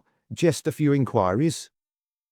Mr. Miller had a pale face and a red neck like a polony hanging over his wing collar. The face turned red and the polony pale. Huh? Had they caught up with him at last? "Just a few inquiries re a certain party we want to know something about. Know that face?" Mr. Miller was still a bit suspicious. He turned to his eldest son, who was laying a table for 18, and gave him a good telling off for nothing, just to gain time to collect his thoughts. "Yes, father," said young Miller, a junior replica of his parent, glasses and all. They all were, and ran to the kitchen to tell his mother, who cashiered at busy times and cooked at others. PC Mulligan solemnly read his description of Flo and flourished the photograph. Mr. Miller breathed again. Have a drink, Constable. No, thanks, sir. Not on duty. Just a glass of wine. It will do you no harm. I have a nice innocent Swiss wine you'll enjoy. P.C. Mulligan thought fast. He took a glass of port now and again at the back door of the Jolly Tinker, and it might as well have been milk. All right then, just a little snifter, thank ye. Mr. Miller poured some red wine in a goblet for the bobby, and one for himself. Long life. You're very good elf, sir. P.C. Mulligan tried to down the fiery Rhone wine in one, thrashed the air, coughed until his helmet fell off, and then stood to attention. Whew! The real McCoy, what? A bit fiery, but quite harmless to a man like you. Another? PC-33 didn't mind if he did. He felt quite elevated. Let 'em all come. P.C. Mulligan indeed. He'd show 'em. He delicately drank his second glass and grew confidential. It's like this, sir. Acting for a client whose name shall, for the time being, remain confidential. We want to know if you've ever seen this lady here with a man at any time. The jealous husband, huh? Well, enough said. We'll leave it at that, see? P.C. Mulligan tried to look wise and important. Mr. Miller, also stimulated by his wine, started a train of thought involving the categorical imperative and divorce. Well? Yes, I think so, yes. Ah! PC-33 breathed a heavy alcoholic blast of relief. His feet felt awful and he couldn't stand much more of it. Thank ye. Don't mind if I do. A third glass followed the rest. P.C. Mulligan looked around. Lest if I don't bring the wife here on her next birthday. Nice little place you got here. Bet you know all the ins and outs of the black market, eh? Number 33 tapped the side of his bloodshot nose with an enormous index, but Mr. Miller shied off. Yes, I know the lady. Oh, my wife? The bobby was past caring who Mr. Miller knew. He was thinking with bold and bitter relish of all the years he'd put up with ridicule. He wasn't going to stand it any more. Not even from Inspector Scantling, the big giggling boob. No, the lady on the photograph. Oh, who'd she been here with? Let me see now. Yes, a well-known man in Brockfield. Mr. Miller knew Brockfield well. He went there regularly for secret eggs and pork. Once a mayor there, I think. Fenning, that's it. Mr. Andrew Fenning. But it was about 4 years ago. Do you remember that properly? Yes, it was during the war, just before the bomb fell. They'd had one bomb in Bursted. It fell 3 miles away, in the country, but you'd have thought the whole town had been razed to the ground by it. They dated everything from the bomb. The current year might have been BF4. Just the two of them? I seem to recollect Mr. James Fenning with them a time or two, yes. I see.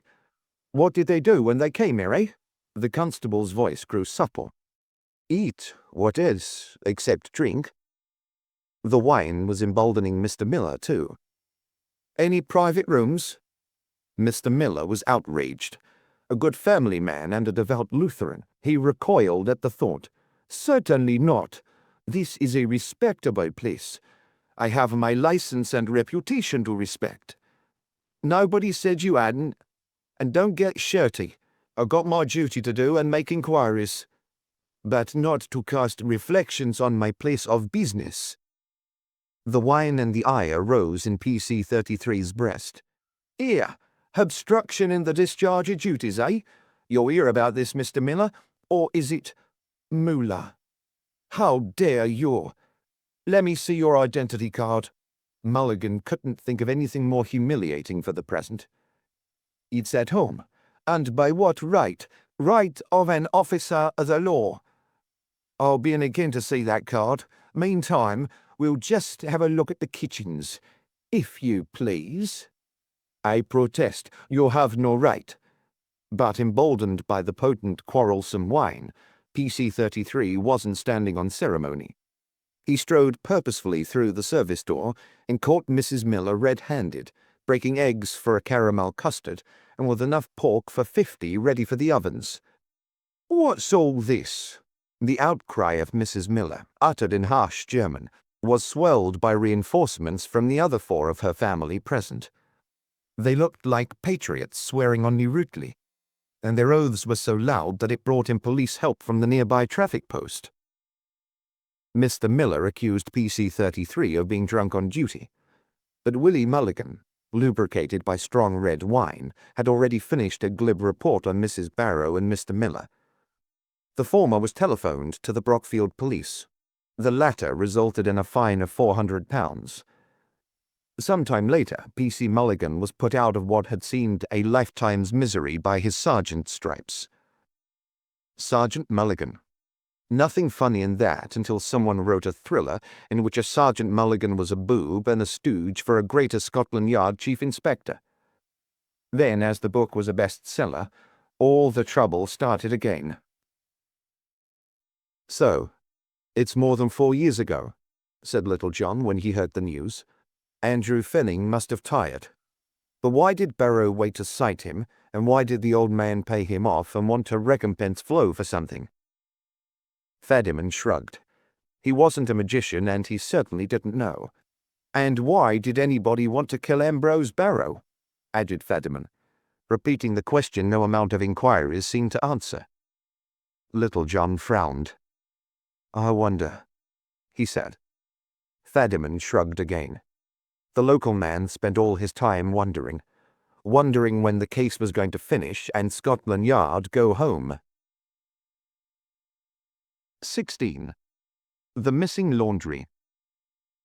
The writing's Barrow's and the normal figures, but the alterations certainly aren't his. They've been done by a different kind of pen.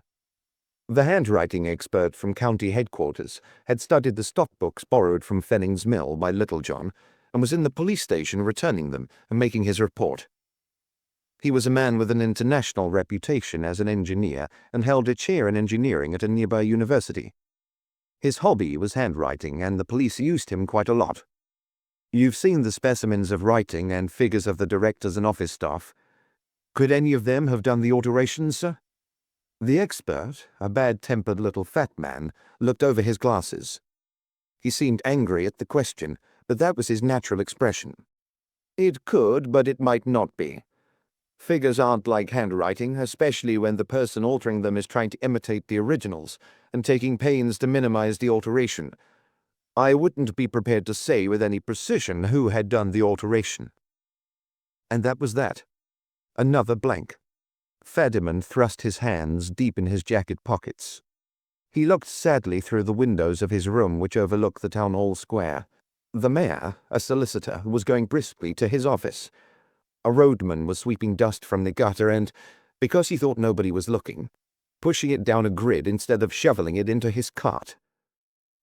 A dog just missed being run over by a dilapidated van, and a constable stopped to tie his shoelace, straightened himself, and slowly undulated down the street.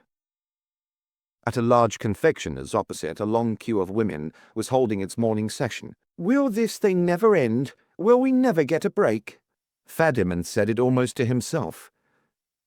The expert looked hard at the local inspector, closed his bag with a click, put on his hat, shook hands, and took himself off. "Another blank." Little John smiled. "Don't be downhearted, Fadiman. Something will turn up. It always does. Even now." "Even now what? You don't mean to say you're onto something?" "No, but I feel things are getting warm. Your men can't trace the strychnine with which old Miles Fanning was killed. Drawn a blank at the chemists here and in the towns around. What about the doctors?" "You mean—" "I mean Martindale."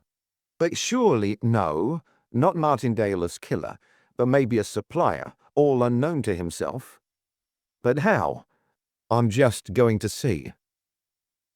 The doctor was in again, but since his confidences of the last visit, was more friendly towards Little John. "You not finished yet?" "No, doctor. This time on a new tack. Poison." Martindale looked in a bit better shape. For one thing, he was quite sober, and for another, feeling a bit happier. Finding that his pay from Miles' penning wasn't forthcoming, he had approached a cantankerous relative for a loan and been cordially received. This unexpected help had brightened up things considerably. In addition, he had been called into the old hall to one of the servants who had developed appendicitis, and he had met Mary Fenning for the first time. Somehow, it had been like walking into the sunshine after leaving a dark prison. He had not had a drink since. "Poison? What the blazes? Look, Doctor, I want your help. Someone poisoned old Miles Fenning by putting a strong strychnine pill in among a bottle full of innocuous ones he was taking. We can't trace where that pill came from. Well, I certainly didn't supply it. Do you stock 5-grain strychnine pills?" "No.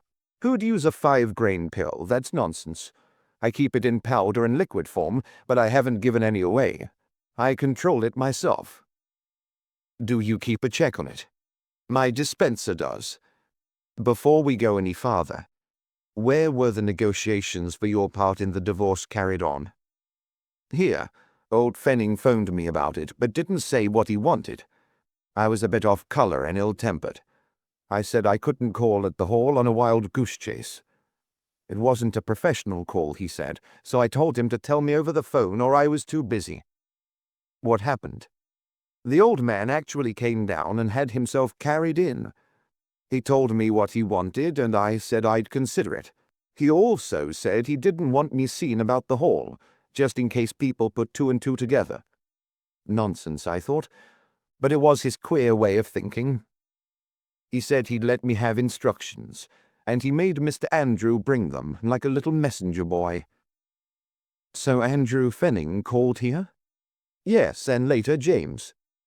There was a bit of arranging to do, and the second time Andrew was out of town, so James called with the papers on his way to the office." "Was either of them left alone?" "Yes. When Andrew called, I asked him to have a drink and went for a new bottle. When James called, I did the same.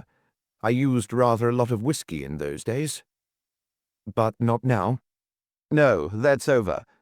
"I'm glad. Good luck." "Thanks, I'll need it." "Where is the poison cabinet?" "In the corner there. The dispenser has everything but the poisons. You see, during the war I got a girl I couldn't trust. All right, but somehow a bit flighty. I had the poison shifted to here, and she dispensed them under supervision. I've been in such a mess since I haven't had time to move it. Have the dispenser in, will you please, Doctor?" The girl in the large spectacles was really frightened. She confessed she was loyal to the doctor. The way she looked at him, it went deeper than that. "There was a shortage, then?" "Yes, about 10 grains. "Why didn't you report it?" The girl's face assumed a dogged, protective look. She gave no answer, but put her nose in the air. "You thought the doctor would get in trouble?" "I thought he'd made some mistake when he wasn't, well, sober," said Martindale with a wry smile. "Well, yes. Thank you, my dear. I'm grateful for that." The girl burst into tears and ran from the room. "Well, well. So somebody helped himself to 10 grains. Might have been anyone. But the guessing is it's one of the Fennings. Was the cabinet open, Doctor?" "I couldn't really say. Sometimes I left my keys in it, and, I'll be quite frank, my dispenser took them out after locking it and gave them to me later." "Very well, Doctor. So you've never been up to the hall?" "Funnily enough, I was there last night and the night before. The gardener at the lodge got appendicitis." "Oh, did you see any of the family?" "Only Mary. She called me in and stayed whilst I made arrangements for the old chap to be taken to hospital." "Did you know the family before this divorce business?" "Only slightly. Seen them about the town. I knew Mary from seeing her around in the old days. But she was away at school and then married into the Fenning family. I really spoke to her for the first time last night." Little John looked hard at the doctor. Yes, he understood why the whiskey days were over. Good luck to him. The case was a queer one. The old chap was damned ill, but quarrelling with his wife like mad. The old lady kept saying it was his own fault. He oughtn't to have worn the clothes, and he kept saying they weren't damp. The last thing he said when the ambulance took him off was, "Tell her they weren't damp." He's doing all right. What was it all about? It seems one of the Fenning men had got wet through in the rain and gave old Humphreys his suit, which had lost its shape. Old Humphreys kept it a day or two and then put it on. His wife played merry hell and said it wasn't dry. The old man gave himself a real chilling with it in his stupidity and got a thorough cold. His appendix must have been a bit abscessed from the start and suddenly flared up. Well, well, that's very funny. Thank you, Doctor. And good luck again. Thanks, Inspector. I shall need it, as I said before. I'm not so sure about that, Doctor. Go to it. And the inspector made for the door and was out before Dr. Martindale understood what he was driving at. Mrs. Humphreys at the old Hall Lodge was still very bellicose. She was a prim little grey-haired body, soured a bit and fond of her own way. She had a long tongue which never ceased, and it was said that old Humphreys was such a good gardener because he kept out of her way from rising until bedtime. You'd stumble across him talking to his flowers and telling them his troubles. He'd himself to blame. He would wear the suit, peacocking about in Mr. Andrew's expensive suits like a lord. Served him right. Though I will say to see him took off like that gave me quite a turn. But I weren't afraid. His father and his father before him saw 90, and Abram's only 74. Them Humphreys need a lot of killing. Take my word for it. He'll see me off and marry again, I shouldn't be surprised. His old father married his fourth at 82. Like father, like son, I always says. Just a minute, if you please, Mrs. Humphreys. When did Mr. Andrew give your husband the clothes? He didn't. Mrs. Allgate, the housekeeper, gave him. Said Mr. Andrew threw them out for the radman, and she thought maybe Abram would like 'em. A deep un is Mrs. Allgate. 60 and a widow. Giving my husband presents, I won't have it. Maybe she'd like to be the next Mrs. Humphreys. Well, she won't while I have the strength to hold on. I'll outlive my Abram just to spite her. But Little John, with a farewell which wasn't heard above the racket the outraged Mrs. Humphreys was kicking up, was off. Mrs. Holgate was another grey-haired elderly woman, a comfortable, plump, homely sort. Anything but a manhunter, especially where knotted, ancient gardeners were concerned. Yes, I gave Humphreys the suit. It wasn't fit to be worn by Mr. James. Mr. James? But I thought it was Mr. Andrew. Has that Mrs. Humphreys been talking? She always gets the wrong tale. Mr. Andrew gave it to me and told me to be rid of it. But although he didn't say so, I knew it was Mr. James's. The tailor's label had been cut off, but I know who suits who. I've been here nearly 40 years. What was the suit like when you got it, Mrs. Holgate? Very damp and a bit dirty too. Rain? I guess so. But whoever had it on must have fallen too. It had been brushed, but you could still see the mess. Properly soaked through. Mr. James just behaved like a naughty boy who didn't want to be found out going in the rain without his coat. He put the suit at the back of the hot water cistern to dry, and Mr. Andrew must have come across it and told him off and taken it. But he never found his underclothes. Proper mystery, that is. His vest and pants just vanished.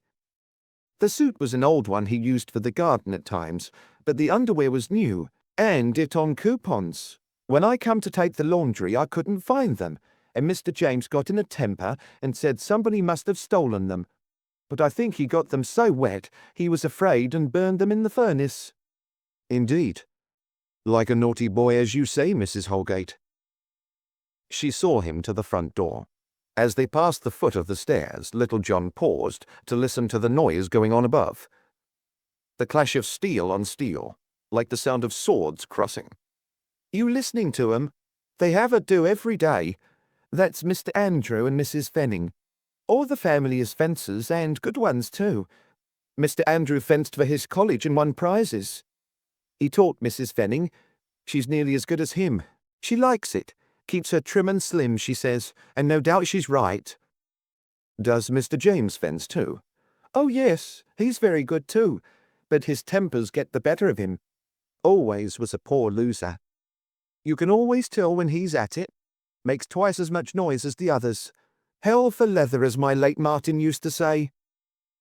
As they spoke, the sound of foils ceased, and the two duelists came on the landing hot from their contests. Hello, Little John, you here again? What this time? Andrew was dressed in flannels and a high-necked sweater. He looked pleased with himself. His crisp hair was tumbled about his face. Mary looked superb in a canary polo jumper and short skirt. Excuse us, won't you, Inspector? We've got to shower and change before we take cold. That's all right, madam. I do want to see you both, but that can wait. Is Mr. James in too? He asked Mrs. Holgate when the pair had gone. Yes, he's working in his study. Want to see him? No, thanks. What's he working on? His book. He's writing a private history of the Fenning family. He's family mad. He's been on that for the last 7 years, and not finished yet. You should see the papers he's got. A lot of old rubbish about the dead past. He'd be better getting himself a wife and family to take his mind off it, instead of burying himself with his ancestors. And with that, she let Little John out. 17. The Etching. The rain was still slashing down as Little John once more made his way to Fairley Grove. This time he was on foot, but wished he'd taken a taxi. He walked along the crazy path between the bedraggled flower beds to the front door of number 41. A bit different this time. When he was here before, he'd thought Mrs. Barrow was on his side. Now she was hostile and afraid. The old woman opened the door. Probably Flo hadn't taken her into her confidence, but she knew instinctively that there was trouble brewing, and eyed the inspector with suspicious apprehension. She's not in. Will she be long, Mrs. Harrison? I don't know.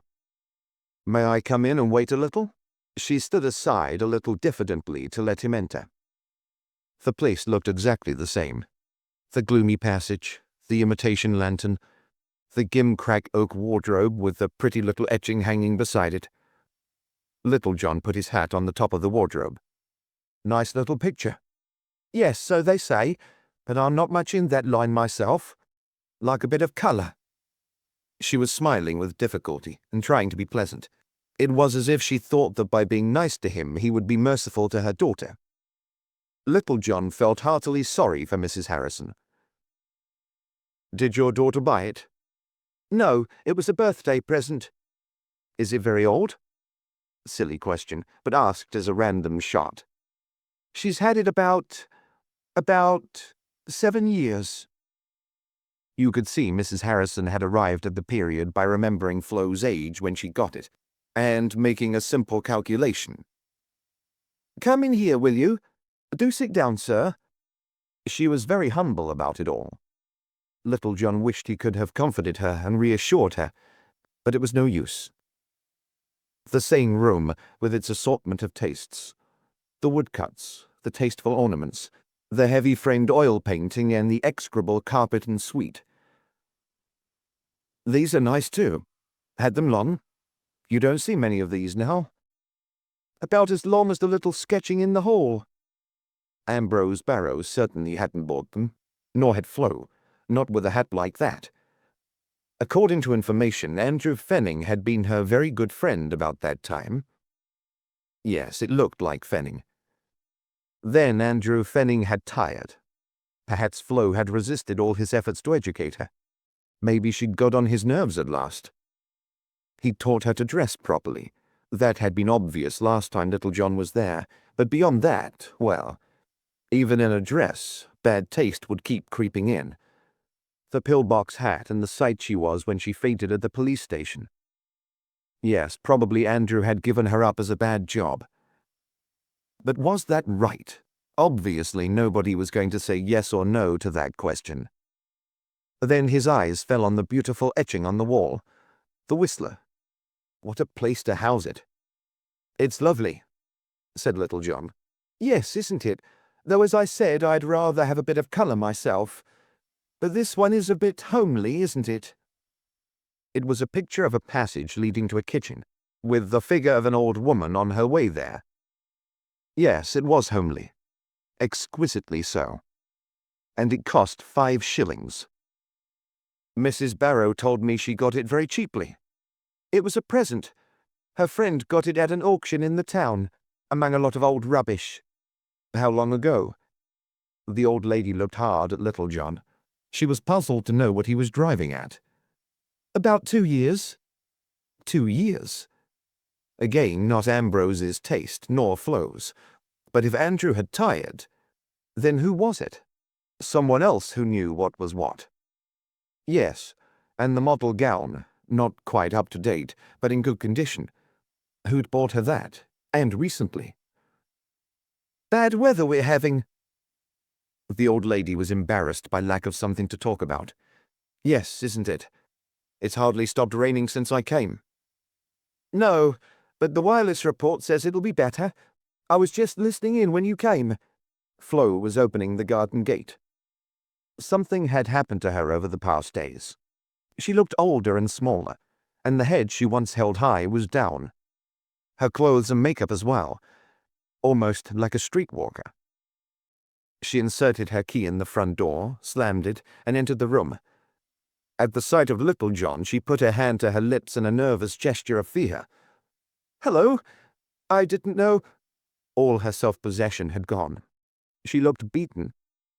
"Good afternoon, Mrs. Barrow. I just wanted another word with you." Mrs. Harrison didn't know whether to stay or not. She looked hard at Flo and then went out. You could hear her climbing the stairs. "What did you want? I've told you all I know." "Not quite, Mrs. Barrow." "Why? Please don't keep badgering me. It's getting on my nerves, it really is." "Then, please do your best to help us. No harm will come to you, I assure you, but I want a straight tale now about your relationship with the Fenning family." She sat down on the couch and fiddled in her handbag. It had been a good one. Another present. She took out a handkerchief, dabbed her face, and then tugged at the handkerchief with her fingers. "I really don't—" Come, Mrs. Barrow, this won't do. "Really, I seem to be blamed for a lot of things I didn't do, just because Mr. Andrew was good to me when I worked for him." "Yes, but why was Mr. Miles Fenning so interested in you as to want to remember you in his will?" "He must have been sorry for me with Ambrose dying and leaving me so badly off." "Did he leave you badly off?" She looked at Little John, trying to guess how much he knew. "Well, I'll have to leave this house and sell it. I can't make ends meet and live here. I'll have to go to Mother's." It all sounded very lame. Old Fenning, so hard-bitten and cynical, leaving £500 to this woman because he was sorry for her. Sounded more like conscience money. Perhaps he was just, even if he was hard. "Let me put a suggestion to you, Mrs. Barrow. I'm sorry to distress you, but I've got to know what's been going on. I suggest that, for a time, you were very friendly with Mr. Andrew Fenning. Perhaps up to 5 years ago." Flo's eyes opened wide and her mouth dropped. She wondered what was coming next and turned the color of chalk. Then the relationship ceased. I don't know why, but I suggest that another man came into the field. No, it wasn't that, I swear it. It wasn't that. It was Ambrose. He objected and threatened to make a public scene if ever he saw me out with Andrew again. So I stopped going with him. After all— After all what?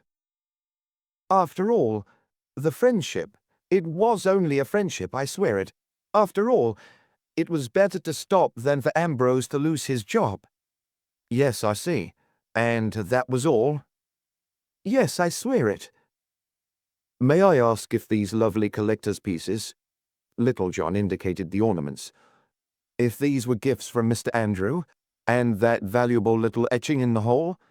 Yes, for birthdays and Christmas. She looked relieved. Matters were turning out nicely. Perhaps— And may I ask you who gave you that almost priceless etching behind you, Mrs. Barrow?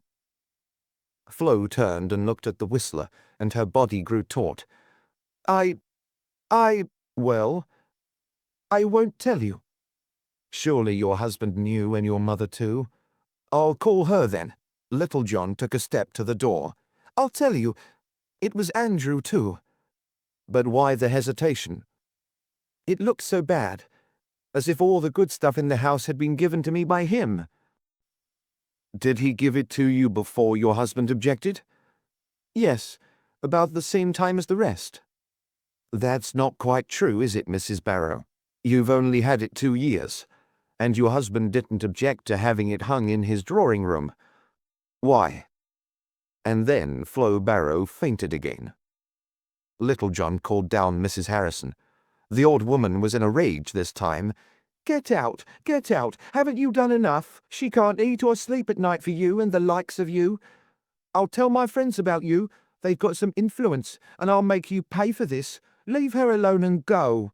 Little John never felt worse as he left the house. It was bad enough sorting out who'd done the crime without having to bully and dement a lot of women. In the town, he asked the constable on point duty where the main local auctioneer's office was. Right over there, sir. For Bobby saluted and went on with his traffic directing. He flailed his arms absent-mindedly. Auctioneers now, what next? These high-ups had queer ways of investigating crime. Now, if he'd been on the job, he'd have shown 'em. A string of cars started a concerted hooting. Blimey. He whirled his arms apologetically and saluted a glaring local JP as he passed.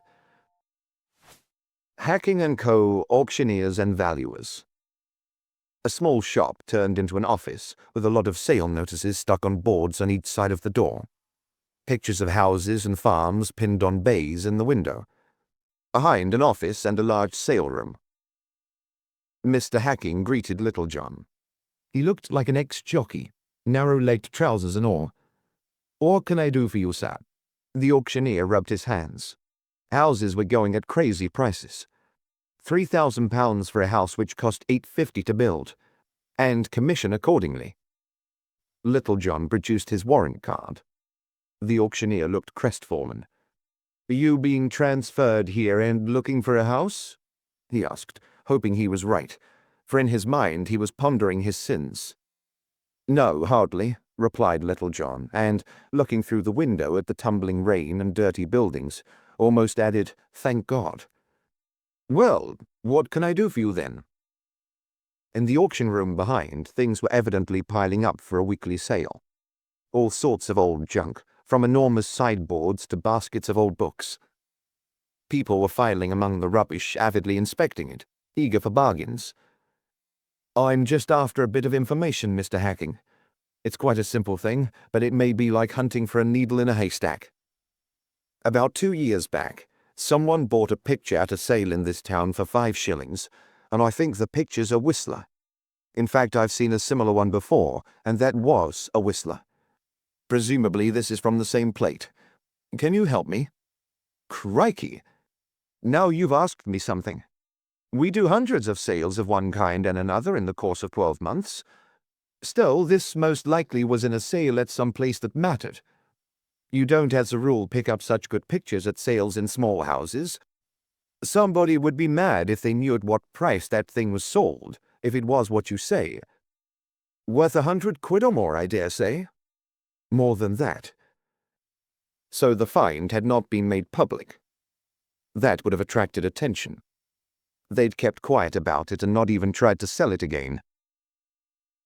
Mr. Hacking walked over to a small pen in one corner and held a confab with an elderly lady who looked like his bookkeeper. You could see their faces moving excitedly as they talked, and then they took down a book of cuttings and a large leather-bound ledger, and, spreading them on the desk, started poring over them. Little John sauntered across. We're just looking over the sales of 2 years ago. We'll see what we find in the way of pictures and then trace the buyers from the sale book. Half a mo. They suggested that Little John called back.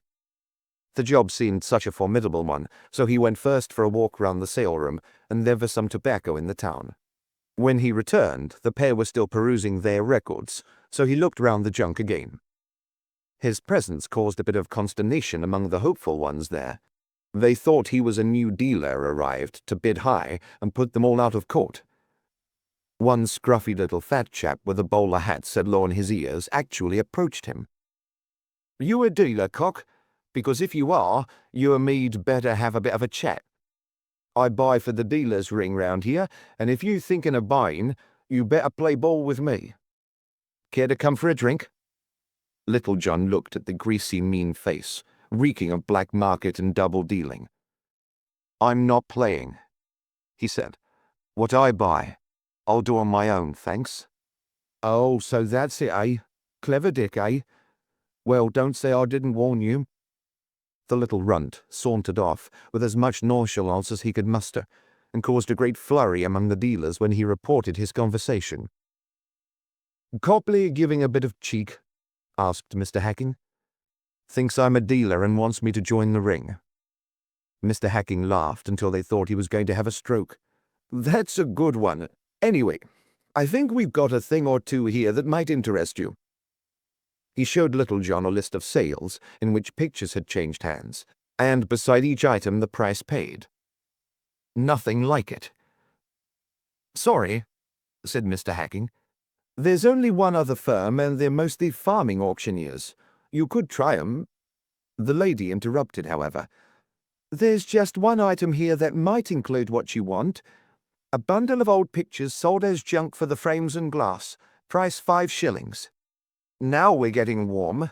As likely as not, that's how he got the bargain. Came across it among a lot of rubbish. They mostly do. Let's look at my sale book and find out who it was." Mr. Hacking ran a large forefinger down the columns of a ledger. "Yes, here we are. Bundle of old pictures.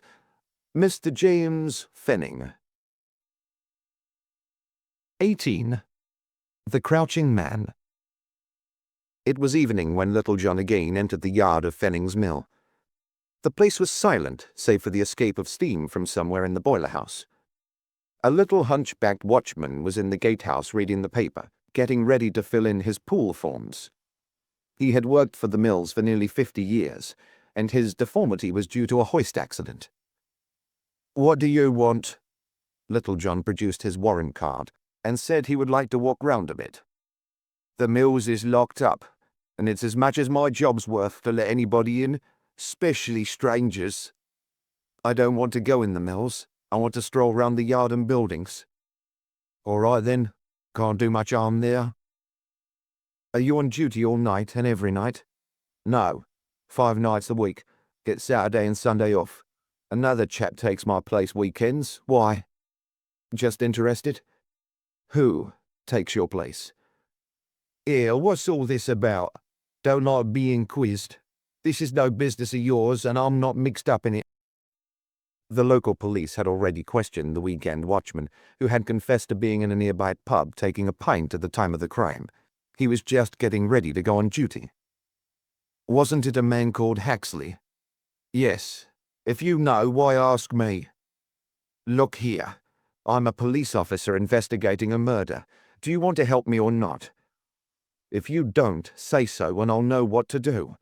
I'm as keen as the next to know who did Barrow in, but I don't see what good a lot of questions of that sort will do." "Leave me to be the judge of that. Where can I find Haxley?" "Like as not at the Church Inn, just round the corner. He's a lame chap on army pension, and he makes up his income as relief man for me. He's always round at the pub in the evenings." The Church Inn was a small pot-house tucked among a lot of old property in a poor quarter. Stone-sanded floors, narrow windows, and little for sale besides beer. Haxley was sitting in a corner with a pint in front of him. He was more obliging than his hunchbacked counterpart, but far more shifty, almost cringing. Yes. My night on duty when Barrow were done in. Half an hour later, and I'd have seen who done it." "Were there many disturbances over the weekend as a rule?" Haxley gave Little John a queer look.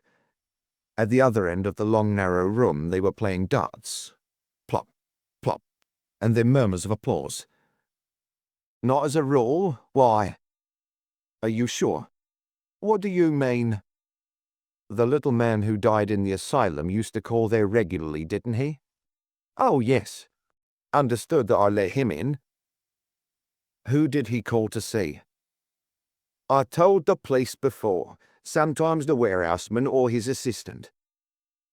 Did you get your wound in the last war? Cambrai, 1917. Who gave you your job? Mr. Miles Fenning. I see. I've heard that rather a lot went on at the mills at night some weekends. For instance, lorries moving out. Know anything about it? Well, sometimes the men went off on night journeys. What you getting at? Were the night journeys strictly on the level? Huxley gave Little John a nasty look. Yeah, I said what you getting at. I'm an honest man, and when I'm on duty everything's on the level. Very well. If anything strikes you, just let me know. Such as somebody taking away stuff under cover of dark that they wouldn't have moved in the daylight. Good night. Hey, nobody ever came or went there who wasn't one of the mill hands. I didn't say they did. Little John walked through the main gates again, past the reservoir, still steaming from the engine exhaust, and onto the far side of the mill which stood on the riverbank. The whole had a forlorn, neglected aspect, and the water was almost the color of ink. There was no traffic. At a little distance from the mills, two fishermen sat patiently watching their lines. There was no way across from the mills to the other bank, beyond which ran the railway with a jumble of goods yards and sidings. Little John walked down the river path until he came to the first bridge, which he crossed, and then he returned to a spot opposite the mills. A pipe from the engine house emitted hot water and steam. Presumably they also drew water from the river. Almost opposite the mills, a gate with a stile by the side and a rutted dirt track leading towards the railway.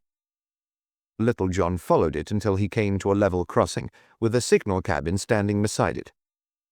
The crossing gates were closed. The signalman opened the window. Bit better now, he said, talking of the weather and evidently seeking companionship. Yes, may I come up? Against the rules. I'm a police officer. I'm coming. Want a word with you. Okay, come on. A cozy sort of place with a stove burning. Pots with geraniums and cactus on the windowsills.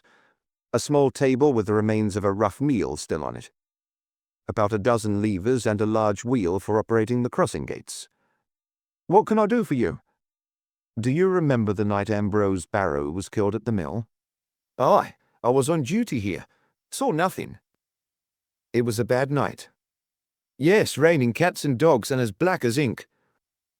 A goods train passed, and they had to suspend the session. You couldn't hear a thing for the roar and rattle of the wagons. The signalman released 3 levers when the whole had passed, and then went to the wheel and opened the gates.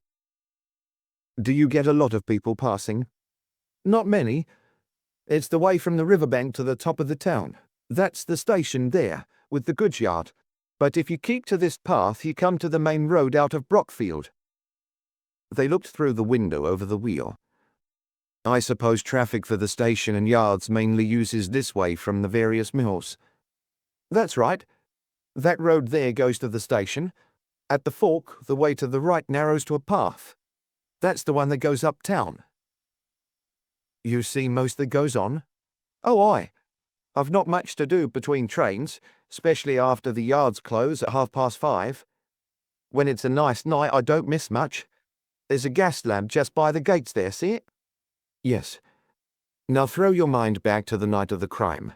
Did anybody pass this way between, say, 6 and 7?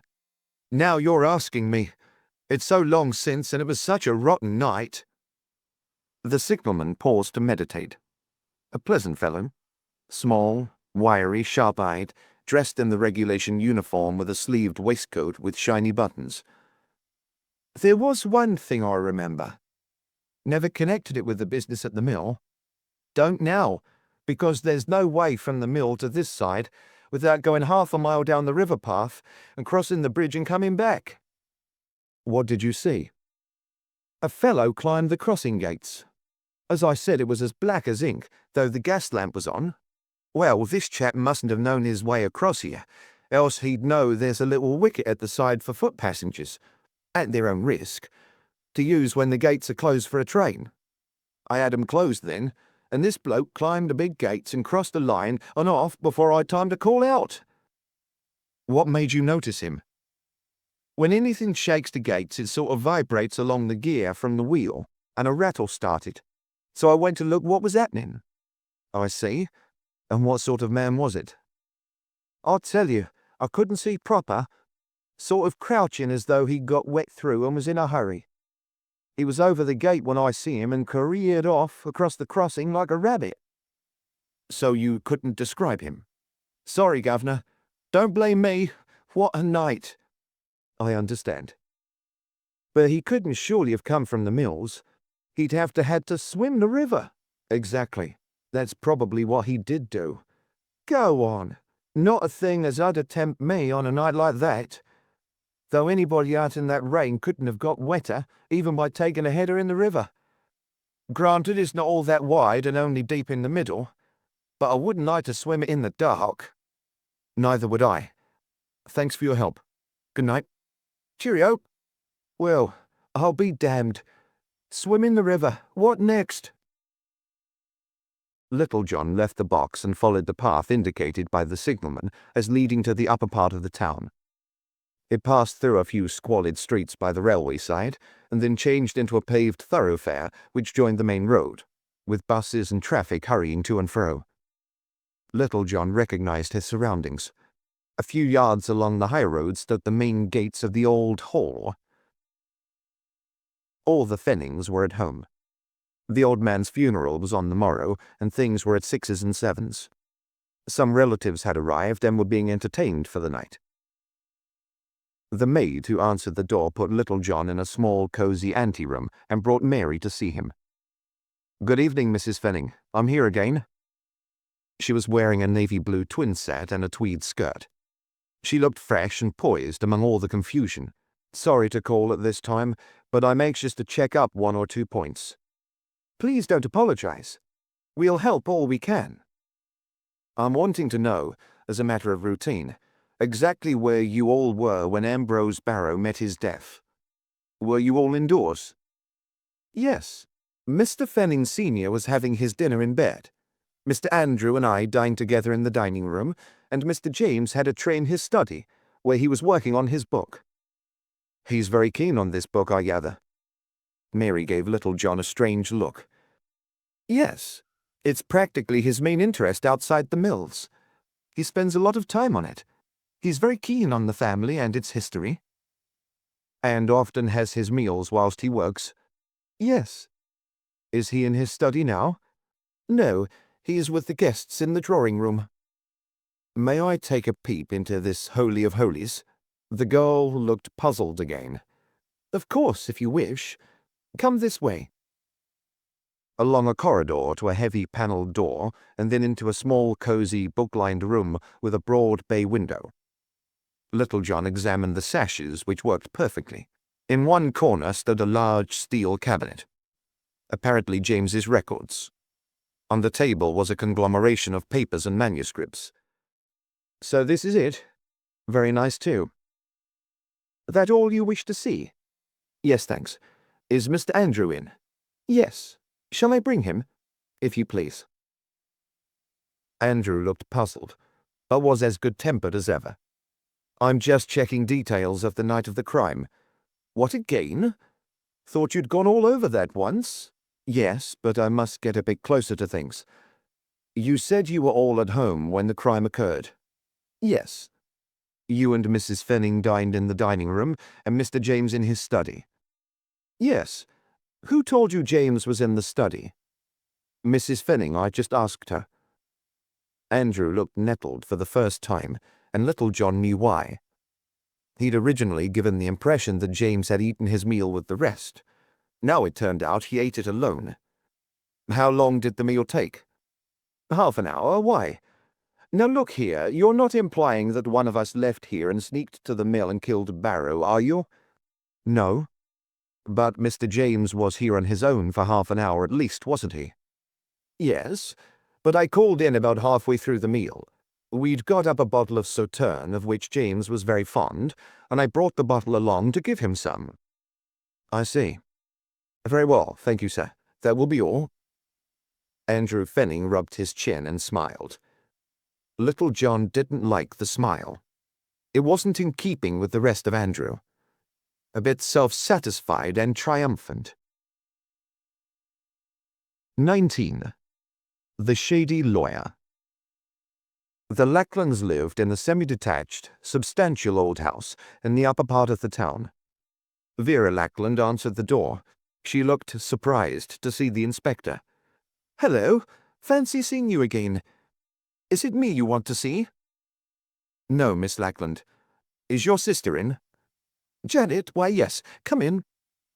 The furniture was old-fashioned, probably dating to the time when the parents had set up house. Vera showed Little John into a parlor without a fire, evidently used for state occasions, and a bit damp and musty in the meantime.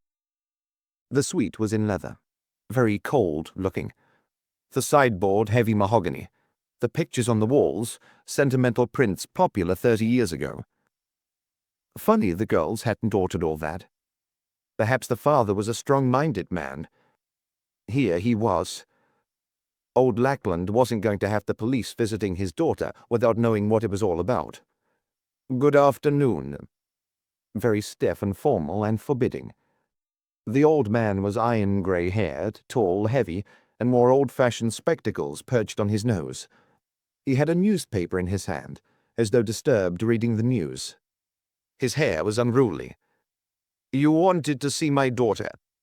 "If you please, sir." "What's it all about?" The old man looked ready to ask Little John what his intentions were.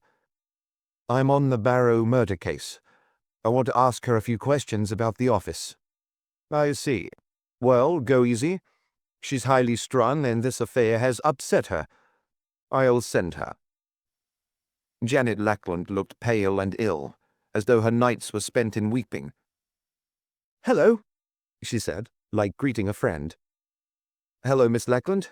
How are you? I'd like to ask you a few more questions, if I may." "I'll do what I can, Inspector." "Well, I'm afraid they're going to be rather personal ones. You and Mr. Barrow were in love? Please tell me frankly. I'll respect any information you may give me." "Yes." Tears began to flow again. "And had he been free, you'd have been married?" "Yes." "Mr. Barrow was taking steps to get his freedom?" The girl looked scared. "Please, Inspector, now that he's dead, don't let that get abroad. My father's very strict, and he didn't know about Ambrose and me. Ambrose was going to get a divorce first, and then, after a time, tell Father. If Father hadn't agreed, we would have married without his consent." "Well, I know that Mr. Barrow had grounds for divorce, but that owing to his position at the Fennings, which he didn't wish to lose, someone else was being cited as co-respondent." "I knew that." "Who was the real co-respondent?" "I work at the Fennings still and have a good job. I wouldn't like—" "Was it James Fenning?" "Yes." "Not Andrew?" "No, she'd had an affair with Andrew, but there was no proof for divorce. But Ambrose found a letter from Mr. James to his wife which was conclusive. He saw Mr. Miles about it and told him he would sue for divorce." "And what happened?" "Mr. Miles was furious, not only with James but with Ambrose. He said he couldn't have his family disgraced like that and wanted to pay Ambrose to keep quiet. But Ambrose and I wanted each other, so Ambrose wouldn't drop it." In the heat of the technical discussion, the girl forgot her own troubles, and her face grew pink with animation again. "And then?" "Mr. Miles said he'd arrange it all so that Ambrose would get his divorce, but someone else would appear in court as his wife's lover." "Dr. Martindale?" "Yes, and Mr. Miles said Ambrose could keep his job. Otherwise he'd sack him and see to it that he didn't get another job locally. He said he'd tell the truth about Ambrose and me, too." "So that was it?" "We hadn't done anything wrong, but in a town like this where they thrive on scandal, Rather. Then did something go wrong? The girl hesitated. Yes. Well? Well, everything happened at once. Ambrose didn't want his wife to be battered about from pillar to post in it. He was such a decent man. He understood from Mr. Miles that after the divorce, James would marry Flo. Well, Jane said he wouldn't. It was only a passing affair and he wasn't, So what happened then? Ambrose had a cousin in London who said he could get him a job. That made Ambrose independent of the Fennings, and he told Mr. Miles that he would cite Mr. James after all. There was an awful row. I'll bet there was.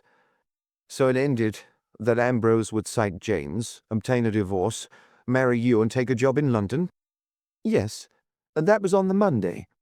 On Saturday, that horrible little man killed him.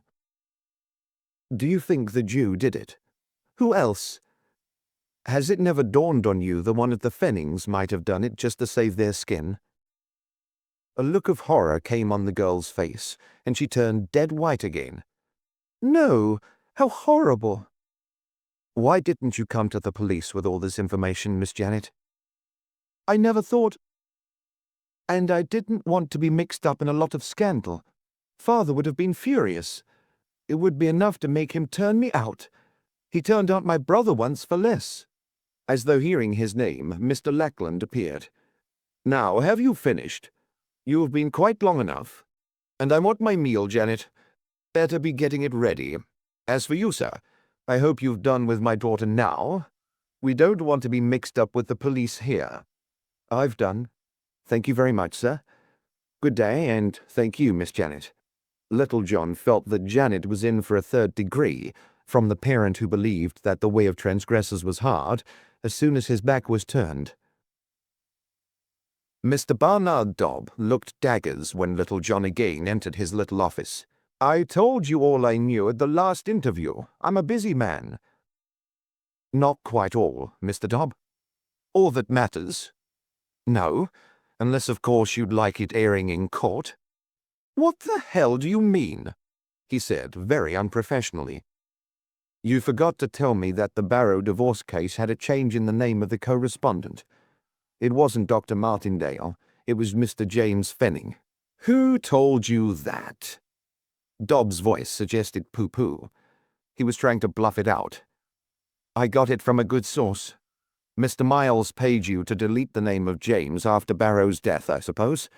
Just in case the police— Look here, are you suggesting— I'm suggesting nothing. I'm telling you that you didn't give me a proper tale last time I called. Mr. Dobb melted and wheedled. Well, I didn't see that it mattered much whose name was given. Barrow was dead and the case dropped. It matters this, that it's taken me a week longer than it should have done to find out all the facts of the case. Why did Mr. Miles leave Mrs. Barrow the legacy? I don't know. I guess he thought she'd been wronged by his family some way. Yes, because Andrew and James, particularly James, wouldn't marry her after all. Wasn't that it?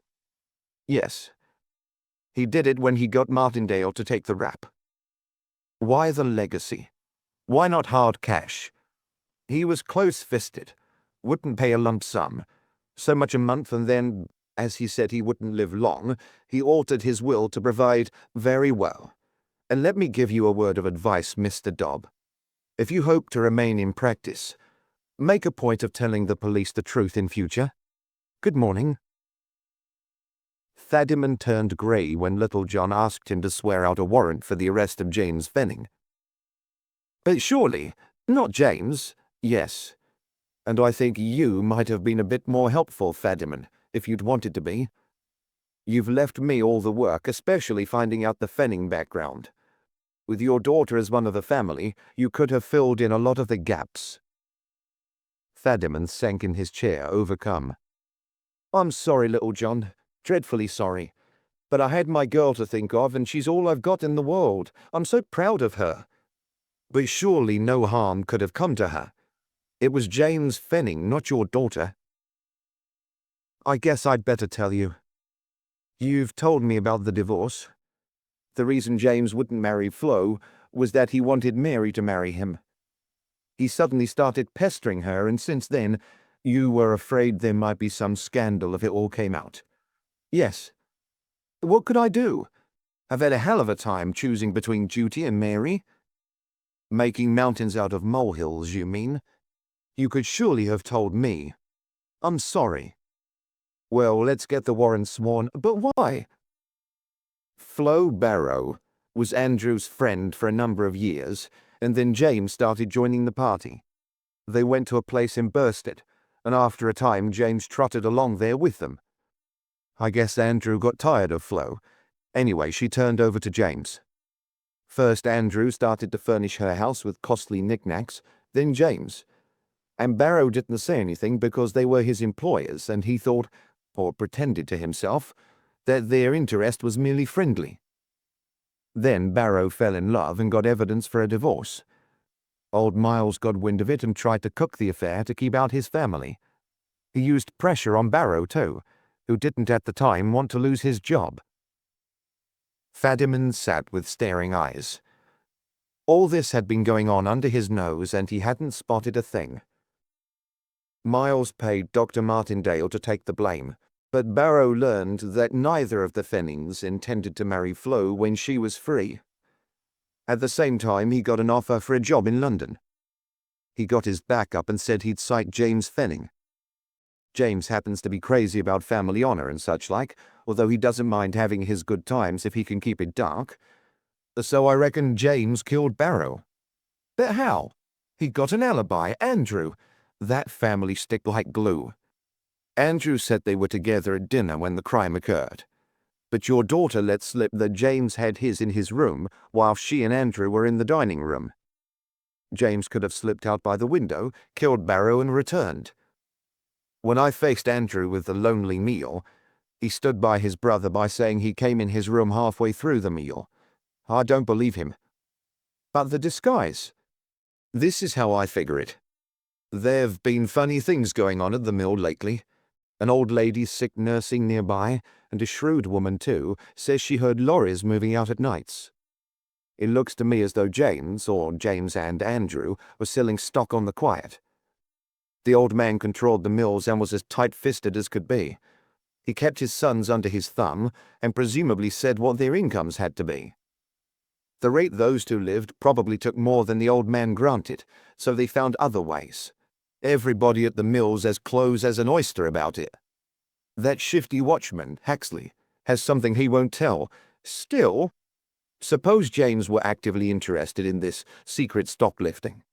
He'd go to superintend, perhaps, dressed in old clothes, a cap, and maybe, for those he didn't want to guess his identity, whiskers, and makeup, if needs be. As good as a burglar's mask and not half so melodramatic. But what about Barrow? When Barrow decided to name him in the divorce case, James made up his mind to kill him. He arranged for Barrow to go and meet the Jew dealer, but was waiting there himself.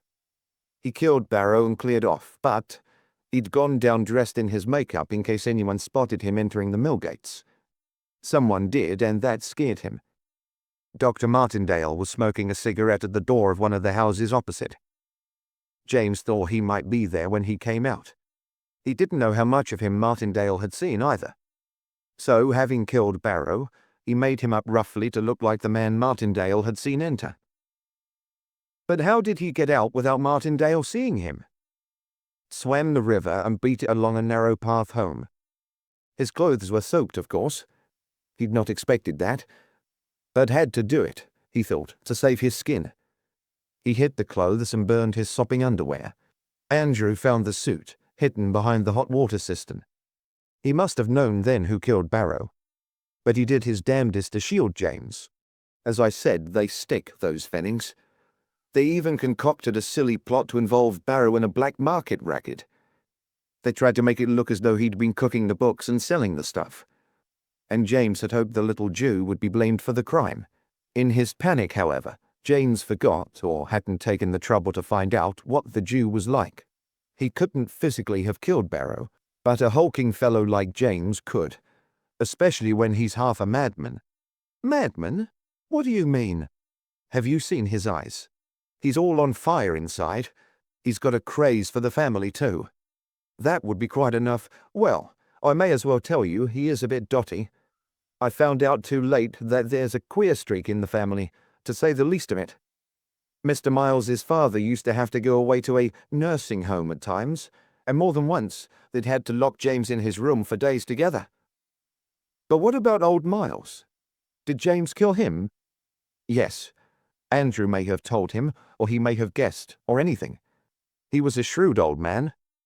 He must have taxed James with it, and said he'd have to take the consequences.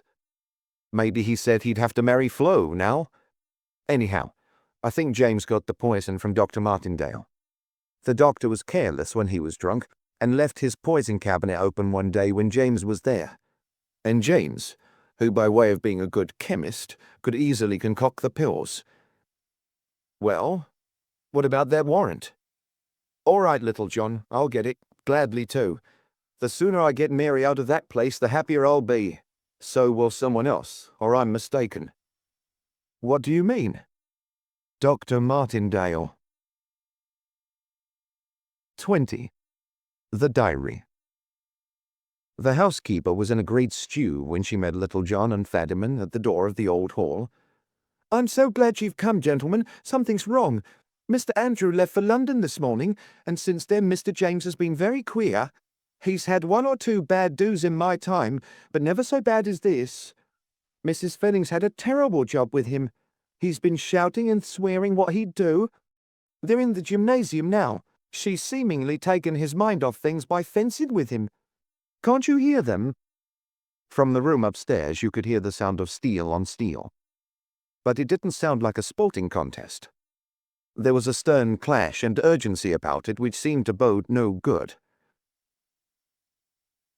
Haven't you been up, Mrs. Holgate?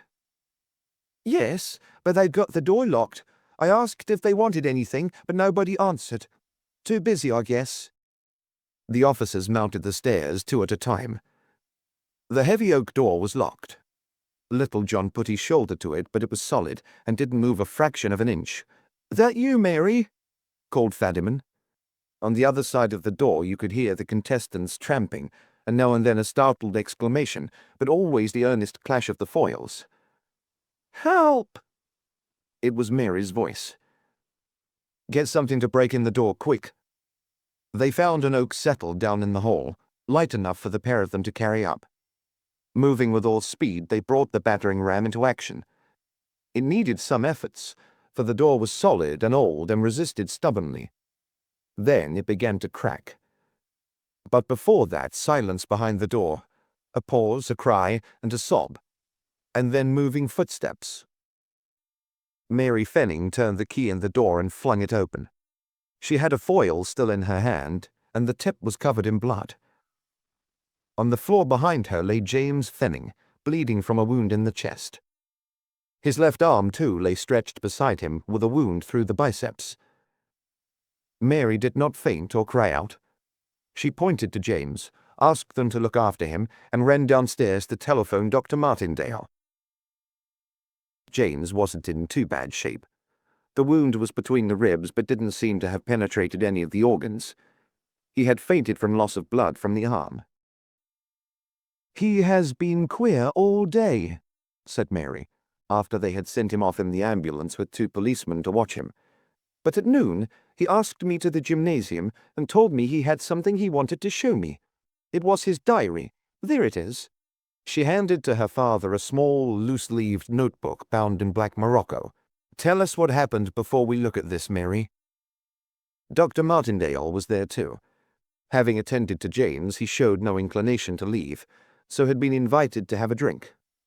He had chosen coffee. He gave me his diary and insisted that I read it then and there. It was evidently one of a number of such books and contained the most startling entries. About how he murdered Ambrose Barrow to save the family honor, and then his father, who, it seemed, guessed he was the murderer and accused him of it. He confessed and said it was for the family's sake, to which his father evidently replied that unless he married Flo Barrow, he would denounce him. He refused because he said he wanted to marry me. Dr. Martindale thereupon swallowed more coffee than was good for him, coughed, muttered to himself, and was silent again. James has asked me to marry him several times. I told him the last time that if he did it again, I would leave the Hall and go to live with my father." "Why didn't you, Mary?" "If I'd only known. I like it here, and I think I was the only one old Mr. Fenning would be good for." Then she turned to Martindale. "According to the diary, you were very careless about your poisons. You left James alone in the room with the door of your cupboard open, and he took enough poison to kill 3 men. Just in case he ever needed it, he said. He made some lethal pills for his father's bottle, he said, and just waited. The story of the murder of Barrow is very confused. All about his robbing the warehouse to make up his income and disguising himself so that he wouldn't be recognized on his way to the mill. He thought that very clever. I think it's very stupid. But he was seen entering the mill when he killed Barrow, so had to leave someone behind like himself. He put his disguise on the dead body. Only someone crazy would have done that. And he had to swim the river to get home." "Yes, we know all about that," said her father. "The inspector worked it all out, just as the diary says." "But what's all this dueling business?" asked the doctor, who couldn't take his eyes from Mary's face, and whose own face seemed to have grown younger by shedding the lines of worry and dissipation. "Well, as I said, he insisted I read the diary in the gymnasium. I was horrified, but he didn't seem to mind. He must have thought my looks were of admiration. He asked me to marry him again, and then he seemed to lose his balance altogether. Talked about children to carry on the family name, and how he'd rebuild the family fortune and be lord of all the place like his ancestors used to be. He could only do that with me as his lady. That was why he'd let me read the diary. He wanted me to know what he'd done for me and the family. The swine! There is no need to report the name of the interjector. I could see that he was quite mad. I knew that in the past he had had queer bouts, and they locked him in his room for days together. But now he seemed quite possessed. I tried to humor him, but he wouldn't listen. He got up and locked the door. "You know all the details now, Mary," he said. "Promise to marry me, and all will be right. A wife can't testify against her husband, and once the diary is burned I shall be safe. Refuse, and I shall kill you. For 2 reasons, I'll not let anyone else have you, and I won't let you tell what you know." I tried to humor him again, and he must have guessed I loathed him. Mrs. Holgate entered with a telephone message that the hospital had rung up to say that Mr. James wasn't in any danger. The chest wound was superficial. "Please go away, Mrs. Holgate," said the doctor, greatly to her surprise and that of all the rest. She made a dignified exit with her nose in the air. "Well, I never—" He took one of the foils from the wall and removed the button. "I want your promise, or—" And he came for me. I snatched one down myself, intending to keep him off, but he pressed so hard that I realized in the end it looked like being a fight to a finish. What could I do? I removed the button from my foil, too. They looked a queer audience. Martindale hanging on Mary's every word with a bellicose look on his face, and his veins swelling with rage. Her father sitting on the edge of his chair, his eyes full of apprehension, and living the events again, and Little John smoking one of old Miles Fenning's excellent cigars, and smiling admiring approval of the very efficient young lady telling the tale. He wished he had a daughter like her. "James is a good swordsman, but presses too hard. He's always been that way, out for a quick kill instead of a well-executed one. I thought several times he would get me, but at last I got him through the arm. He bled profusely, but otherwise I might just as well have never touched him. He fought with greater frenzy than ever. He swore and threatened and shouted. I've never been in such a duel, never. In the end, I just had to make one desperate effort. My strength was going in the fury, and James seemed as fresh as ever. I tried to avoid a vital spot, but I thought when I touched him, I'd got him in the heart. However—" And with that, she fainted. "Good job we've got a doctor here," said Little John, as Martindale carried her off to bed. "Don't be callous," said Fadiman, bristling and hurrying after them. That night, Little John slept for the last time in his rickety bedstead with the brass knobs. They gave him sausages for breakfast too, and the landlord was half drunk when he paid his bill. He heard nothing more of Flo Barrow, but later was one of those responsible for seeing James Fenning under lock and key at His Majesty's pleasure. Fadiman saw him off to the station. He made an awkward little speech which caused them both great embarrassment just before the train came in. "I'm really sorry I doubted your powers, Little John. You see, I'm not used to cases of this sort and being involved in what you might call a family trouble along with the rest. I was scared to death from the start. You've handled this really well. I congratulate you, and I'm very sorry for the poor show I've made." Thereupon the train came in. Little John leaned through the window. "Goodbye, Fadiman, and say no more about it. I quite understand your difficulties. It's all tied up now and ready for delivery. Glad to have worked with you. And by the way, let me know any other developments, won't you?" "What do you mean?" "You'll see." Fadiman did. He wrote later to Little John to tell him that Mary and Dr. Alec Martindale were getting married in the spring. Little John sent them an etching. But it wasn't a Whistler.